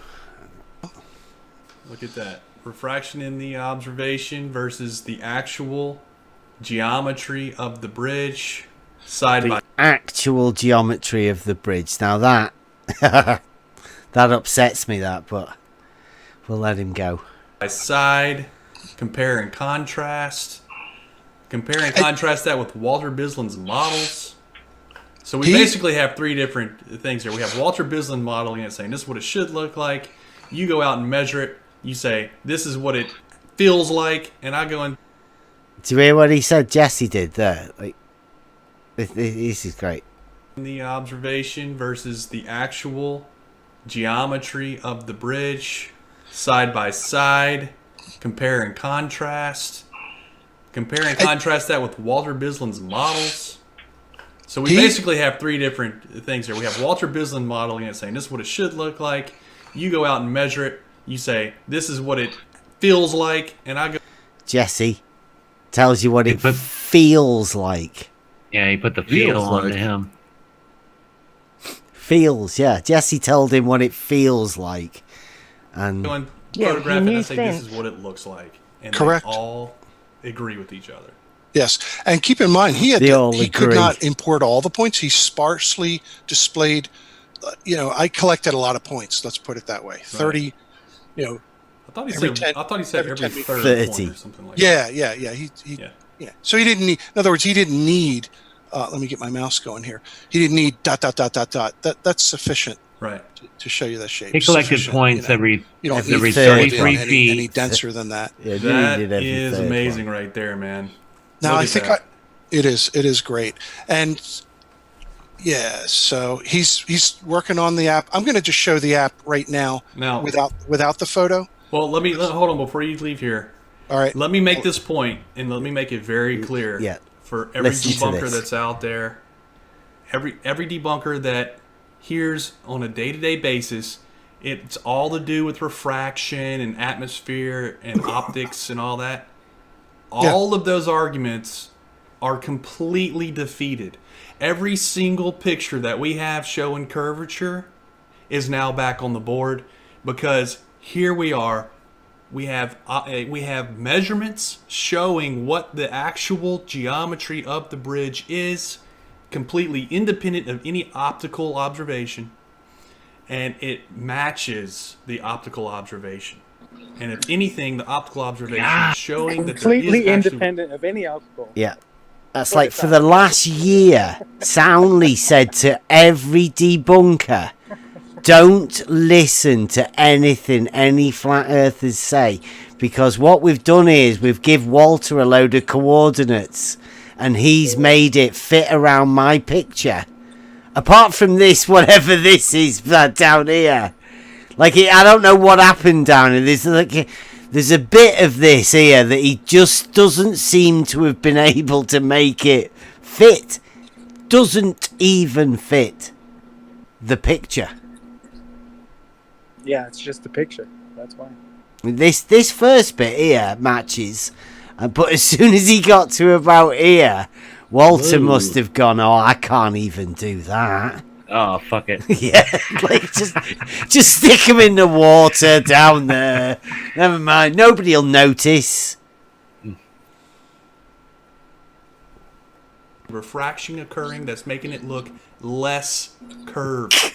Mm-hmm. So all of these arguments coming from flat earthers defeated in one stroke right there, just by that data that Jesse went and collected. So use it. Use the data. Use Walter's application. Yeah, let's take a look at it. And again, it's under development. So let's just see here. When you go to this app, model. Isn't it fantastic? And that's just what I needed. I wrote him an email. I said, can you work with these 3D points and bring them in? Because again, I have to emphasize, like what I said at the very beginning, this is not something we would normally do as part of a survey, of a bridge. You would survey the bridge, and then you'd be producing AutoCAD maps of the structure, to be used in engineering. We do see more and more 3D type use now that we're doing lots of laser scanning. Jesse, what did the engineers normally use? Right? He just said this is not something we'd normally use to actually survey the structure that's already been built. What did the surveyors that were building the structure actually use? Right? Come on. It's just plans. They would use the state plane coordinate system. Yeah. Exactly. Drones are involved doing laser scanning and photography, and so 3D software is being used a lot. But like I said, I don't have that, and I can barely operate this app. Let me put it that way. But I'd like to learn how. But it's pretty cool. I mean, you throw the points in here, you can see. You come to the side, and this, there it is. As you zoom out, look, and you go all the way to the side, the span flattens out, just the way it would if you were out here in a boat. Yep. You come over here, you go up into the hotel room. There we go. Come on. Come on, press the button. The Earth only curves in one direction. Yeah, it is. It's the triangulated position. There you go. I think I do Control Shift, click. And that's the view from the hotel. Wow, look at that. Wow. Wow. Does that not look exactly like what we saw during the live No, stream? it doesn't. Look at that. That's from the hotel room. So this is all of Jesse's So where's the hump? points that he Soundly collected. looks like a Cheshire cat. Yeah, well, he's loving this. Loving it. Soundly He's just said loving this is. it. Soundly just said this is from the hotel room. I don't remember him putting a model up in front of his hotel. I thought he took a picture. Yeah, yeah. What Jesse's going to tell him now is that he nailed his camera position in the hotel room for doing this particularly. Perfect. Yeah, he nailed it. From the angle of the triangulated hotel room, because Jesse also triangulated the hotel room while we were there. Yep. Actually, it's the position of your camera. I nailed that. And like I said, here you can see The model is built from the photograph. you don't see when you Good point, Aaron. go down into Manderville. Right. You're below. That's all below the horizon. That's You're right. below. Yeah, I had to roll the windows up. How hilarious is that? The water level dropping away over there. But you could still see the tree line. Yeah. The shore. That's ridiculous. And the picture. water thing. Yeah. Look, they're all laughing at it. It's funny. Put it in amphibious mode. Oh, man. Oh, man. Look at this. No, the next thing we want to do is get those cell towers, Yeah. on here. Absolutely. He's joking again how Yeah. big they are. I think that's all I had. That's really amazing, man. So again, this is the initial presentation of what we have. I do, like I said, I'm making an offer to anybody that wants to. If anybody has some ideas on how to render it in some way or do some animations, that would be cool. You can do this with an Android phone. You can log this actual these raw observables. Right. I found this was interesting. A little bit that he was telling us about how satellites work. This is an aside, but last 6 minutes. Now you have to process that data. You've got to resolve these. These are pseudo ranges to the satellites, or cell towers that are 12,000 miles away. He did just say pseudo ranges. Mm-hmm. False ranges. I mean, these are actual. That's a joke, guys. That's a joke. Yeah. These are actually ranges from transmitters. Exactly. And they all intersect somewhere. Which is why it's so silly whenever where they you start are. talking about stuff being on the ground. It's so silly. I mean, oh, I know. We're talking about it recording distances to objects in three-dimensional space that aren't on the ground. Right, and that's the thing. I give you the. There's two things. There's the observation file, which is actually recording the data from the satellites, the range data, and then there's the Keplerian orbital parameters to compute the XYZ positions of the satellites. Mm-hmm. This navigation file is not your position. This is to compute the position of the satellites at the instant of transmission, right? So that you can intersect those ranges to come up with your position. Right. That's a lot of wording, a lot of gobbledygook, but that's what's happening. How GPS works. I mean, that's how it works. Yeah. That's how it works, right? If anybody just didn't hear that, you go back over it in your own time. But the satellite sends you a load of data, but it doesn't tell you where you are. It just sends you a load of data that you can calculate where the satellite was when it sent the data. So ground satellite. Yeah. That's how GPS works, according I'm to kind of Stanley. sure those towers in the background, those satellite towers that Rocky brought up, or not satellite, but those cell towers, didn't have anything to do with reception of the antenna on Kozlowski's. Oh yeah, well, actual satellite positions are ground-based positions, right? I mean, we do know that. Got a bunch of But I mean, antennas you've got to let them think they have 12,000 miles away things that are flying around, and you can just calculate their position. zipping around. Yeah. I got to tell you the truth. That's why he pointed out those cell towers. If they're getting Exactly. any GPS data, is coming from there, and you shouldn't be able to see them like you do. Yeah. Exactly. What I'm picturing in my head, Jesse, is people driving like Interstate 10 across Florida, Right. you know, which is going to be pretty much the same elevation the whole way. I mean, it's going to vary within reason, but when you're talking about hundreds of miles, if you can take something like that, Oh, yeah, and pipeline it into one of these, into this app where you can actually see that curvature, and Yeah. you can have everybody doing that. You know, you don't need a camera. You just all we need is a pipeline. People can download this app, go straight from that, boom, put it into Walter's system, and there you go. You know, directly measuring the curvature. I wouldn't be surprised if, you know, knowing Walter and the way he just programs stuff, he might be looking at this right now going, oh, I got to get that. Yeah, maybe. All of a sudden, you know, you'll be plugging in Rhinex files to his app and, you know, boom. Well, yeah, obviously, if we had that kind of pipeline, that would be, to me, it would just be like, okay, that's the end. You know, like, what else is there to do? We've actually directly measured the shape of the Earth, the geometry of the Earth. We've directly touched the physical surface with a GPS receiver and know where that spot is. Like, at that point, you know the geometry, and you're not arguing about optics. You're not arguing about lenses being curved and silly things like that. It will be interesting to see, maybe interesting is not the word.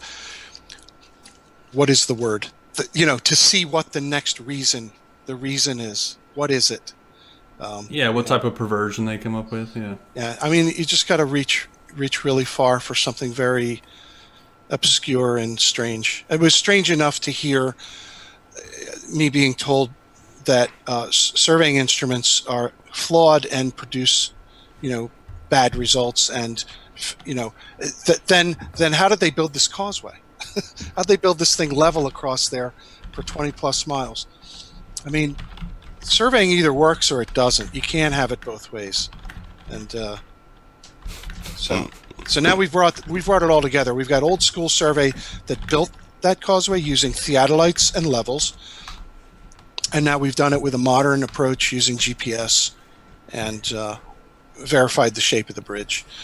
I don't know what else there is to say about it right now. And we measured the radius of the Earth. That causeway was built with theodolites. Exactly. So no more causeway was built with theodolites and levels, and now we bring in GPS, you know, just to confirm.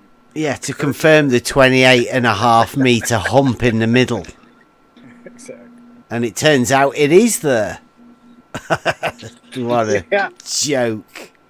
And he keeps saying, we directly measured it. We directly measured the radius of the Earth. We directly measured curvature. And you can drive in your car with your phone and directly measure curvature. Just plug it into our program and it'll spit it out. Well, this was a year ago. And that was Soundly's hopes of the Walter Bislin app.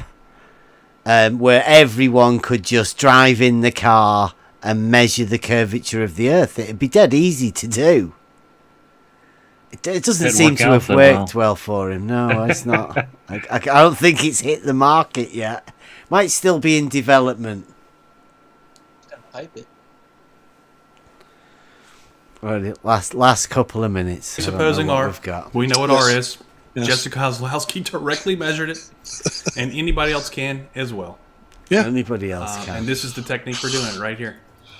And maybe, Jesse, that'd be worth showing, you know, in detail.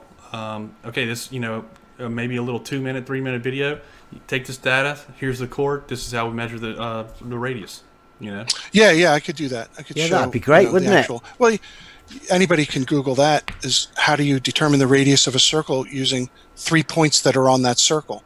So, and here we have a huge sample of all these points. We could probably do a linear regression of sampling lots and lots of them to come up with a really good approximation of the radius according to the shape of that bridge. You know, cutting out the spans, only use the level portions. You know, we would get a very good best fit of where the radius is based upon that structure. So, just awesome, you know, Jesse. Just need more time to play with these things, but yeah, it's fun. It's fun. It's amazing the tools and the innovation, you know, that has happened by Walter, and the methods that we've gone about to just demonstrate beyond a shadow of a doubt the Earth is curved. You know, it's so silly to think that we have to do that, and we don't. We don't really. But we do it because it's fun. It really is fun. I mean, it's the photography work that I do is really fun. I enjoy it. I'm getting unique photography that no one else has gotten before. Of course, now we have a few people have done it. And did you hear that? Yeah.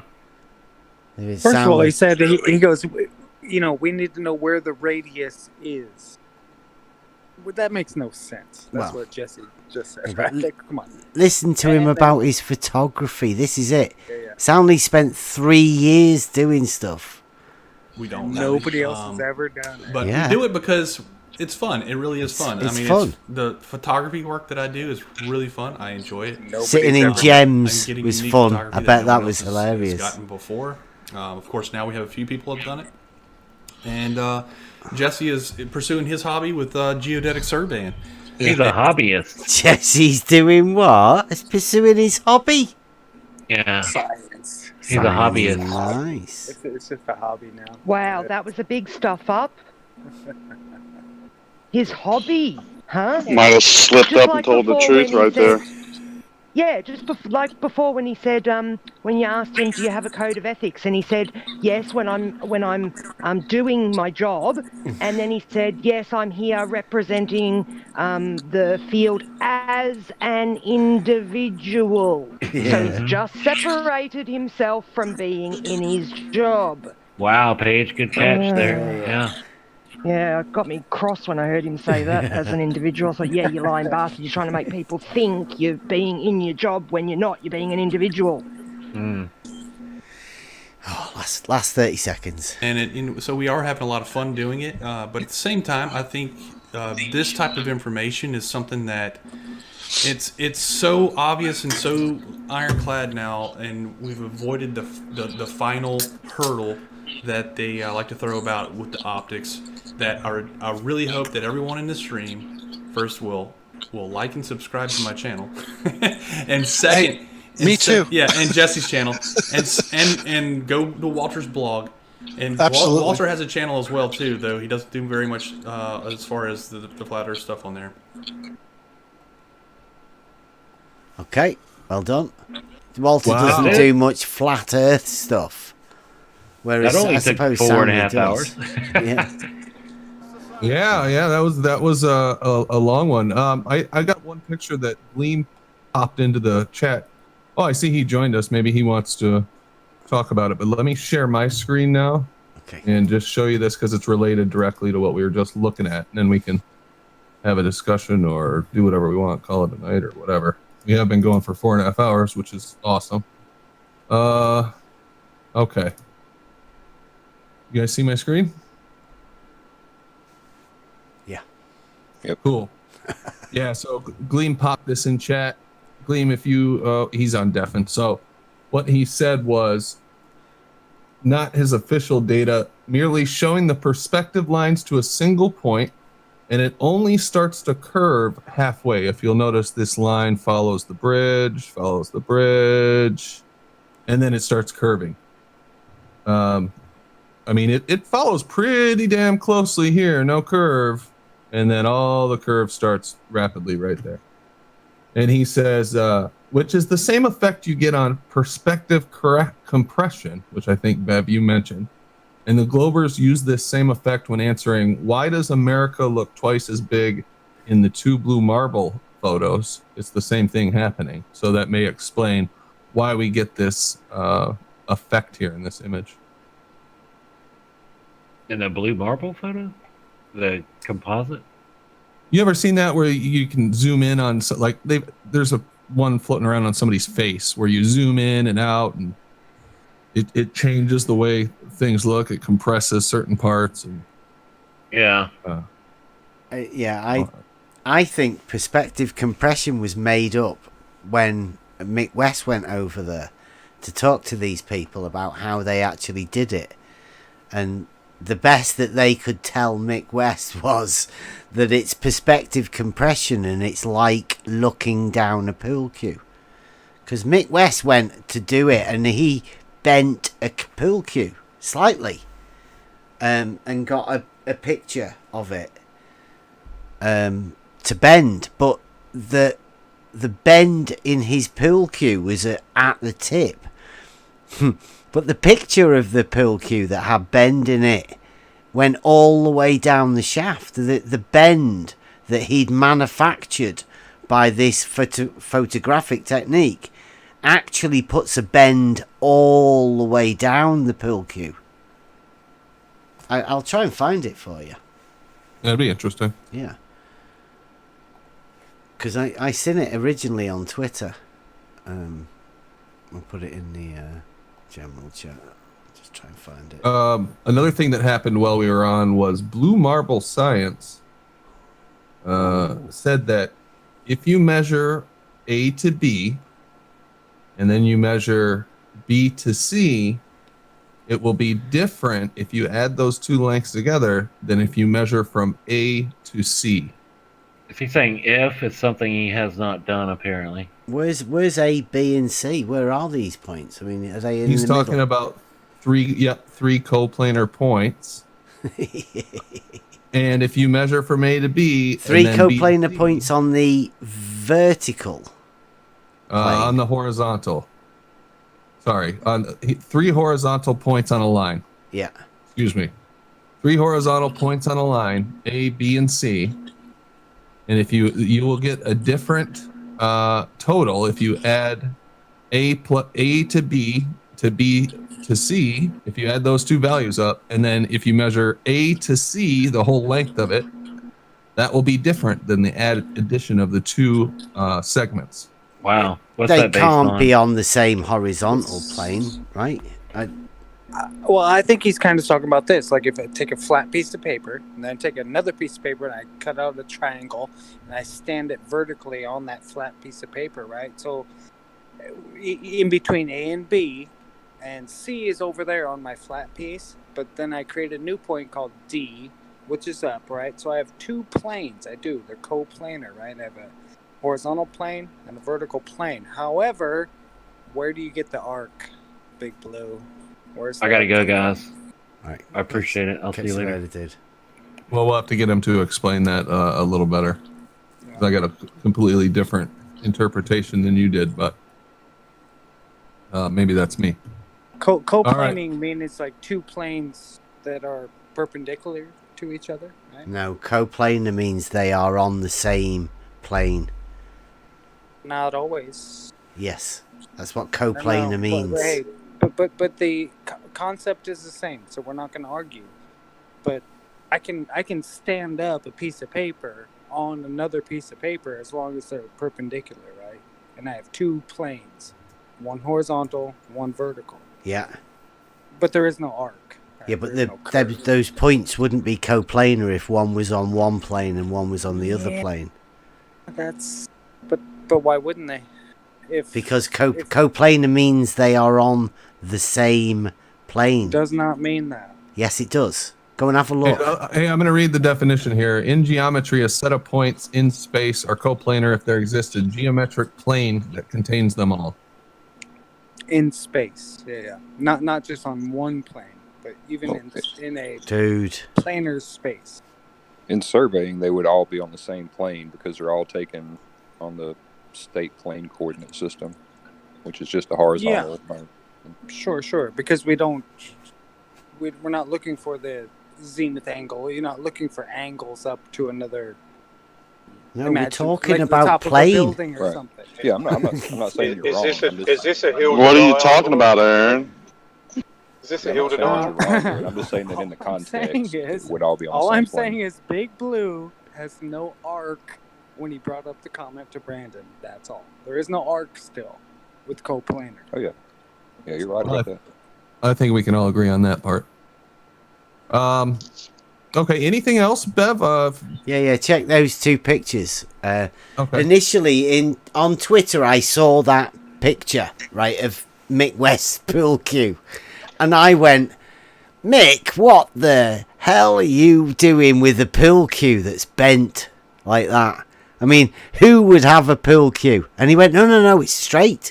My pool cue's straight. I just slightly bent the pool cue under a concrete block, which he does, right? He's put a little tiny block there and the pool cue's bent back down on its own weight.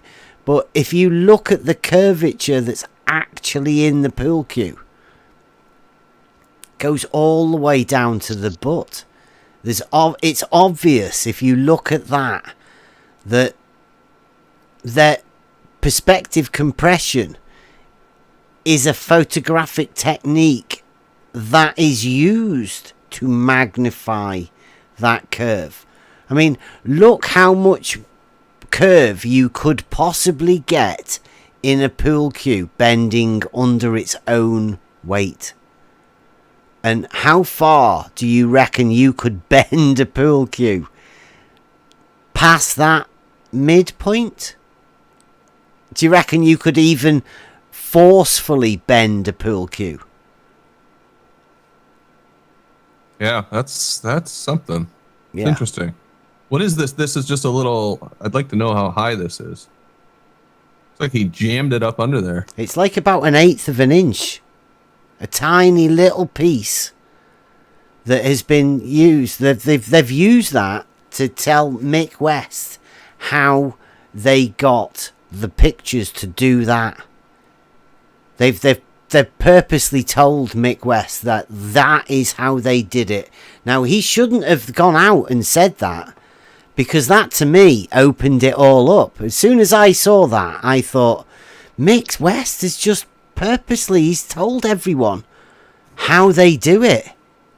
He's given up their secret for that. Look, the intent was to show how perspective compression magnifies a slight curve. Well, that slight curve in that pool cue has been magnified all the way down the length of the pool cue. Right? There's no way you could get a curve in a pool cue that far unless it was a photographic technique that's been used to show Mick. I thought that'll never come back out again, that pool cue. This is their rebuttal when we say it looks ridiculous, like the Earth would be tiny that it wraps around. I thought that was their response. This is their response to that, to say, oh, no. It's just when you take a photograph of something, even if it's slightly bending, you're looking down it looks like it's bent to shit. Much bigger, yeah. Yeah. He's never really answered that question as to what, because as soon as I saw that, I thought, well, if he's managed to magnify a slight curve, which he has, he's magnified it, because there's no way that curve goes that far down that pool cue. No way on Earth. Right? That is obviously a trick. Now, if there is any refraction in a picture, then that picture taken with that technique would magnify the refraction as though it's a curve. So, as we know, talking to Rakia, that's one of the places where you get the most refraction. It's a thin water layer, and it's hot weather, hot air, thin water, hot water, evaporation, massive refraction. And then if you can magnify that massive refraction with a photographic technique that makes bridges look like they go in, little humps, make them go massive into steep slopes, then, that's a photographic technique. Like Soundly said, there's only him that could do it. It's a brand new technique. You've been tricked. It's a wizard trick. I just posted a refraction day, typical refraction on the lake in the general. Gonna look. Got it. There's also an index of optical activity for the air. Holy shit. Yeah, so that's some refraction there. Yeah. You zoomed all the way out? I'll show you 5 days later. Okay.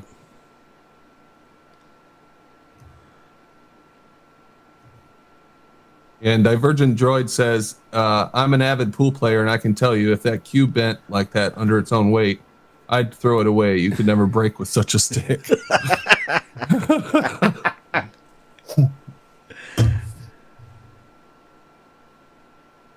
Wow. These are the same humps, Rakia? Yeah. Just different days. Look at that shit. I'm at the same height, but I'm at a different angle. I think I'm a couple hundred yards down. I'm close. I go to the same bench every time. Yeah. That's pretty impressive. I have it from the other side too, from the east side, and it bends towards you from that angle when it's refracted. I'll show you that. This is crazy refraction right here. Actually, proximal loop. At some points, this isn't refraction; it's distortion. At some points, The Loch Ness Monster Bridge. so many things, and it flows in and out of different conditions. Yeah. You know, the angle of the sun will put a mirror in front of that later. Before, like there was a mirror laying down in front of everything. So the time of the day, angle of the sun, weather conditions, temperature, humidity in the air, all relative. Y'all see the other side, how it bends towards the east now because of the angle of the viewer.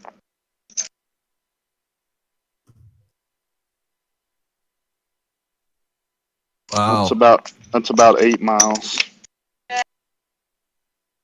Same humps there too. Oh, you got another one. This is the other side. Here we go. Yeah, this is from the South Shore, so it's going to be the same hump about 8 miles away. Looks like the same tower.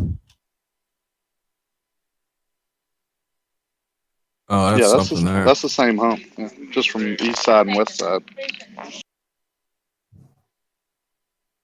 Look at that. I mean, how could you trust any of these pictures, especially looking at over the whole length of it? Even the top and bottom one, the sharpness of the image on the 2 days, at the best focus you could get is really different. You can almost see the headlights on the trucks on the top picture, but they're kind of blurry on the bottom one. But that's, again, the air. There's nothing the lens and focusing can do about that. When you're zoomed out, it fades in and out of focus a bit. What about a solar filter? Would that work? Polarizing might help too. The solar just knocks down, I think, some of the intensity of the light, like HD filters, basic solar An filter. ND filter would be better, not a solar. ND. Yeah, they're called neutral density filters. That's right. You can adjust them as well. That Yeah, might you help have, you out. you have percent from about 10% all the way up to like 80 and 90% blocking ability. You can choose the value or combine a few to get the value you need. If Bev is done, you want to show that rock video. It's pretty cool. Oh yeah, I've seen this one before. Cool. I'll show this. Polarizing lenses can do an amazing thing. And there's a funny property when it comes to polarizing lenses. When you use 2 in front of a lens in your sensor, it drops the f-stop by 1. When you add a third lens in front of your first 2, it increases your f-stop by 1. No one knows why. It literally amplifies the amount of light getting to your sensor. Quite the mystery. But yeah, no one does polarized lenses and cuts out glare with that. Why bother?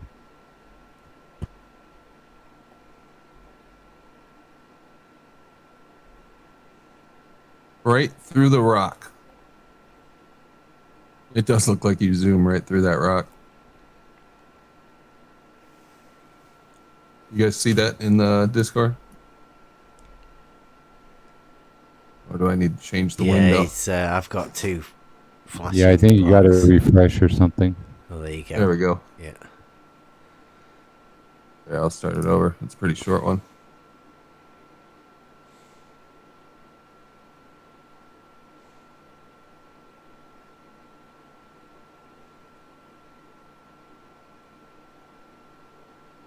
This is the same spot you took the other pictures, Ricky? Yeah, I'm just closer to the water, but I'm at basically the same angle, same elevation. I'm just closer to the rocks.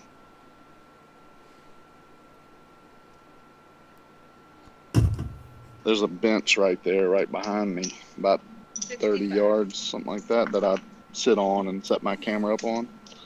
That's where I film a lot. How is it you can zoom through that rock like that? What am I missing?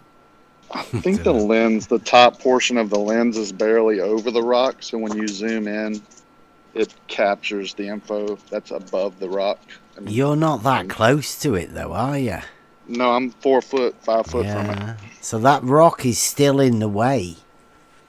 This I don't know. There's something a bit strange going on, isn't there? I tried to go back and duplicate it and brought my laser level and tried to get the top of the rocks and top of the camera. I couldn't duplicate it, so it might have been just the day. I can't explain it. We've got Spot On's loft, which is similar, but that's a lot closer to the edge, right? You were like, I don't know.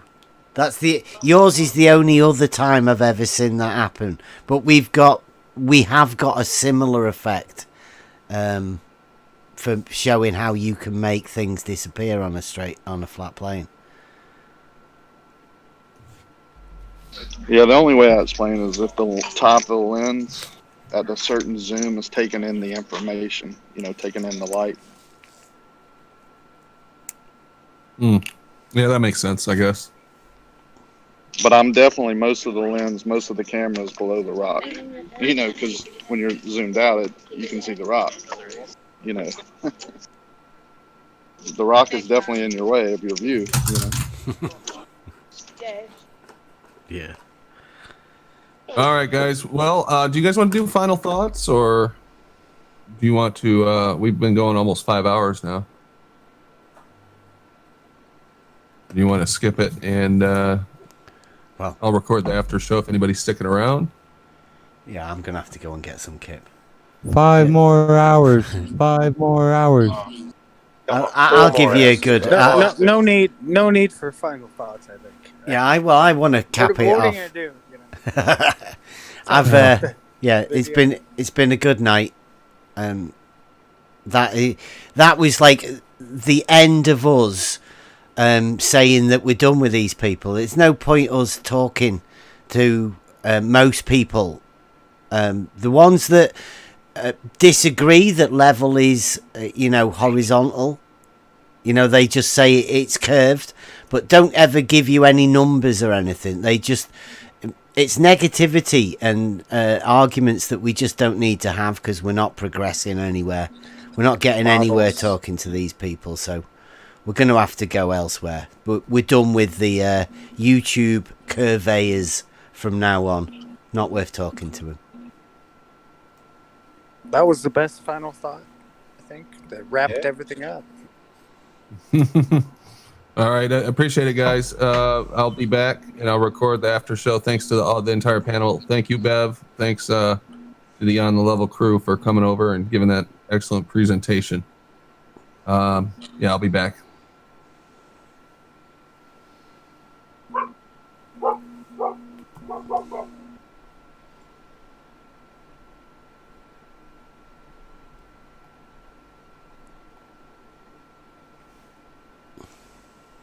So I have a question.